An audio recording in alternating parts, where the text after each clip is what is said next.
This novel is called My House of Horrors. By I Fix Air Conditioner, Chapter 601. He wants to push open the door in Western Jiujiang. Translator, Lonely Tree Editor, Millman 97. A shadowless man? If it was a living person, he should have had a shadow unless he was not a living human, or he was someone's shadow out on a ride. Chen Ji decided to confirm it with the old lady again. Granny, are you sure you're not mistaken? Yes, in the old lady's memory, that person looked just like Chen Ji. She stared at Chen Ji, and a weird feeling overwhelmed her. That day, he was just standing outside the door. I asked him what he was doing, but he didn't reply. He carried on mumbling someone's name on his lips. Someone's name? Can you remember what name it was?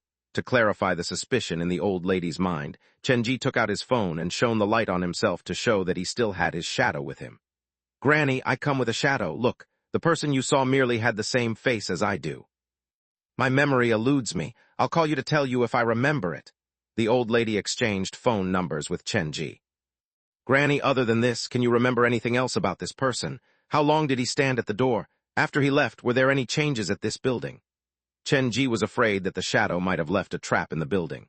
After all, his adversary had the whole of Eastern Jiujiang roped into his plot, so Chen Ji could not be too careful. After Jia Ming ran out, the person outside the door disappeared. After he left, I checked the building and couldn't find anything missing. Strangely enough, I was left with this feeling that something was amiss, but I couldn't tell what it was. It was as if something important had been taken away by that man. The old lady sighed. With a curved back, she shuffled around the room. I looked around the building, but nothing was missing. Yet that feeling wouldn't go away, and I wouldn't say it wasn't responsible for my lack of sleep. You feel like something is missing. I've told you everything I need to. When you leave, remember to close the door for me. The conversation with Chen Ji seemed to remind the old lady of her sad memory, so she shuffled out, unwilling to continue the conversation anymore. Chen Ji was about to leave with the old lady when he felt a tug on his shirt. Turning back to look, he saw 5 crooked fingers holding the edge of his shirt, and then the woman crawled out from underneath the coffee table. I'm not going to harm her. Chen Ji's eyes scanned the woman and the boy. He was suddenly reminded of something. After he entered this building, he had only encountered the woman and the child, but he did not come across the old lady's son. A family of 3 got into a car accident. The wife and the son remained in this building, so there is no reason for the husband not to be here as well. He related that to what the old lady had said earlier. After the shadow left, she had felt like she was missing something important. Could the spirit of her son have been kidnapped by the shadow? Chen Ji intended to find out. After a moment's silence, he asked, A few years back, you should have encountered an evil spirit that looked like me. Can you tell me everything you know about him? The 2 ghosts stayed away from him. Their eyes studied Chen Ji closely, and they were thinking about something. If I don't kill him one day, I'll be killed by him. If you were once harmed by him, then we should be friends because we have the same enemy. Chen Ji leaned down and actively reached out his hands to hold the woman's bloody and deformed fingers. I can help you, and I'm not just saying that for fun. When the female ghost sensed Chen Ji's intention to shake hands with her, she immediately retreated. Seconds later, the boy ran into the bedroom and dragged out a broken school bag from under the bed. He took out a pen and paper and placed them on the coffee table. The woman's hair curled around the pen, and crooked words started to form on the paper. He's alive, not completely dead. The shadow is just a part of him. My husband told us to leave, and he stayed back to help us escape. He ate my husband. He's growing stronger. Chen Ji read the words on the paper. What does it mean by he's alive? The shadow's physical form is still alive. He's a living human, but how could a person consume a ghost? Chen Ji had no idea what the woman meant by dead, but he believed that it had a different definition from the medical understanding of dead. However, even so, the information was already shocking enough for Chen Ji. The shadow's real form couldn't be defined as a ghost, or rather, he's different from a normal ghost. This enemy sure is a confusing one. When he battled with the Ghost Stories Society, even though the members were highly mysterious, at least Chen Ji could confirm that they were all living humans. The society was made up of living humans, and the ghosts were technically only tools. Yet the feeling that this mastermind in Eastern Jiujiang gave Chen Ji was completely different. Even now, he could not tell whether the culprit was a ghost or a man. After reading the woman's message, that confusion had only deepened. Is that all? Chen Ji put down the paper, and the woman controlled the pen to start writing again. When he ate my husband, he said, with each death, the resentment in his heart would grow stronger, and each consumption would lead him closer to that man. One day, he would return to Western Jiujiang to personally push open that door. The written words had little semblance of logic, but it caused Chen Ji's hair to rise. These sentences revealed plenty of information, especially the last sentence, where the shadow said that he wanted to personally open the door in western Jiujiang. Chenji greatly suspected that the door in question was none other than the one inside the toilet at the haunted house. The business at the haunted house was on the rise, but once the door in the toilet was opened, things would change overnight.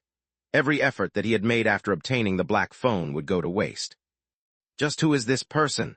The door at the haunted house was Chenji's bottom line. He would fight to the death with whoever dared target that door.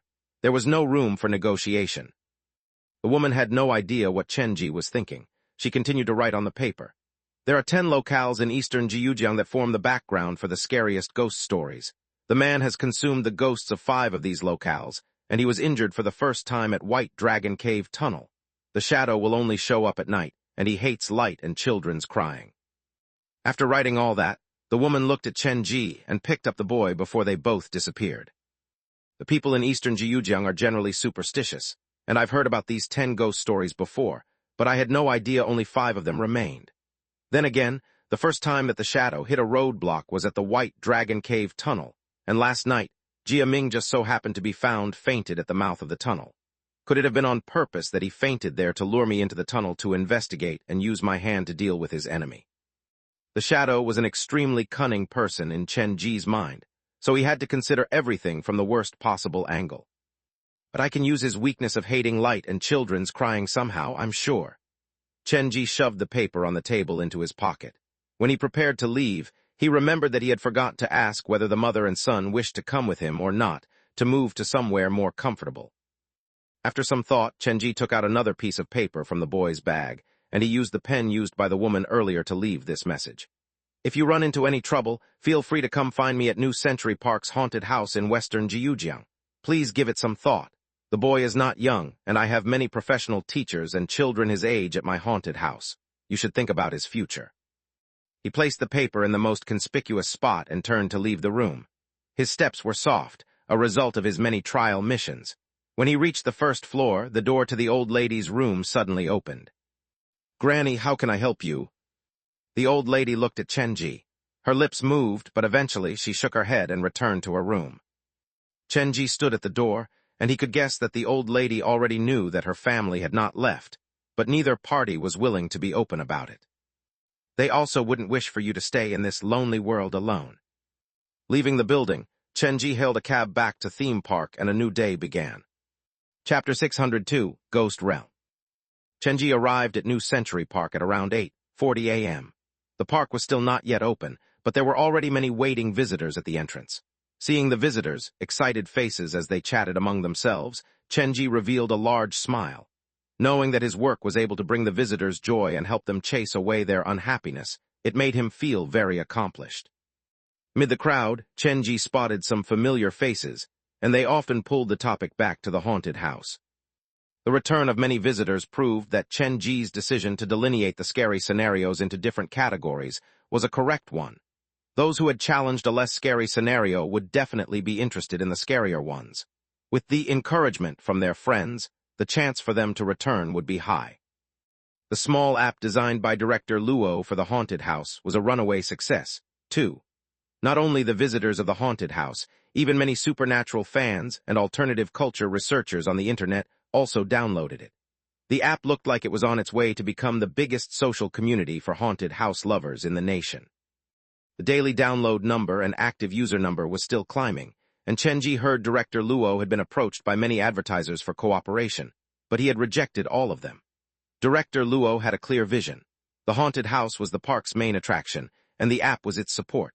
Everything was to uphold and support the service of the haunted house, so he would never bring in a negative user experience for the sake of advertising money.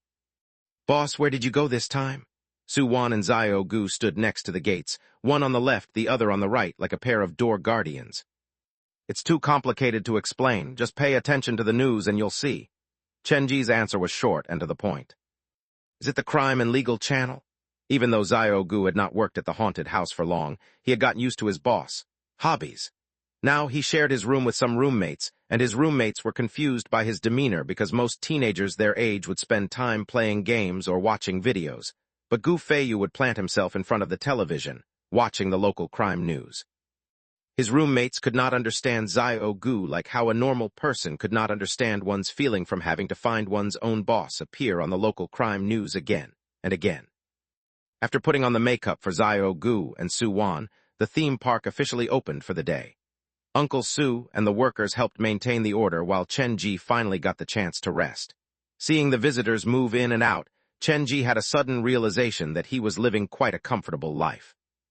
The haunted house depends on the unknown and novelty to attract the visitors. Only by continually unlocking new scenarios will I be able to maintain its livelihood. Chen Ji took out the phone and looked through the missions. The deadline for the Ghost of the Afterlife was coming to an end, and Chen Ji would not give up on this 4-star scenario.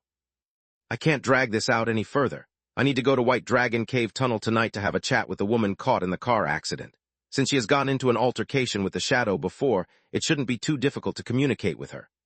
Chen Ji put down the black phone and turned to glance at his own phone. Today's weather forecast is not bad, but there is supposed to be heavy rain tomorrow night. I should make use of that opportunity to take the last bus on the Route 104 out for a spin. Even if I don't run into the woman in the raincoat, I have nothing to lose if I can find some passengers. He found a pen and paper to make some notes. Tonight, I'll go to White Dragon Cave Tunnel to finish the 3-star mission, and tomorrow, I'll go find the woman in the raincoat and purchase a batch of strong lights. Then the night after tomorrow, with all the preparation done, I'll bring all of my employees to Liwan City to challenge that 3.5-star mission. Zio Bu had once warned Chen Ji that he would die if he stepped into Liwan City again. He had no idea what he would face in Liwan City, but there would be nothing wrong if he went fully prepared. Zio Chen, what are you so busy with? Uncle Su's voice came from the haunted house door. Due to his cowardice, he had never once stepped into Chen Ji's haunted house before. Uncle Su, how can I help you? Director Luo is looking for you. After sending the visitors into the scenario, Chen Ji put away the paper and raced out of the haunted house. Not far away, Director Luo was chatting with a group of visitors in a casual outfit. Their conversation was lively, interspersed by laughter. The few visitors probably did not expect this middle-aged man who looked so friendly and kind to be the leader of the entire theme park. Director Luo, were you looking for me? Chen Ji waited for their conversation to come to a lull before barging in. I have something important to discuss with you. Director Luo led Chen Ji to a more deserted spot, and the smile on his face slowly disappeared. Do you still remember that I once accompanied a man to visit theme park, and the man even asked about your haunted house? I think I do. I can't remember his name, but he said that he wanted to invest in our theme park, to help us upgrade our amenities and expand the theme park's grounds. Chen Ji was reminded of the man, and he had also once seen the man's face on the phone of an employee from the futuristic theme park. His real name is Bai Qin, a very powerful realtor. He only has one passion in life, and that is money. For money, he is willing to do anything, even things that are on the wrong side of the law. Director Luo spoke slowly. We were once schoolmates, so I know him well. The man will stop at nothing for nothing. When he was young, he married the daughter of a rich man and even changed his surname, so nowadays few people know of his real name. Are we going to cooperate with him? New Century Park's amenities are too behind, and without an upgrade, it'll be very hard for us to grab the visitors away from the futuristic theme park. Director Luo had his own concern. There are currently few places in Jiujiang that can provide quality entertainment, and people are starved for choices, so they can only come here. After the futuristic theme park opens, it will definitely bring a huge impact to us. They will mostly rely on high-tech attractions and the overlapping of virtual and physical entertainment. It is completely different from the direction of our theme park. As long as we can survive the first wave, I'm sure the visitors will eventually return. You've underestimated their ambition. Director Luo was the center of the theme park, so he rarely shared his concerns with others lest the morale was shaken. I've done some investigation, and they're not only planning to come up with the latest non-virtual attractions, they're even planning to copy the idea behind your haunted house. For that, they have introduced a new project recently. It's called Ghost Realm. Ghost Realm? It's a combination of both physical and virtual setting with the aid of actors. They've poured in plenty of money to build the biggest and most unique haunted house in the nation. Director Luo glanced at Chen Ji. Bai Qin allowed me to look at some of the insider information. The futuristic theme park plans to turn their own haunted house into a real-life horror game that the visitors can enter and interact with. They have come up with 4 main plots and more than 10 subplots. Based on the choices that you've made, the final result will be different each time. That sounds marvelous. Even I am interested in visiting it. Chenji purely wanted to exchange information and initiate friendly competition. Perhaps they would be able to learn from one another, just like his previous visit to Tian Teng Medical Hospital. Chapter 603, End of the Tunnel. You sure are relaxed. Seeing the glow in Chenji's eyes and the young man's excitement in trying the new attraction out, Director Luo felt quite speechless. Your haunted house is currently our theme park's main attraction. In other words, your haunted house sets us apart from other theme parks, but once the visitors find a replacement, we will lose our competitive edge. Then what should we do now? Do everything they plan to do before they do it. That way, when they officially open for business, the visitors will have the impression that they're merely copying us. The older the ginger, the spicier it was. Director Luo's suggestion was incredibly tempting to Chenji, but it stopped there. Increasing the visitors' interactivity with the scenario is doable, but to combine every scenario to create a horror game experience is too difficult. Chenji knew about his own situation. All of the scary scenarios had everything to do with the black phone, and he was only responsible for unlocking them. There's no need for us to change the existing scenarios. I'm merely giving you a general direction to follow. Director Luo offered his thoughts. The underground parking lot is limited in terms of space. Have you considered expanding to the surface and connecting both the surface and underground? It'll be more dimensional, and you can come up with unique settings like stairs and elevators. Chenji's final goal was to create a theme park with the theme of terror and horror, so eventually, he would have to expand beyond the confines of the underground parking lot. I can help you solve the issue of budget and manpower. You only need to focus on interior design. Director Luo had great confidence in Chenji. He took out his phone and opened a document. There were several designs in it. Your haunted house is on the northwestern side of the park. We plan to break down the fencing on the northwestern side and expand in that direction. That is just perfect for you to connect to your haunted house. By designing intertwining corridors inside the haunted house and overlapping the spaces, even without using a large space, one could create the sensation of a maze. Chenji was an expert in this area. The expansion of theme park will be based around my haunted house. The other attractions will be updated as well so that our theme park will not appear to be so lagging behind, while the expansion of your haunted house will be to increase our theme park's competitiveness, to make our advantage stand out even more. Director Luo's mind was very sharp. I've already found the builders and the haunted house's design team, but there's one thing that you need to be careful with. Even though I've personally approved this batch of workers, their relationship with Bai Qin is not bad. So when you come up with the design, you'd better be careful. Bai Qin was willing to invest when theme park needed it the most, so theoretically, Chenji should be thankful of the man's help. But in reality, both Chenji and Director Luo thought that this man had an ulterior motive. I can use the builders, but I don't think I'll have any use for the design team. This is the core of a haunted house, and I will never allow any outsiders to meddle in it. Chenji denied the offer directly. But can you do all of it alone? We're planning to make use of all the land on the northeastern side. The workload will be massive. I have my own team. They're my parents' friends. After my parents disappeared, I kept in contact with them. If I ask, I'm sure they're willing to come and help. Chenji's parents did not have any trustworthy friends, or none that Chenji knew of. He was merely coming up with a valid identity for his team of ghosts and ghouls. That would be perfect. If there's a chance, bring them to come meet me. I will help you talk to them about the salary. Director Luo worried about this character, Bai Qin. The man was a pure business person. Since he was able to sell the inside information about the futuristic park, it was only logical to expect him to sell the information about New Century Park as well. For someone who placed profit above everything else, there was nothing in the world that could not be sold for a price. They need to work in the day and can only come at night. It's okay, I can negotiate with them myself. Chenji had his own plan. Construction on the surface was different from construction underground, so he had to come up with a building process somehow, or at least make a show of it. Okay, then I'll leave the interior building and design to your team. Do you have any requests about the exterior appearance? Director Luo looked through his phone. Currently, we have 3 proposals. The first is to make it look like a hospital, second is an abandoned school, and third is a haunted residential area. Chenji thought all 3 proposals were quite brilliant, but considering the 4-star trial mission provided by the Black Phone, he first excluded the haunted residential area. There were already plenty of school-related scenarios in the underground parking lot, so after some consideration, Chenji chose the first proposal, which was to make the appearance look like a hospital.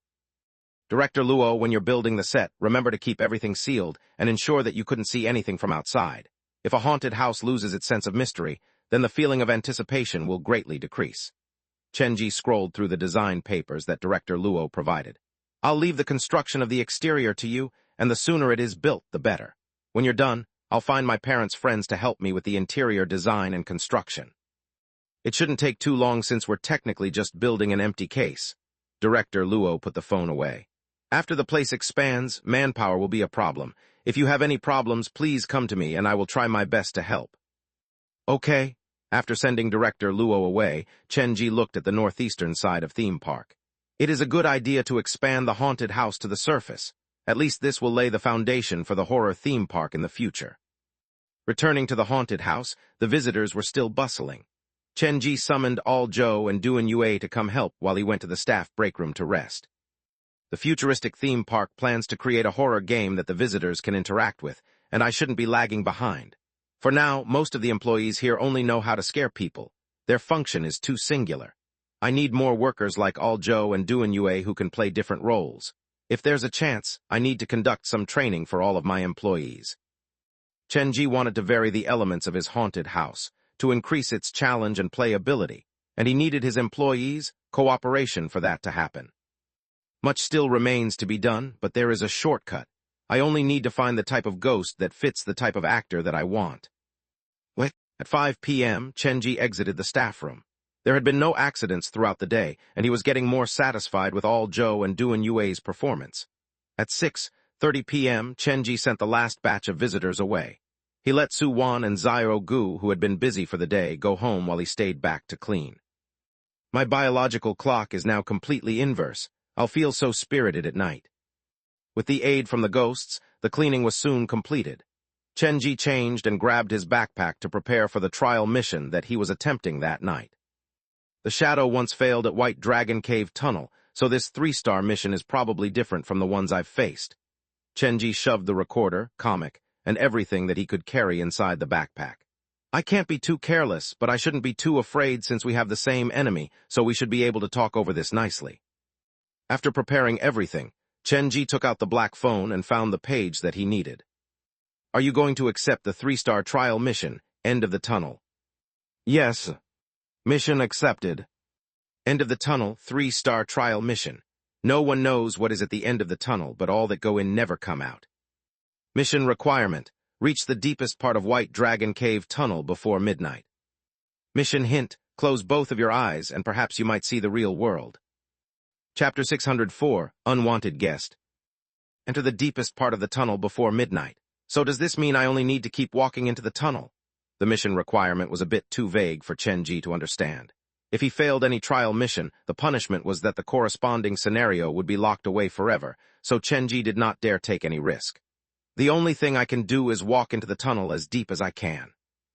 Chenji had already done his research about White Dragon Cave Tunnel before. Everything online had something to do with the woman related to the car accident.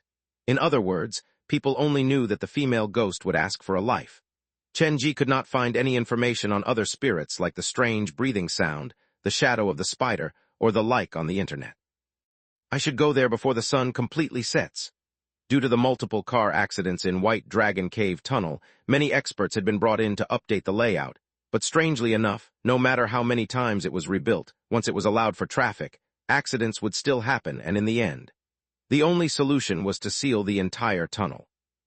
The internet said that the tunnel had been given 3 big rebuilds and numerous small rebuilds. Someone even suggested mixing dog blood and black donkey hoofs into the walls and floor of the tunnel, but that did not prove to be of actual use. The inside of the tunnel was complicated, and Chenji did not dare act too carelessly. Carrying his backpack, after locking up the haunted house, Chenji hurried to leave New Century Park and hailed a cab to get to White Dragon Cave Tunnel. With his previous experience, Chenji did not tell the driver directly that he was going to White Dragon Cave, but told the driver to send him to a fork near the tunnel. The original purpose of the White Dragon Cave Tunnel was to connect Jiujiang and Xinhai City. Jiujiang was surrounded by lakes and a mountain range, so to liven up its economy, a route was necessary. Unfortunately, accidents kept happening on this route. Some of the older Jiujiang locals said that Jiujiang's lakes formed a feng shui depiction of 9 dragons playing with the globe. So cutting a road through the mountains of Jiujiang caused the good feng shui energy to leak, and it was little wonder that strange accidents kept happening at that road. No one bought this story at the beginning, but the string of strange accidents started to change minds. The people on top eventually changed their mind and sealed White Dragon Cave Tunnel. The night covered Jiujiang. As the taxi drove toward eastern Jiujiang, fewer cars appeared on the road, and the number of skyscrapers also dwindled. The houses that showed up by the roads also appeared worn and old. Cutting through the old part of town, the driver was a friendly person. He kept chatting with Chen Ji along the way. White Dragon Cave Tunnel was on the edge of the countryside, and before even reaching the destination, cars completely stopped appearing on the road. On the narrow road, the streetlights were placed very far from each other. Perhaps because this road was rarely used, the government did not care much about its maintenance.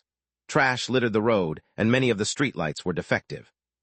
I hate driving to eastern Jiujiang. The locals hate outsiders and have a habit of dropping their trash on the road. It's fine for an experienced driver like myself, but the newbies always get into accidents when they come here, the driver grumbled casually. That trash might not be the doing of the locals. Chen Ji had come to the edge of eastern Jiujiang many times already, and every time the feeling that he got from this place was that living humans should stay away. The closer the taxi got to White Dragon Cave Tunnel, the more deserted the geography became. The surroundings were mostly trees and scrubs interspersed occasionally by the views of buildings and light. You can drop me here. Chen Ji did not want to harm the taxi driver. He decided to walk the rest of the way. After all, it was still early. Are you sure? This place is in the middle of nowhere, and there's not even a human shadow around here. The driver said that, but he was already accepting the fare from Chen Ji. He handed the paper with the QR code for his WeChat wallet to Chen Ji. Chen Ji knew that the man was only being polite. After he paid and prepared to get out from the car, the driver suddenly said, "Why is there a woman there?" Following the driver's gaze, Chen Ji noticed a woman squatting before an old residential home on the left side of the road. She had only one shoe on, and one side of her dress was torn open. She squatted in front of the house with her head lowered like she was searching for something. The driver rolled down the window and poked his head out. The woman looked frail and weak. Her arms were thin like twigs. The yellow and white striped dress was wrinkly like someone had rustled it roughly. "Hey, why are you here alone?" The driver did not ask for Chen Ji's opinion and called out directly. The woman heard the driver and slowly raised her head. The curtain of black hair parted to reveal a pale face. She looked normal, but as they said, whiteness could cover up 100 types of ugliness. There was a unique allure about her. The woman did not speak but slowly stood up. Without a word, she strode toward the taxi. The side of her dress was torn, and the dress itself was covered in dust and dried leaves. There were wounds on her calves, but strangely enough, none of the wounds were bleeding.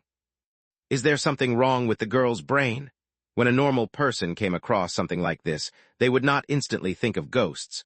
The driver was one such normal person. The car window was tapped consecutively. Without taking too long, the woman reached the side of the taxi. She used her palm and tapped on the window with an expressionless face. If this had happened to a normal person, they would have been unsettled, but the driver's reaction was a bit strange. He smiled at the woman outside the woman and continued as if talking to himself. "It's all right. Don't be afraid. I'll drive you home." Then he opened the door, and the woman easily crawled into the passenger seat. "What's happening?" Chen Ji was still seated in the back, and he turned to look to the front. The woman lowered her head once she got into the car. She did not say a word, but the driver could not stop talking. It appeared as if he was talking to the air, and it was just weird overall. "You're married. There shouldn't be any tolerance for domestic violence. If it's happened once, it'll happen again. The B** starred shouldn't be forgiven. I can understand why you're running away from home, you poor thing. Are you planning to escape to your parents' home? It's okay, I understand, no problem." Chen Ji could not allow harm to come to an innocent. He took out the ballpoint pen from his backpack and left a message on the back of the paper with the QR code. "The woman is not who she seems." Then he passed the paper back to the driver. "Boss, your code is not working. See if it's because something is wrong with the paper." It should work fine." The driver looked at the paper for a long time but simply refused to turn it around. "How about you use any e-wallet?" Then he took out another piece of paper and handed it to Chen Ji. Without reaching to grab the paper, Chen Ji glanced at the passenger seat. "You plan to drive this girl home? Where is her home exactly? Perhaps we're going the same direction. In that case, I'll pay for both of our fares." The driver saw the logic in his argument. She lives in the nearby village. It's further in, but that place is even more deserted. I don't think you're heading there, are you? Wow, this is such a coincidence. That is exactly where I'm heading. Just keep on driving then. You can drop me off with the girl. Chenji opened his backpack and reached his hand into it. Chapter 605. What are you looking for? The driver did not agree instantly. He secretly turned around to glance at Chenji with suspicion in his eyes. From his perspective, Chenji's insistence to leave with an injured girl belied an ulterior motive. Yet Chenji looked like quite a trustworthy person. He was sunny, kind, and polite. However, the large backpack that he carried unsettled the driver, and now he noticed the faded scent of blood drifting out from it. Have I ferried a criminal? The driver hesitated before starting the engine. Okay. Taxi continued to move, and the driver still talked to the air while both of the passengers in the car ignored him. Chenji kept his eyes on the woman in the passenger seat. He used yin-yang vision to scan the girl, but he could not see anything particularly strange about her. The woman seemed to know that Chenji was watching her, and in the rear-view mirror, the edge of her lips started to curl upward. The smile combined with her stark white skin made the hair on Chenji's arms crawl. Just keep on smiling. We'll see if you can still retain the smile when we reach the destination, Chenji grumbled internally. He had no idea where the girl was going, but since he had the good luck of encountering her, he was going to come along for her final journey. The streetlights dimmed, and the trees by the road shook, swayed by the wind. The gnarled branches cast their shadows on the ground, creating the perfect atmosphere for a horror-filled night. The driver continued talking to himself. From Chenji's perspective, it seemed like he was in a scintillating conversation with the girl, but in reality, the girl had not spoken a word since she got into the car. In this strange atmosphere, the taxi continued to drive several hundred meters before the driver suddenly stepped on the brake. The car halted, and due to inertia, Chenji's head almost flew into the back of the girl's seat. With one hand inside the backpack and the other holding the door, Chenji asked, "What's happening?" If there was any danger, he would directly smash the lock and jump out. "There's a child in the road." The driver was shivering with cold sweat as he pointed at the road. On the left bend of the road, there was a boy holding a black plastic bag. He looked just shy of 9 years old, and he was wearing a faded white t-shirt. His face was one of anxiety and fear, like he had been given a big fright by the incoming taxi. "Why is there a child out here in the middle of nowhere?" The driver opened the car window and was about to poke his head out when Chenji at the back suddenly said, "I advise you to not stop your car here." "Are you afraid this might be a scam?" The driver nodded. "I read about things like this on the news before. An adult purposely had a child play by the road, and when a car passed, the child would be frightened. The adult would then jump out to demand for compensation because the child was frightened for real, so even if there were surveillance cameras, it was hard to argue for one's innocence. This has happened many times on the news already. Those kinds of scams want your money, but I'm afraid the people that you met will want your life," Chenji said under his breath. He was wondering if the driver had the attribute of attracting ghosts because he had already gotten into so many accidents before they even reached White Dragon Cave Tunnel. Just in case, Chenji used yin-yang vision to study the driver, and the result was that he was just a normal man. If the problem is not with the driver, then it should be me. Chenji remembered that Jia Ming had been controlled by the shadow fainted outside the tunnel, and no one knew what the shadow did that night inside the tunnel. Could this be a part of the shadow's trap? When Chenji was thinking, he heard a tap on the window next to him. He turned to look, and a child's face materialized next to him. Through the car window, a smile appeared on the child's pale face. He leaned his body forward like he was looking into the car. "Are you looking for something?" Chenji also smiled in response. With his hand on the hammer's handle, he slowly nudged it to the opening. This was a curious scene. The ghost outside the car had a vicious intention while the person inside the car was harboring his own motive as well. The boy used his small hand to tap repeatedly on the window, leaving small handprints on it. The child's palm was covered with red dirt, and he quickly smudged the clean car window. The boy's pale face flitted in and out of the mess of handprints, and it looked quite scary, but the thing that worried the driver the most was the passenger in his backseat. He seemed to be holding something in his bag while smiling at the boy outside the window. The two appeared to be engaged in some kind of game. The driver wanted to lighten the mood, but after he opened his lips, he did not know what to say. "Just keep driving and ignore this weird child." "That's not so good, right?" The driver hesitated. It was not that he was that kind-hearted, but he worried that by starting the car, it would topple the boy, and if he was run over by the wheels, then it would only make things worse. Probably hearing Chen-ji's words, the boy started to hit harder, and more handprints appeared on the window. Sure, keep knocking. If you dare, break this glass. Chen-ji seemed to get into a competition with the boy. He smiled at the boy with a face filled with provocation. Just what the hell is happening? The driver was speechless. He complained internally, this is not even your car. If he really breaks the glass, are you going to pay me for the repairs?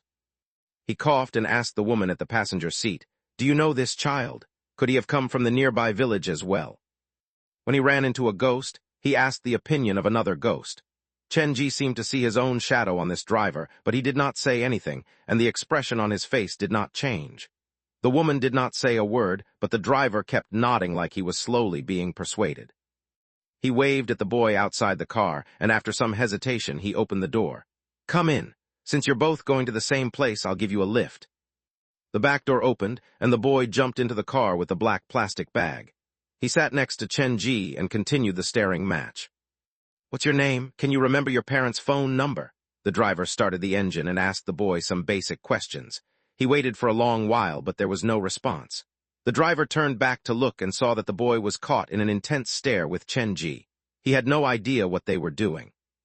*CK it, I'm not going to care anymore. The driver gave up. He placed his phone on the dashboard, someplace that he could reach easily. He tapped into the system of walkie-talkie shared by cab drivers. Is anyone in eastern Jiujiang? There's plenty of work to do here tonight. He was actually quite panicky inside, and wanted to find a normal person to chat with. Soon, an uncle replied on the walkie-talkie. You still dare to go to eastern Jiujiang? Most of the drivers that have gone there over the past month came back with an injury, and I heard some of them were found fainted in their driver's seat. The uncle appeared to be the driver's close friend, and they often joked with each other. Stop trying to trick me, you know how easily scared I am. Who's tricking you? I'm being serious. It's not safe in eastern Jiujiang. Just take a look at the news yourself. What news? You know I'm driving. I'm just giving you a warning. In fact, the police found... The communication was abruptly cut off before the uncle could finish his sentence. Found what? The driver tapped the walkie-talkie. Why has it broken at a time like this? He had not felt so scared initially, but after hearing what the uncle had to say, the driver was feeling much less grounded. He slowed down the car and took out his phone to do a quick search. There had indeed been quite a few cases in eastern Jiujiang lately. He glanced through them, and his eyes were soon attracted to one of the articles. A child ran away from his adopted father's home, and his body was found on eastern Jiujiang's Linjiang Road. Wait, I'm currently driving on Linjiang Road, aren't I? The driver clicked open the article, and the picture of the victim made him feel so familiar. This boy. His body froze. The driver slowly inched his head upward and sneaked a glance at the boy sitting at the back through the rear-view mirror. Chen-ji was squeezed next to the boy, and he leaned closer toward the black plastic bag that the boy was holding onto so tightly. What is in the bag of yours? I noticed you were searching for something before you got in the car. The boy smiled at Chen-ji and said after a while, I've almost found everything. I'm just missing a hand. Chapter 606, the third one. After the boy said that, the temperature in the car dropped to below freezing down, and the driver's face turned ashen. Just missing one hand? The driver thought he had heard wrong. He had a hard time believing that he would hear something like that come out from the lips of a young boy. His pupils shuddered, and he glanced toward his phone. The article did not detail the boy's cause of death. It only mentioned in passing that the boy had been brutally murdered. Due to one comment by the boy, the atmosphere in the car changed. The driver's hands that gripped the steering wheel were slick with sweat. The woman next to him was silent, and the boy on the backseat gripped the black plastic bag tightly, his face plastered with a smile that did not match his young age. Of the few people in the car, only Chen-ji could be considered relatively normal. He seemed like the only one to have everything under control. He nudged closer toward the boy. His voice was soft and warm, but what he said made the driver squeeze out a fresh bout of cold sweat. You're only missing one hand. Does that mean the other parts that you've found are all inside this plastic bag? Chen-ji pointed at the bulging bag. Do you mind letting me take a look inside it? And if you need help, I can help you look for the rest after we get out of the car. There's no need. Seeing Chen-ji turn his target toward the black bag, the smile on the boy's face slowly disappeared. Actually, we're not so different. You and I, we're both looking for something. Chen-ji picked up his own backpack, but his bag was much bigger than the child's. You're also in search of something? The boy could taste the light trace of blood coming from inside Chenji's bag, and he realized that things were getting dangerous. This was different from what he had anticipated before he got into the car. "What are you looking for?" "Actually, the thing I'm looking for is in this car with me. When the time is right, I'll shove all of them into my bag." Chenji played the role of a strange uncle scaring a child perfectly. It was a common joke for adults to play pranks on innocent kids, but the boy next to him did not show a trace of a smile at all. This was because the boy knew that Chenji was being serious. "All of them?" Different from the boy, the driver overheard Chenji and almost mistook the gas pedal for brake, almost driving into a tree. He thought what Chenji meant by that was that he was going to murder everyone in the taxi and then cram all of their body parts inside his backpack.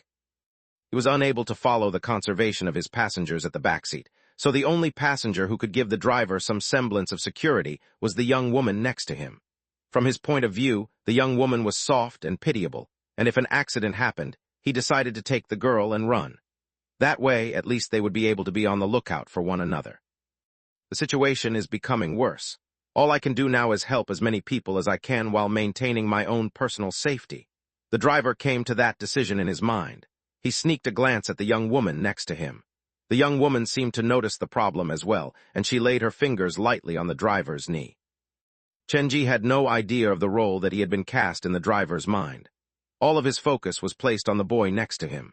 Since they had met by chance, he figured that they should be friends, and he planned on inviting all of these people to come to his haunted house as guests. The taxi continued to move for another stretch of the road, and it soon came to a T-junction. One of the roads would lead them away from Jiujiang to another district, while the other road would take them to White Dragon Cave Tunnel. "Which turn shall I take to get to your home?" the gentlemanly driver asked the young woman. The lady slowly raised her head and extended her finger to point at the direction of the White Dragon Cave Tunnel. White Dragon Cave Tunnel?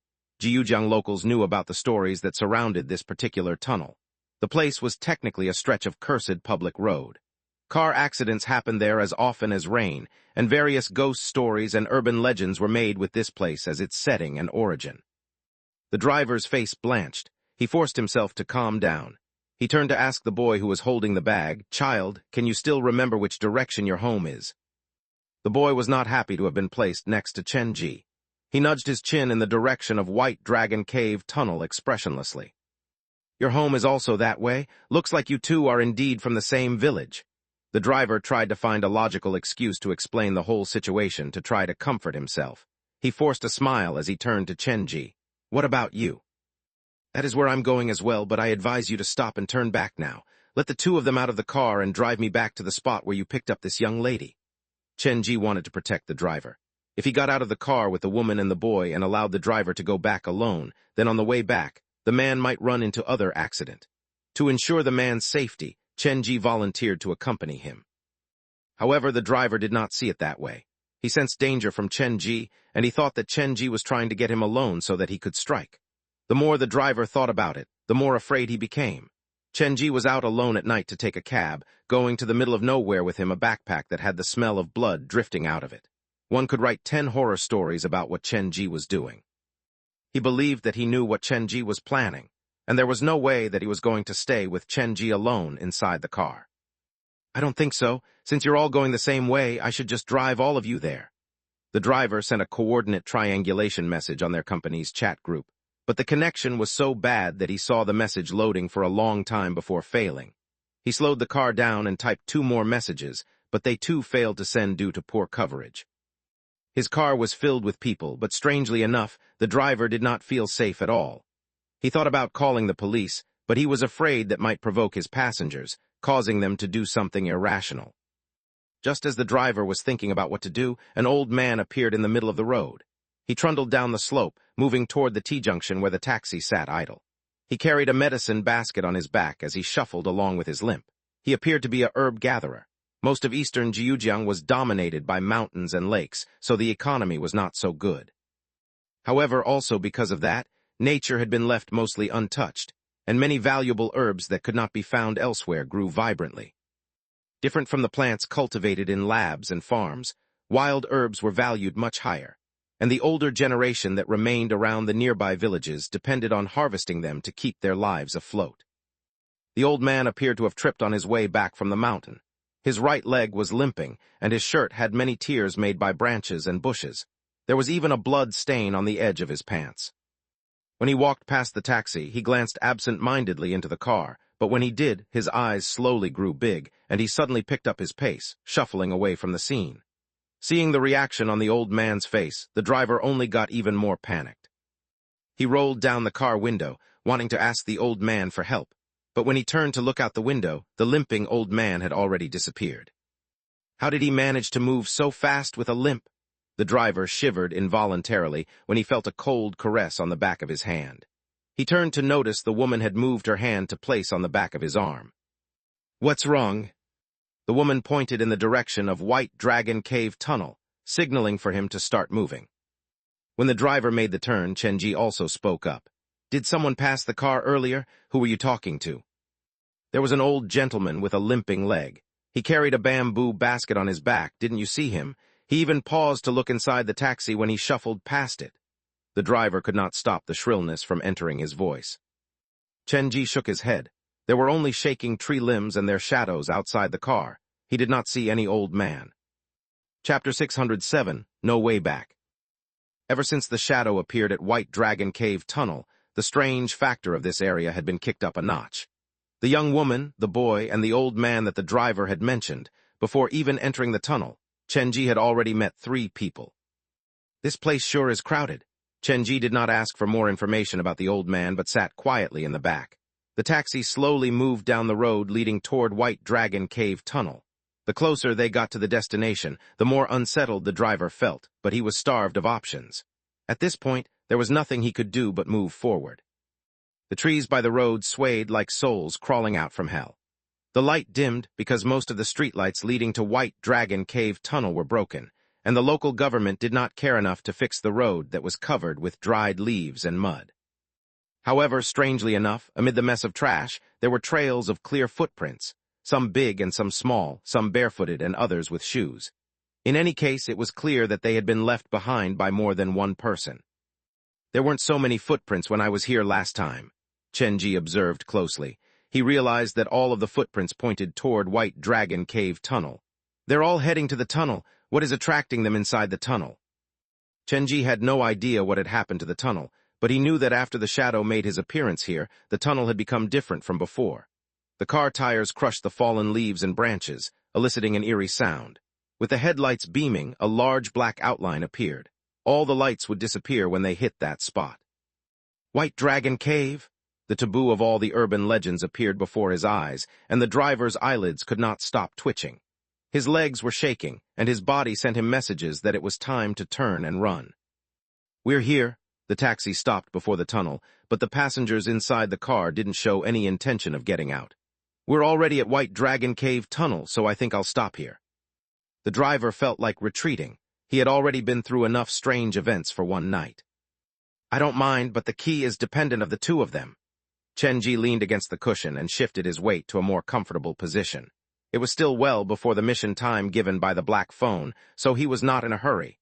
Chenji was the only one who was more willing to negotiate. The same could not be said of the 2 other passengers. The young woman slowly raised her eyes, and between the strands of tousled hair, the pair of eyes shone brilliantly red. She slid her fingers down the window, creating a sharp noise. It felt as if there was something inside the tunnel that was causing her to go berserk. The condition of the boy was equally strange. He was still holding the black plastic bag, but his originally innocent-looking face was now twisted beyond recognition. The closer they were to White Dragon Cave Tunnel, the more obvious the abnormalities they possessed. It was as if the resentment in their bodies was being drawn out, and they could not hold it in anymore. None of the 3 passengers looked like they were getting out of the car, and this caused the driver to panic. A deep frown was etched on his face, and he appeared as helpless as they came. "They say good things come to good people, but how come it's the opposite for me?" The driver grumbled internally. He stopped the car. White Dragon Cave Tunnel was the taboo location for all the taxi drivers in Jiujiang. No matter what, he was not driving into the tunnel. Even sitting inside the car, he could feel the cold draft coming out from inside the tunnel. Rising his eyes to look, White Dragon Cave Tunnel was like the gaping maw of a beast, and everyone that walked into it would be consumed until even their bones could not be found. Why did you stop? You need to move forward. My house is just in front. Keep driving, the boy at the back demanded urgently. Your house is inside the tunnel. When he heard that, the desire for the driver to stay away from the tunnel increased. The boy in the back looked similar to the victim from the news article. Earlier, he had even said that he was searching for his hand. If this was not a prank, then the real identity of this boy was worth pondering. The driver realized the danger he was in, and he ignored the boy's command and turned the car around. He planned to drive all the way to the police station. Regardless of whether it was a ghost or human inside his car, he would pass on all of them to the police. That was a good idea, but once he started the engine, something went wrong. He could hear the engine starting, but the car simply refused to move. He tried it multiple times, but in the end, he only caused the dashboard to break down. This time, the driver was genuinely panicking. The car had broken down in the middle of nowhere, and the scariest thing was that he had no idea how many people were ghosts inside his car. Don't panic, the dashboard is acting up probably because you tried to start the engine too many times and you short-circuited the battery somehow. It's just a small problem. At the most crucial moment, Chenji's words gave the driver the security that he needed. Chenji's voice was powerful and warm, and it helped the driver to slowly calm down. Okay, you stay in the car, I'll go to take a look. The driver placed his hand on the doorknob and was about to step out when there was a loud thud, like something heavy had landed on the roof of the car. The driver was frightened, and he instinctively pulled his hand back, but then something even stranger happened. Without touching the steering wheel, the car started to move, and the direction it was heading, it was none other than White Dragon Cave Tunnel. I didn't start the car, so why is it moving on its own? We have to jump out now.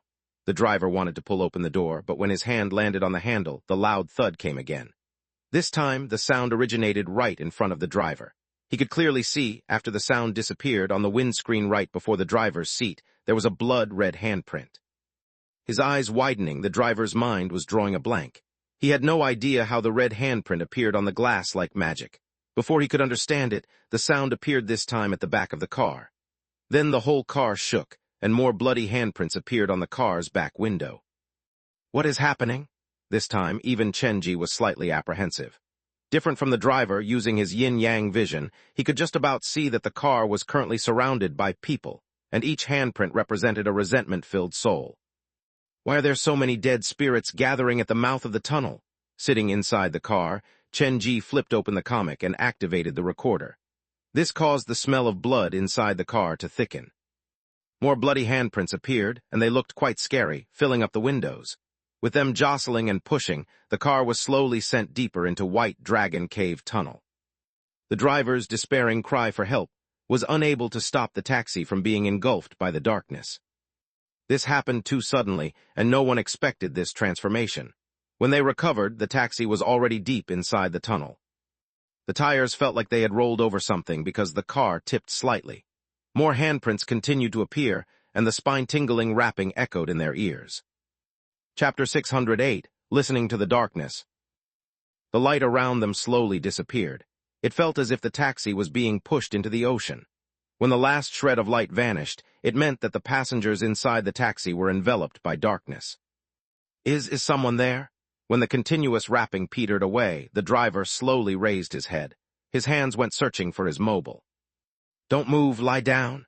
The voice was harsh, but the driver did not rebel against and moved to oblige. The one giving the order was Chenji.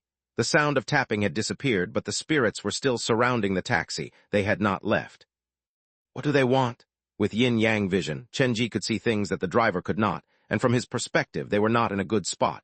Every inch of the taxi's exterior was covered by bloody handprints, and the people that had left those handprints were surrounding the taxi. Each one of them had a strange facial expression, and their bodies were turned toward the same direction. Their lips moved up and down like fish, sucking in the strange air inside the tunnel. About 10 minutes later, a strange noise came from deep within the tunnel. It was hard to describe. It sounded like thousands of centipedes crawling on the wall, and at the same time, it sounded like a giant breathing, its breath scraping the uneven tunnel walls. After that sound appeared, the spirits around the taxi started to move toward the sound. Footprints echoed around them, but there was no living human in sight. The driver hid inside the car, hugging his head. He was well and truly frightened. It was too dark for him to see anything, but his ears kept picking up these strange audio cues. They rushed into his mind, and the driver felt like his brain was about to explode. A light creak came from a part of the car. It sounded like the door was being eased open. Without the light, no one knew what was happening. Half an hour later, when the sound had completely silenced and the tunnel became quiet again, the driver finally summoned his courage to go looking for his phone. Using the weak light from the screen, he looked around the inside of his car. The doors had been left open, and there were no other passengers in the car. The taxi was empty, with the driver remaining alone at the driver's seat. Where are all the people? With people next to him, he would not be so afraid, but realizing that he was all alone, the driver started to panic. He activated the walkie-talkie, but all he could hear was static. There was no one talking. He tried to call his friends and colleagues on his phone, but strangely enough, no one was answering. He was unable to keep his movements silent due to anxiety, and he called out on the verge of tears, "Please, is anyone there? Anyone will do, can someone answer me?" "Stop yelling, shush!" A ray of light appeared at the front of the car. The driver looked to the source, and it was a young man carrying a backpack standing there.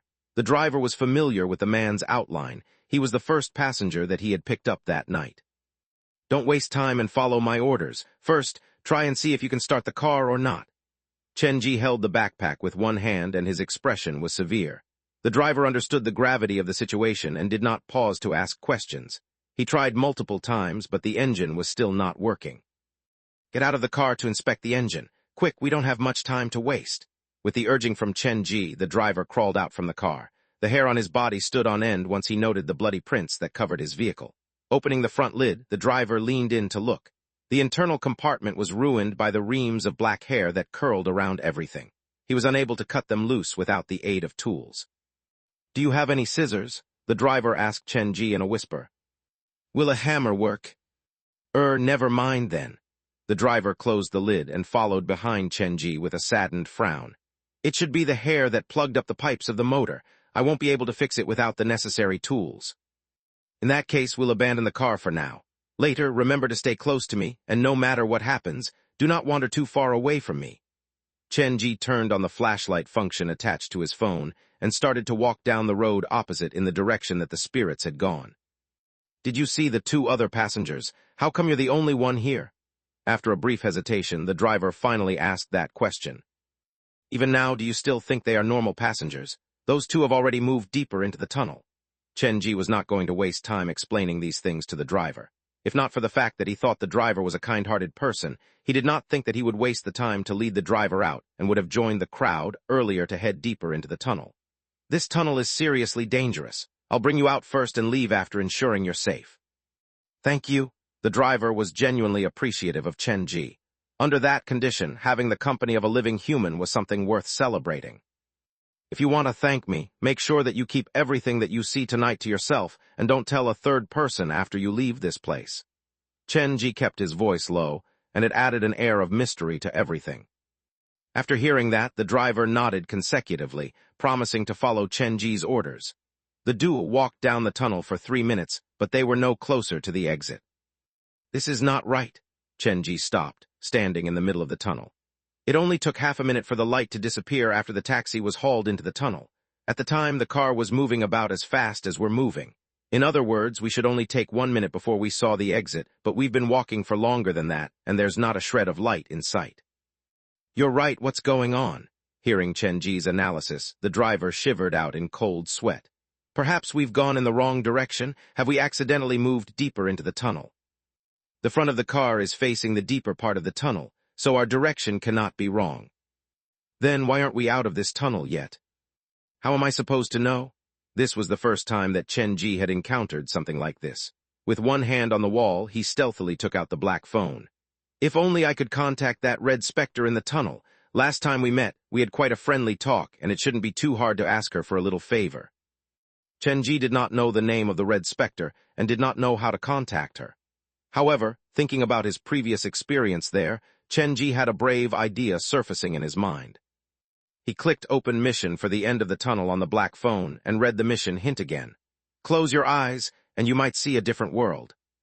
With the driver looking on with shock, Chenji shredded the sleeve of his shirt. "What are you doing?" Chenji ignored the driver. He folded the torn sleeve into a blindfold and tied it around his eyes. "Brother, what are you doing? Can you please act a bit more normally?" The driver was frozen standing where he was. He could not understand Chenji's action at all. "Be quiet and follow me. If you're really that afraid, feel free to close your eyes. With his hand touching the wall, Chen-ji continued to move forward in this manner. Chapter 609, Endless Repetitious Circular Tunnel. Voluntarily closing one's eyes in the dark and scary tunnel, in a way, was a different method of viewing the world. However, the driver, who had not been briefed on Chen-ji's intention, could not for the life of him understand what Chen-ji was doing. Was this a manifestation of the ostrich effect? By closing one's eyes, it was easier to pretend that the monsters roaming the tunnel did not exist. Even though he was filled with many questions, the driver followed behind Chen-ji honestly. After all, the man was his only hope. He could not imagine being abandoned in this long stretch of dark tunnel. Chen-ji had no idea what was going through the driver's mind. With his eyes closed, he was completely submerged in the darkness, and the surrounding became silent. Perhaps it was his tense nerves, but his body temperature kept slipping. If someone accidentally brushed up against him, they might have thought that they had come into contact with a dead body. With the sense of sight deprived, he could only rely on his sense of hearing and smell as well as the feeling under his skin to help him recognize everything around him. The wall was uneven, and occasionally his hands would touch something that felt like moss. When his fingers first brushed up against something wet yet sticky, the hair on Chen-ji's arm rose involuntarily. Will I eventually get to the exit this way? It shouldn't be so simple. The hint given the black phone probably carries a different meaning. The blinded Chen-ji moved forward with his hands guiding the way. He could not see anything. The darkness, chilliness, and strange sounds, as well as the sensitive touch of his fingers, overwhelmed his sensory systems like waves. With superhuman training and determination, Chen-ji resisted the urge to yank off the blindfold and took one step after another. No sight, no thoughts, no nothing. Chen-ji adjusted his breathing, and just like his first nightmare mission, there was only one thought in his mind: finish the task at hand. His mind detached itself from the sense of time, and Chen-ji had no idea how long he had been walking. Different from his previous nightmare mission this time, he did not even pause to count his heartbeat or footsteps. He had completely emptied his mind. Caressing the wet surface of the wall, he kept on walking until suddenly his hands caught nothing. There's a hole in the wall. White Dragon Cave Tunnel was a straight route, and there were no turns, so something like this should not have happened. Should I take off the blindfold to look? Before Chen-ji could make the decision, someone suddenly pulled on his arm, and the person who did that was shaking so violently that Chen-ji could feel that through the skin contact. Calm down, what did you see? The unknown was often the scariest. After losing his sight, Chen-ji's emotions were more easily influenced by the people around him. It's just on your left. The thing is right next to your left cheek. He's very close, please do not move. The driver replied anxiously, his voice thick with terror. Don't panic, describe the thing's appearance. Is it a person or a bug? Chen-ji stood where he was, careful not to move a muscle, but he waited for a long time and there was no reply at all. Are you there? In the empty tunnel, only the echo of Chen-ji's own voice remained. The driver seemed to have disappeared into thin air. What exactly did he see? If the driver had just disappeared, Chen-ji would not have been so worried, but his timing was just so suspicious. He had left behind such a cryptic message before he disappeared. He had told Chen-ji very explicitly that there was something unique and probably terrifying sitting right next to Chen-ji's left cheek. The driver's disappearance should be related to this thing, but that is not for certain. Something might have already happened to the man after I decided to put on the blindfold, and it has been someone else who has been following me. He's purposely trying to make me look to the left. Chen-ji had no idea what the truth was. All he could do was try his luck within an acceptable range of possibilities that he could still control. Raising his arm, Chen-ji touched the left side of his face. There was nothing there. He sighed in relief before slowly moving his arm toward the wall. His fingers soon touched the cold stone wall, and he did not brush up against anything weird. He extended his fingers and stopped at the edge of the wall and the supposed hole. There's a strange split in the road that is supposed to be straight. Shall I turn into it to take a look? Resisting the desire to peel off the blindfold, Chen-ji raised both of his hands, and like a blind person, he slowly nudged toward the mouth of the opening on his left. Where will this route lead me to? It was supposed to be a straight tunnel, but for some reason he had ended up inside a maze. With every few steps, Chen-ji left a deep scratch on the wall, leaving behind a trail of marks. He continued walking like that for a few minutes, and then Chen-ji's fingers felt air for the second time. Another split had appeared on his journey. It was because of the hint on the black phone that Chen-ji had decided to blindfold himself, but the result made him feel greatly unsettled. This straight tunnel seemed to have split into endless turns and corners. Like a person's fate in life, One would never know what was awaiting at the next turn of the corner. Su Yin, Chenji was worried that he might be greeted with a nasty surprise once he tore off the blindfold and placed himself in danger, so before doing that, he summoned Su Yin. The smell of blood suffused the air, and Chenji took in a deep breath. His nerves slowly calmed down, and Su Yin's presence gave him the sense of security that he had been lacking. Rubbing his eyes, Chenji looked around with yin-yang vision. He discovered to his surprise that he was standing at the spot that he started his journey. A few meters behind him was the taxi covered in bloody handprints. The vehicle was still there, but the driver had already disappeared. With Su Yin's accompaniment, Chenji walked down the tunnel. He did not come across any splits, nor could he find the markings that he scratched on the wall. The tunnel that he saw with his eyes and the tunnel that he felt with his fingers did not seem to be the same one. This was a strange feeling, like one was reality, and the other was a dream, but strangely enough, they were somehow intermingling to form an endlessly repeating circle. No wonder the shadow lost once in a place like this. I should consider myself lucky that I was able to escape last time. White Dragon Cave Tunnel was a unique location, but Chenji had no idea what the reason behind its uniqueness was. So the question is, which of the tunnels is the real one? And why were those homeless spirits and souls so drawn to this place? Is it possible that they somehow perceive this place as the cycle of reincarnation? This trial mission was a lot more complicated than Chenji thought. He did not dare move recklessly. He flipped open the comic and released all of his employees. Aljo and Duan Yue, I need you two to guard the taxi. The rest of you follow me. Try not to leave too much space between you. Chenji had been to this tunnel before, and based on his online research, he knew clearly how long this tunnel should be.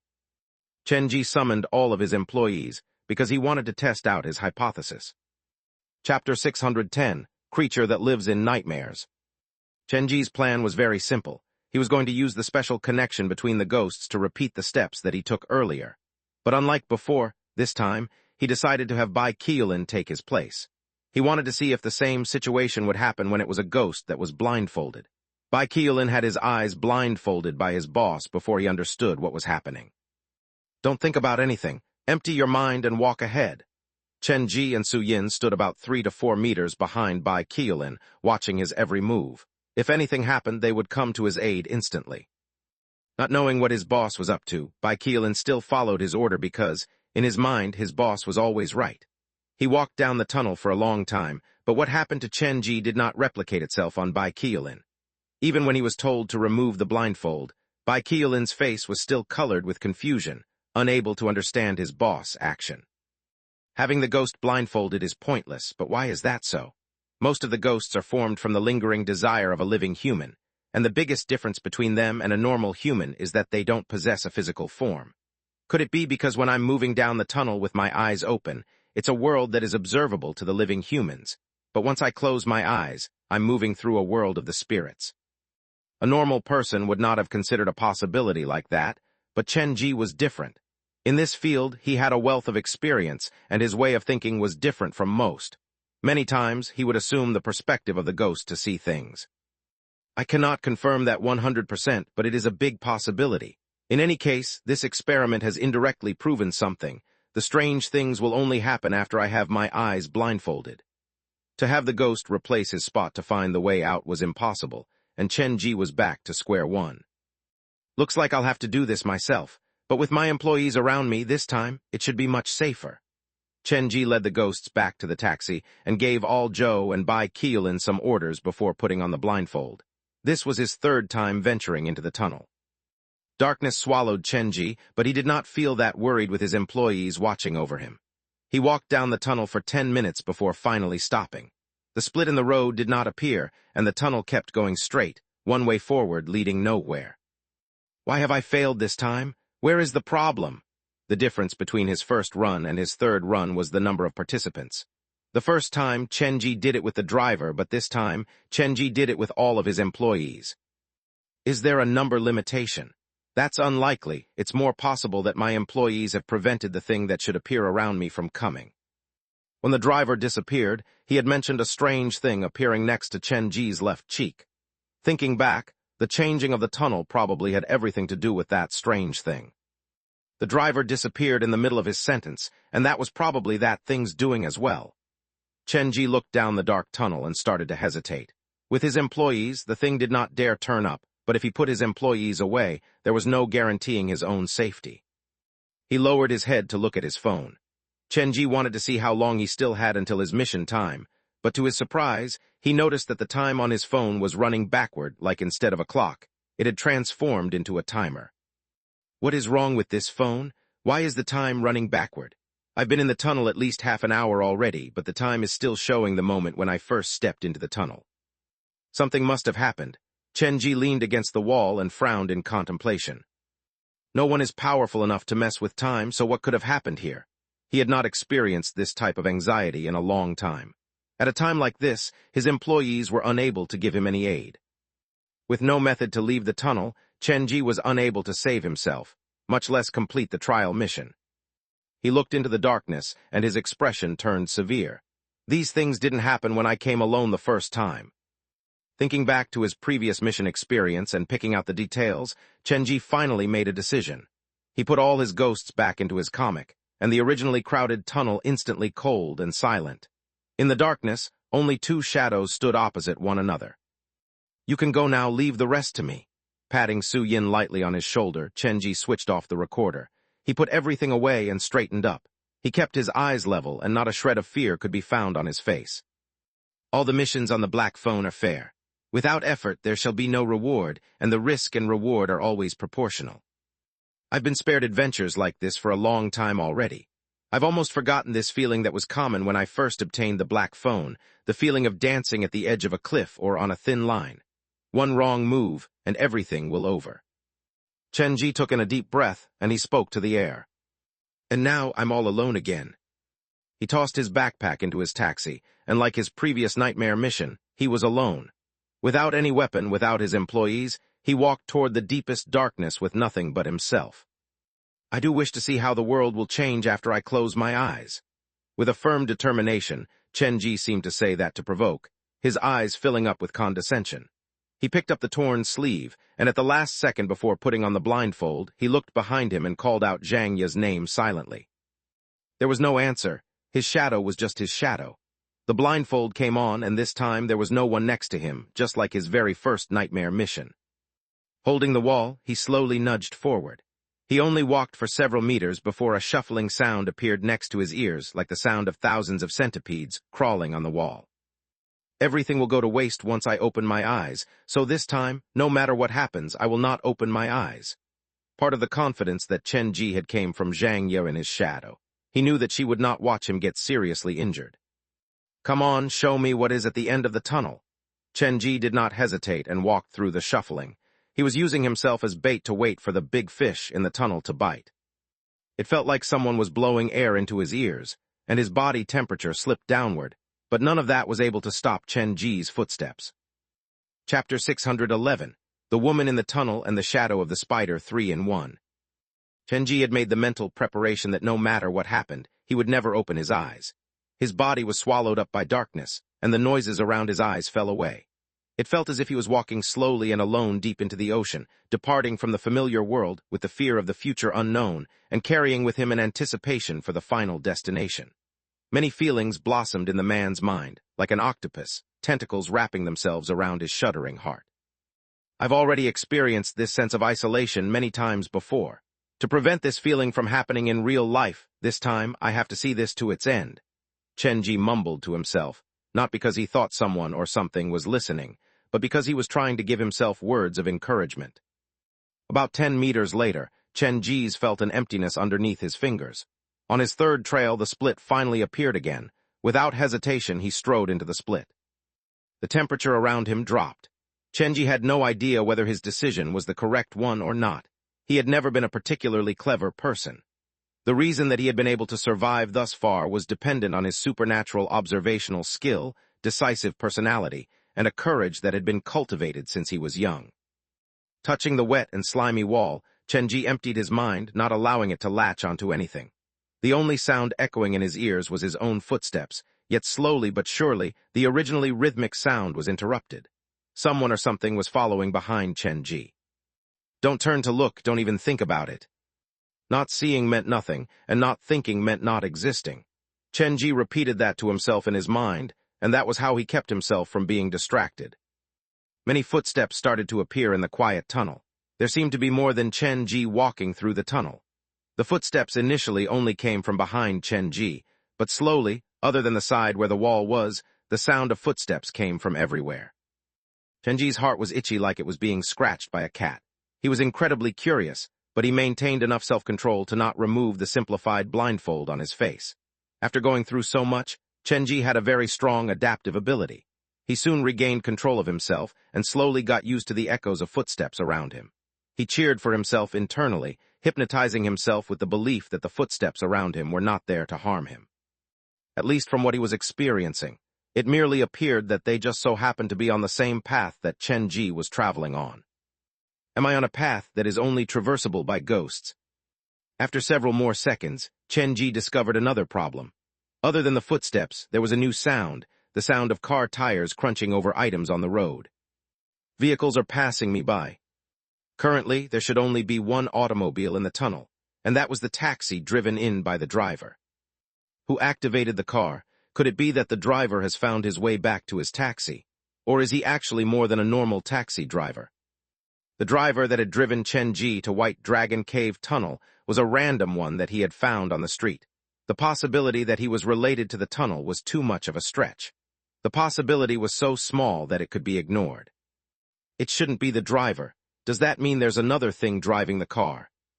Chen Ji was about to consider the line of thought when something even more incredible happened. He could hear clearly in both of his ears the humming of engines, plural. There was more than one car passing him by. What on earth is happening? With his eyes blindfolded, Chen Ji had no idea what was going on. He could only picture the explanation with what he heard. The footsteps around him picked up pace, and they appeared to be rushing in a unified direction. Something scarier is forcing him to run, or has the thing that has been drawing them forward finally appeared? Chen Ji was unsure whether he should follow them and run. With his eyes blindfolded, it was hard to make a decision. After a moment's hesitation, he decided to maintain his current speed. He kept himself alert and careful with every move and used his remaining senses to slowly dissect this whole new world. The slick feeling on the wall has disappeared, and what's left is a cold, hard surface. It feels much smoother and flatter to the hands, like it has been sanded down before. Chen Ji desperately wanted to remove the blindfold to confirm his suspicion. Ever since he entered the split, the world had changed tremendously. The split led him to a completely different world. He continued moving forward, and the tunnel became even more crowded. He could just about make out people talking, and the more he moved forward, the louder the voices became. But the strange thing was, as loud as the persons spoke and as sharp as the voices were, he was unable to perceive the meaning that was inherent in the words. He could only process the emotions behind the words: anxiety, anger, and a small inkling of fear. What is happening out there? Even though he was still inside the tunnel, the situation outside had completely changed. The footsteps, the screaming, the honking of cars, the tires grinding, and the humming of motors, it felt as if the tunnel was still in use. If the tunnel hadn't been sealed, it would be this active, I suppose. Chen Ji had no idea where he was, but one thing was certain: everything that he was experiencing should have something to do with the actual owner of White Dragon Cave Tunnel, and it was probably leading him there on purpose. The cacophony around Chen Ji grew louder, and more voices entered Chen Ji's mind, making it nearly impossible for him to hear his own voice. The only thing that he could tell was that the footsteps were still moving in one particular direction, and after he paid them more attention, he realized that all the cars were moving that way as well. Why are they moving that way? The question was stuck in his mind. While Chen Ji was figuring out the answer, a different sound entered his left ear. The noises drowned out the voice for the most part, such that Chen Ji only managed to tell it was the voice of a child. It was crisp and intermittent, and it sounded like the child was injured. Chen Ji shuffled another few steps forward along with the crowd, and the child's voice appeared again. No, wait. This time Chen Ji stopped. He noticed something weird. The child's voice was coming from behind his left ear. When all the people and cars were moving forward, the owner of the voice stayed where they were. They had not moved. Another person might not have noticed a detail as small as this, but Chen Ji was different. To break through this conundrum, he kept his focus sharp, making note of everything around him. He did not dare speak lest he revealed the fact that he was different from the people around him. Save me, save my mummy. Several seconds later, the voice returned, and it came from the same spot as before. This is strange. I can hear so many sounds, but for some reason I can hear this soft voice the clearest. He could read the despair in the person's voice, and the feeling was hard to describe. It made Chenji feel comfortable, like the voice was reaching into his heart to squeeze on it.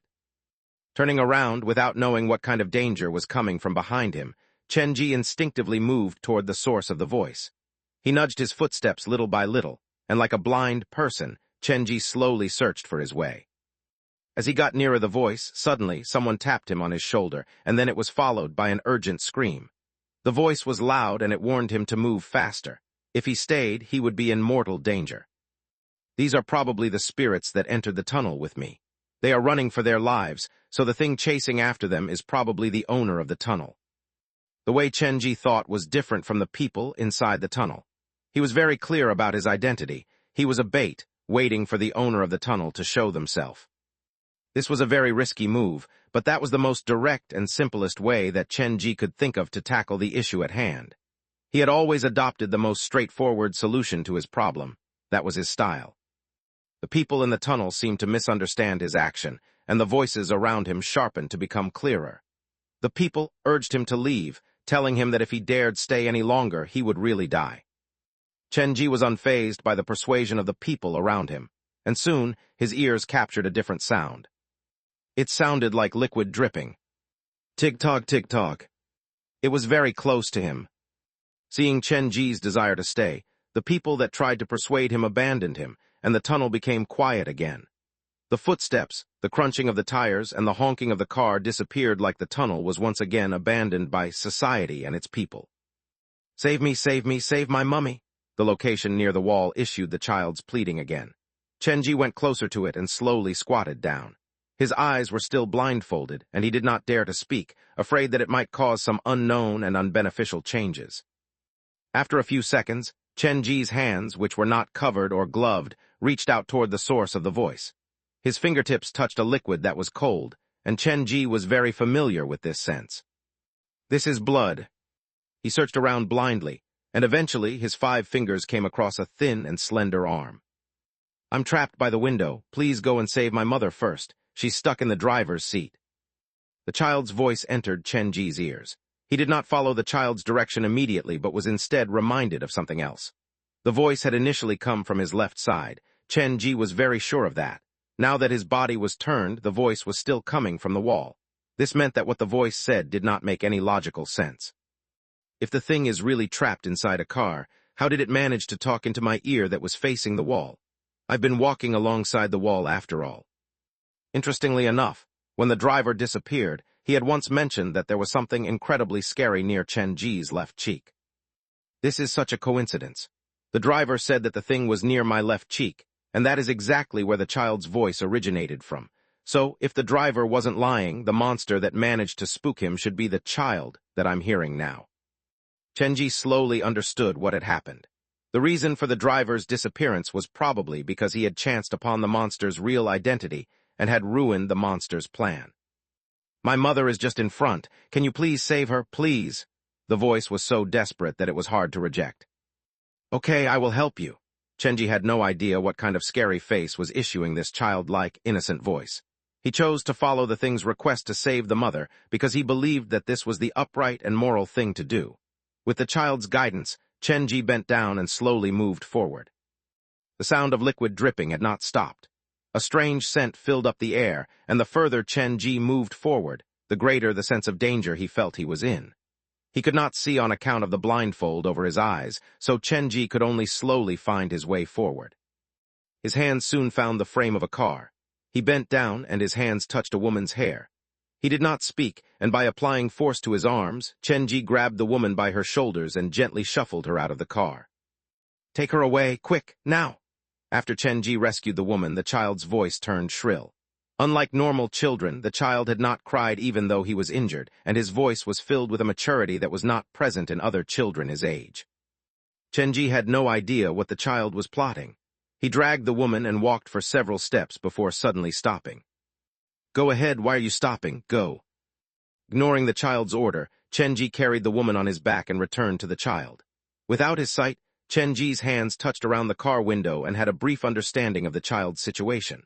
The lower half of the child's body was stuck inside the car window, and the broken glass had pierced through his stomach. If Chenji forcibly dragged the child out, it would definitely cause the injury to worsen. Chenji tried to lift up the car, but obviously he did not possess the super strength to do that. "Just leave me behind, take her and leave." Perhaps it was pain or perhaps it was something else, but the child wailed at the top of his lungs, and finally, Chenji could hear the tears in his voice. "If I abandon you and your mother manages to survive, she will live in guilt for the rest of her life." Chenji could not resist the urge to voice the thought in his mind. When he said that, the surroundings suddenly became a lot quieter, but soon, everything returned to normal. "My body is stuck and I can't leave. You have to go or else everyone will die." After confirming that his words would not influence this world, Chenji became more courageous. "I have an idea that might be able to save you, but it'll be painful, and I can't guarantee that you'll be able to survive." "What is it?" As long as there was a possibility, most people would still fight for it. "Your hip bone is stuck in the warped car window. I can try to force you out, but that way your lower body will definitely be crippled, and the wounds on your body might worsen." That was the situation that Chenji had perceived from the use of his hands, and it was because he had not witnessed the actual gore that he dared come up with such a risky idea. "Like you said, staying here will lead to certain death, but pursuing this chance might lead to a hope of survival." "But if I die in the tugging process, wouldn't you become the murderer that took my life?" the child suddenly asked. If this was real life, perhaps Chenji would hesitate, but in that strange place, he did not panic at all. "If it can increase the chance of your survivability by even 1%, I don't mind being misunderstood by the world." He leaned down on the ground and braced his feet against the warped car window while hugging the child's upper body with both of his arms. "It'll be painful, but if we manage to survive this ordeal, then a new life awaits." He started to apply force, and the boy's body was slowly adjusting to the pull. The sound of bones cracking was eerie to Chenji's ears. Other than that, the boy's skin was torn open, and blood oozed, but none of that stopped Chenji from continuing his rescue. He expended all of his strength, and finally pulled the boy out from the warped window. "Good, we've done it. Are you still okay?" No one answered Chenji, and the tunnel suddenly became a lot more deserted. Chenji had no idea what had happened, but he had a feeling something was not right. Perhaps the monster at the back had caught up to them. Even at a time like that, Chenji had not forgotten about the woman on the ground and the child next to him, even though he clearly knew that neither of them was technically human. "Something is probably coming, be careful." Chenji slung the woman over his back and picked up the broken child from the ground. To his surprise, the child in his arms was much heavier than the woman on his back. They were not even on the same weight level. However, it was not the time to care about things like that, and he jogged forward. Chenji could not see the road, and it did not take long for him to trip and fall. He did not say a word or even curse. He quickly got back up, picked up the child and the woman, and continued running. He tripped and fell, gaining many bruises as he knocked against the wall and floor. After who knew how many tumbles, when Chenji stood up and wanted to pick up the child again, another voice sounded next to him. "Are you an idiot?" The voice was similar to the child that he had heard, but the voice was no longer in pain. In its place was a trace of coldness and a strange resentment. Chenji did not reply. He wanted to go and pick up the child again, but he caught air. "So such people really exist in the world?" The voice continued, but this time it came from right above Chenji. Standing where he was, when Chenji did not know what to do, someone tapped him lightly on his shoulder, and a pair of bone-chilling arms wreathed around his neck and undid the blindfold around his neck. Opening his eyes, Chenji turned to look and realized that it was the woman in the tunnel standing behind him. But different from last time, she was much prettier. At least, her skull was not broken, and all her facial features were where they should be. "It's you." Chenji revealed a smile and was about to say something more when he fell under the shadow of a large spider.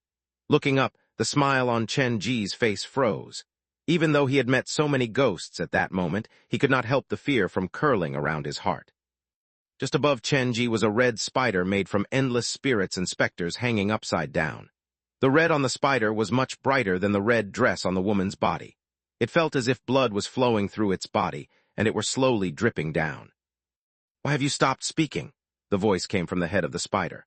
Following the voice, Chenji noticed that the spider's head was replaced by a boy's. He only had his upper body remaining, and his lower body was attached to that of a giant spider. With his legs gripping the wall, the boy hung from the ceiling, looking at Chenji with cruelty and hatred in his eyes. "Wait, so I was carrying you with me earlier." The first sentence out of Chen Ji's lips stumped the boy. In reality, he also did not expect Chen Ji to choose to carry him and run. Both the ghost and the man felt quite uncomfortable after the charade was broken. It's fine, that's quite an interesting experience. Chen Ji tried to find an excuse for his behavior. Without waiting for the boy's response, he quickly changed the topic. I actually came here to discuss something with your mother. I didn't expect something like this to happen. I know your heart is filled with hatred, and I will not try to convince you to let it go. I merely want to say that if you have any dream, I can help you fulfill it, even if it is to take revenge. What Chen Ji said was completely different from what the boy anticipated. He did not think that anyone would be able to say something like this considering the situation that Chen Ji was in. He did not know how to answer, so he chose to be silent. It's fine if you don't want to answer, but can you tell me why the tunnel has changed to something like this? Chen Ji asked the question on his mind. The White Dragon Cave tunnel even stopped the shadow, so there had to be a big secret hiding here. The boy opened his lips, but perhaps he thought that he should not reveal his past so easily, so he closed them again. However, with the persuasion from the woman and the fact that he had nothing to lose, the boy gave Chen Ji a rough depiction of his past. He was the woman's child, and after his mother divorced his father several years ago, she drove the car, taking her child back to her mother's home. When they passed White Dragon Cave tunnel, they got into a car accident, a large-scale collision in fact, and one of them was leaking gas. It was unclear now which of the cars stated burning first, but as the trail of fire nudged toward the oil-leaking vehicle, the people in the tunnel started to run. At the time, the boy had been stuck inside the window, and the woman was injured. She had managed to crawl out from the wreckage, but she had been too weak to able to save her child without help.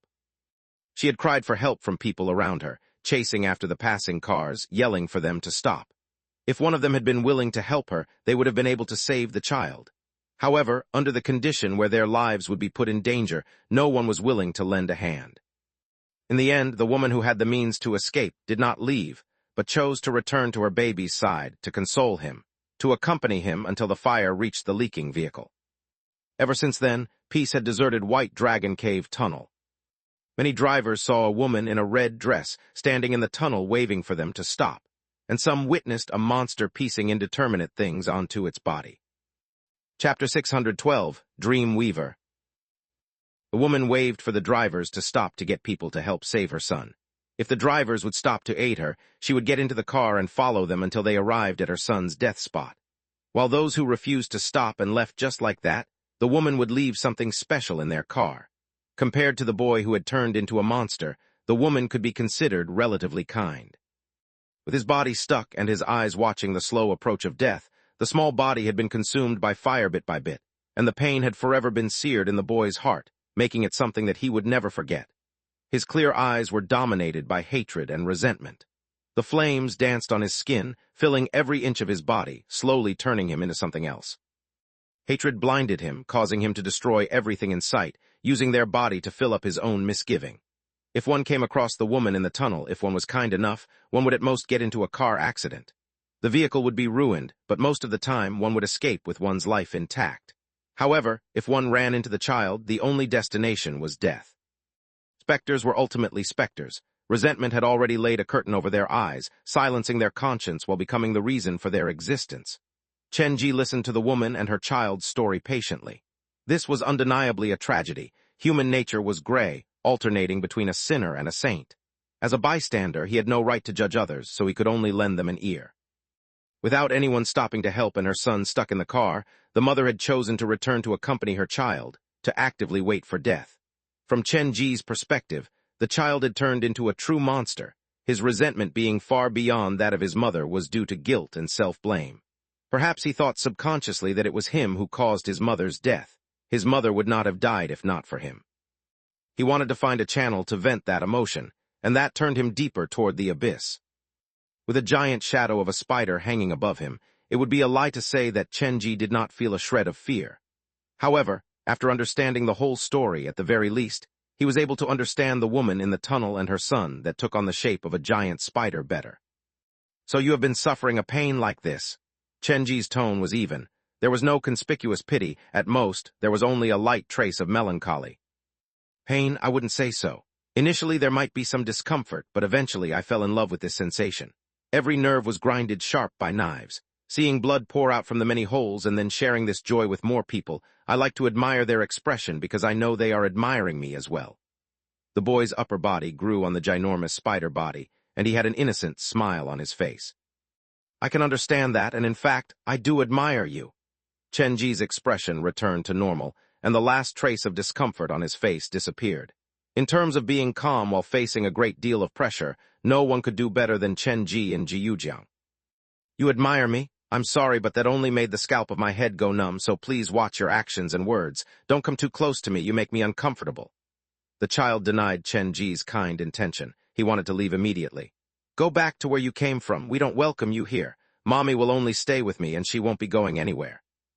The monster spoke in the petulance of a child, but contrasting that with his scary body, it was definitely a strange experience. Since you insist on your mother staying with you, I'm not going to force anything otherwise. But in return, can you help me answer a few simple questions? Without waiting for a confirmation, Chenji continued. Why are there suddenly splits in White Dragon Cave Tunnel? The tunnel that I saw when my eyes open and the tunnel that I felt with my eyes closed are completely different. Why is that? After closing my eyes, I can hear people and car honks, and my hands even found the frame of a car. But how come all these things disappear after I open my eyes? You sure have plenty of questions. The boy was impatient.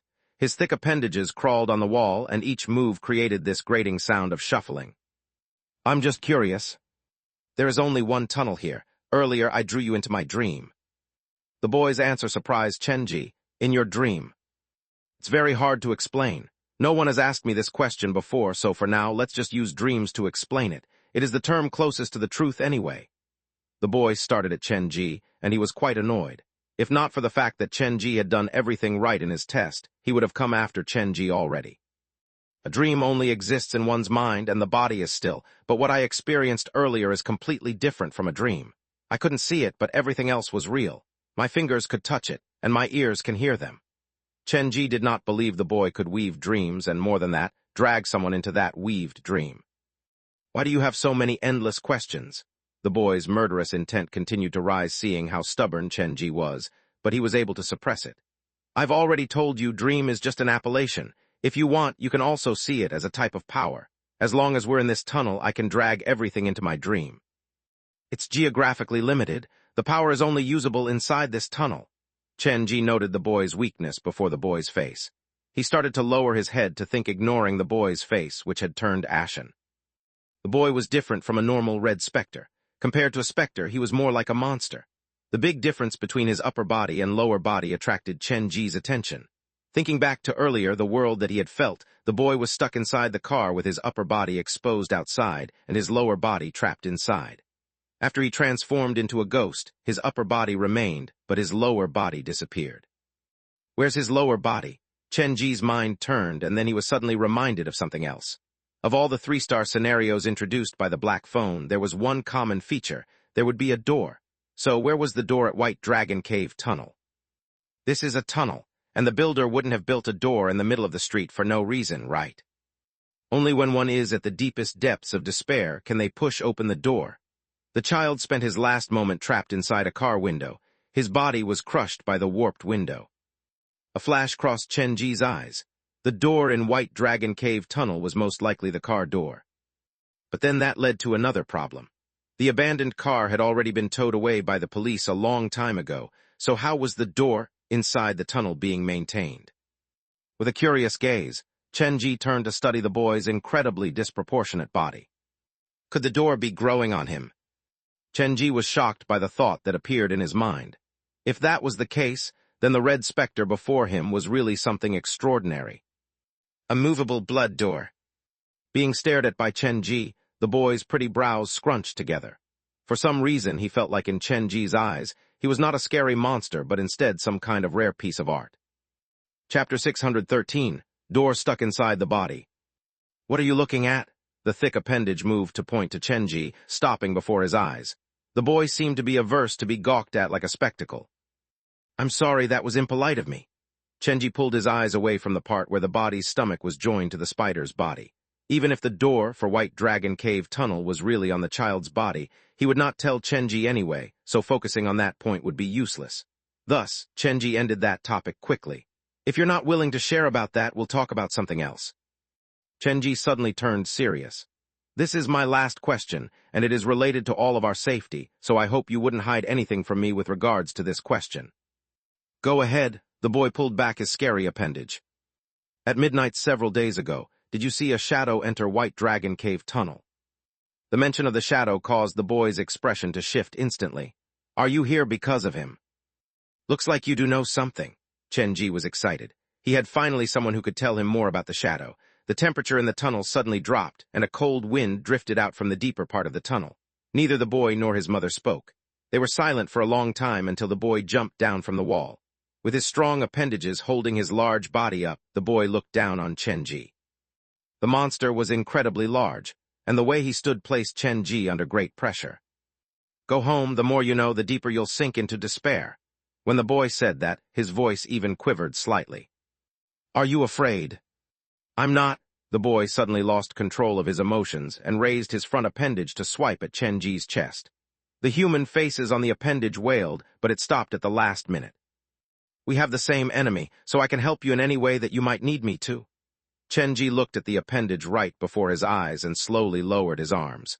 If the boy wanted to hurt him, he would be sent flying already.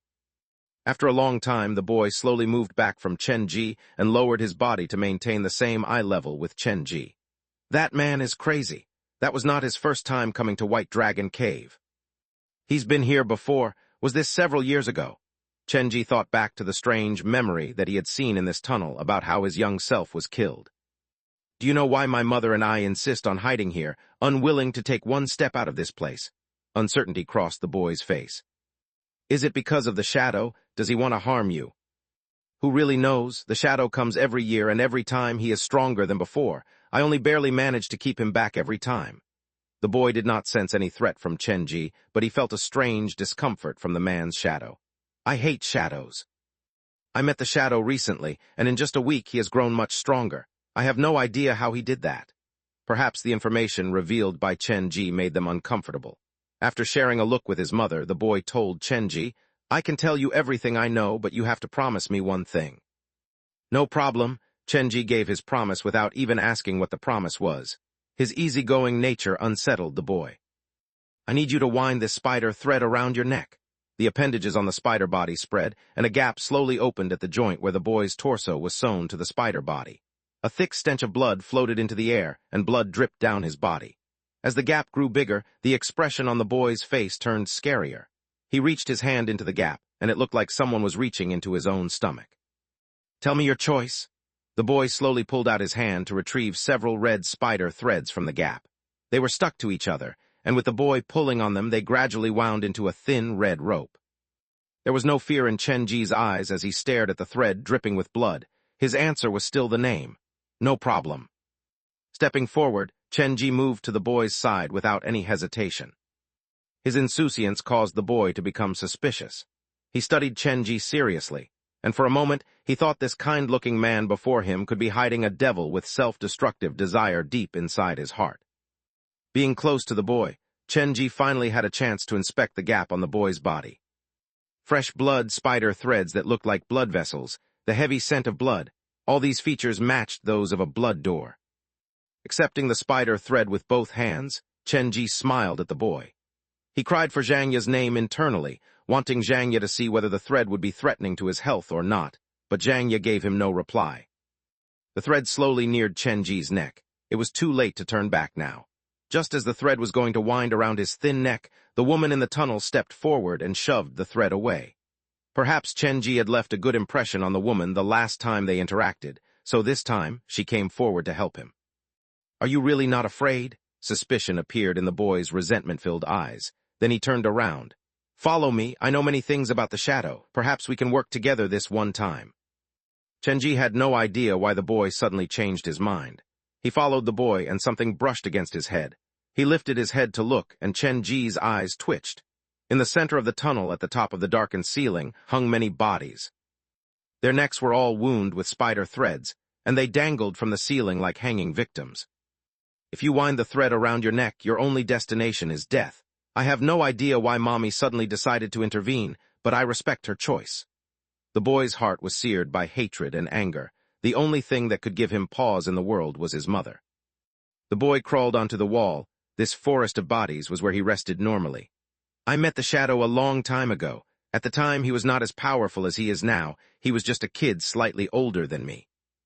I have no idea where he came from or what his origin was. I only know he's being looking for many different children, and if I'm not mistaken, he needs to feed these children to something called a ghost fetus. He told me that he needed to build a door at Liwan City. Initially, I had no idea what he meant, but later, I understood that the door he mentioned was this. The boy moved his body and blood splashed. A large gap opened up between his spider body and his human torso. A conspicuous depression could be seen. I have a distorted door, and the door is stuck inside my body. It was something I edged open little by little when the fire was burning. Chapter 614, Come With Me. Only when a person was at their most despaired and most helpless would they be able to open the door. When the fire was burning, the boy was trapped inside the warped car window, and what he saw was his injured mother and the people who ran away from them. Fire burned his body, and as his flesh and blood melted into the car door, he finally managed to open the door that he was stuck in. His lower body was left inside the car, but his upper body was burnt into the car door. Chenji couldn't imagine a pain like that, so no matter what the boy had done, Chenji did not think that he was in a position to judge him. No one was born a monster. Even if they looked different from a normal human being, their heart was made of flesh and blood. Crawling amid the jungle of human bodies, the gap on the boy's body slowly recovered. The shadow wants to build a door in Liwan City to release something from behind the door. Before he met me, the madman came up with many experiments to test out human nature and push innocent people to their breaking point. Then he used them to open the door, but even until they died, none of them were able to open the door. His plan kept failing until he eventually turned his target to me. He wanted to capture me and detain me in Liwan City to help him complete his plan. The boy's tone dropped. Naturally, I wouldn't agree, so I wanted to kill him. This was a cruel character. He would kill whoever that dared target him. But from the current situation, it appears that you failed. Chenji easily rained on the boy's parade. He was reminding the boy that things had changed, and the shadow was their common enemy. You're right, he's extremely hard to kill. After saying that, the boy studied Chenji. He grows ever stronger, but as long as I am inside this tunnel, I'll be able to protect myself and my mother. Blood leaked out from the boy's torso. I can drag anything that enter the tunnel into the door, and there, I can do many things that I wouldn't be able to do outside the tunnel. The door pusher's power would multiply when they were inside the door, so the boy's ability to pull people into his door was incredibly powerful if used right. So you pulled me into your door earlier. Yes, that place is a nightmare that I've weaved. Time is frozen on that day, but there is a weakness to this power. It can only be used inside this tunnel. Once I leave the tunnel, the door can't be opened anymore. The gap on the boy's torso was like a mouth, and it looked scary. Sometimes I even wonder, was it me who opened the door, or did the door assume who I was? The boy's situation was very unique. This was Chenji's first time encountering something like this as well. You fought the shadow before. Did you notice if he has any weakness? If I knew that, do you think I'd still be here talking with you? The appendages shook agitatedly, and the boy looked quite mad. The madman was stronger every time he came. I tried many methods, but I could not kill him. Then I planned to trap him inside the world behind the door, but eventually he found out the pattern of the tunnel behind the door and almost escaped on his own. The boy caught himself, because he realized that he had accidentally revealed that there was a pattern to the tunnel behind the door. And then, Chenji pretended not to have heard him and urged him to continue. He failed, but I won't be able to use the same trick next time. The boy leaned his body to the side to expose a large gash on the spider body. I just fought him some time back. He was strangely desperate, like a maddened dog. Where did he go after that fight? Chenji wanted to know if the shadow returned to possess Jia Ming after leaving the tunnel.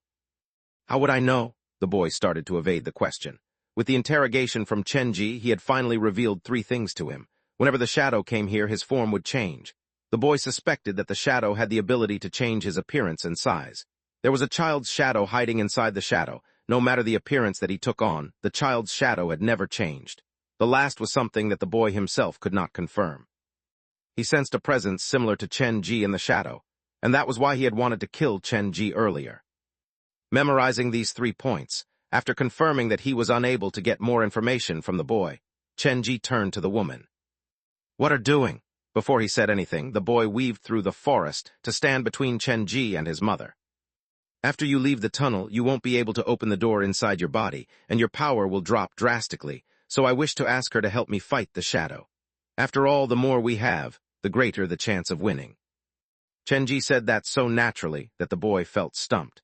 Letting you go and telling you so many things is already the limit of my kindness, but you still want to take my mommy with you.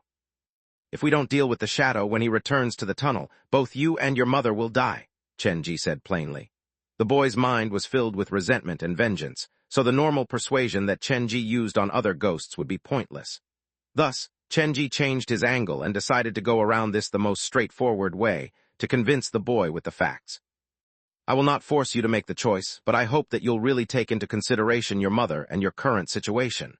With pain in his voice, Chenji empathized with their pain. I believe you are unwilling to experience that deep despair again, right? Impossible, she will die if she leaves this tunnel. They will all die. The appendages slashed the dead bodies hanging from the ceiling. The pained souls wailed, but their spirits were wound inside the spider web. They were unable to escape. The boy could be quite scary if he wanted to. Instead of waiting for death, I still think it's better to grasp your fate with your hands. Chenji walked past the boy to address the woman. Your child wants to protect you, and you also want to protect your child. Neither of you can suffer the pain of loss again. I understand that, so no matter the choice either of you make, I will accept it. The dangling bodies swayed as they cried out in pain. This continued for several minutes until the woman smiled at Chenji and walked toward her boy. Like a loving mother, she reached out to hug the boy's head. The boy's eyes, which were filled with hatred, suddenly softened, and his large appendages were pulled together. The scary lines on the spider body also stopped bleeding. The woman whispered something into the boy's ear before letting go and walking out of the tunnel. Chenji did not pry because he said that he would accept any decision that they made. Catching up to the woman, the expression on Chenji's face finally softened.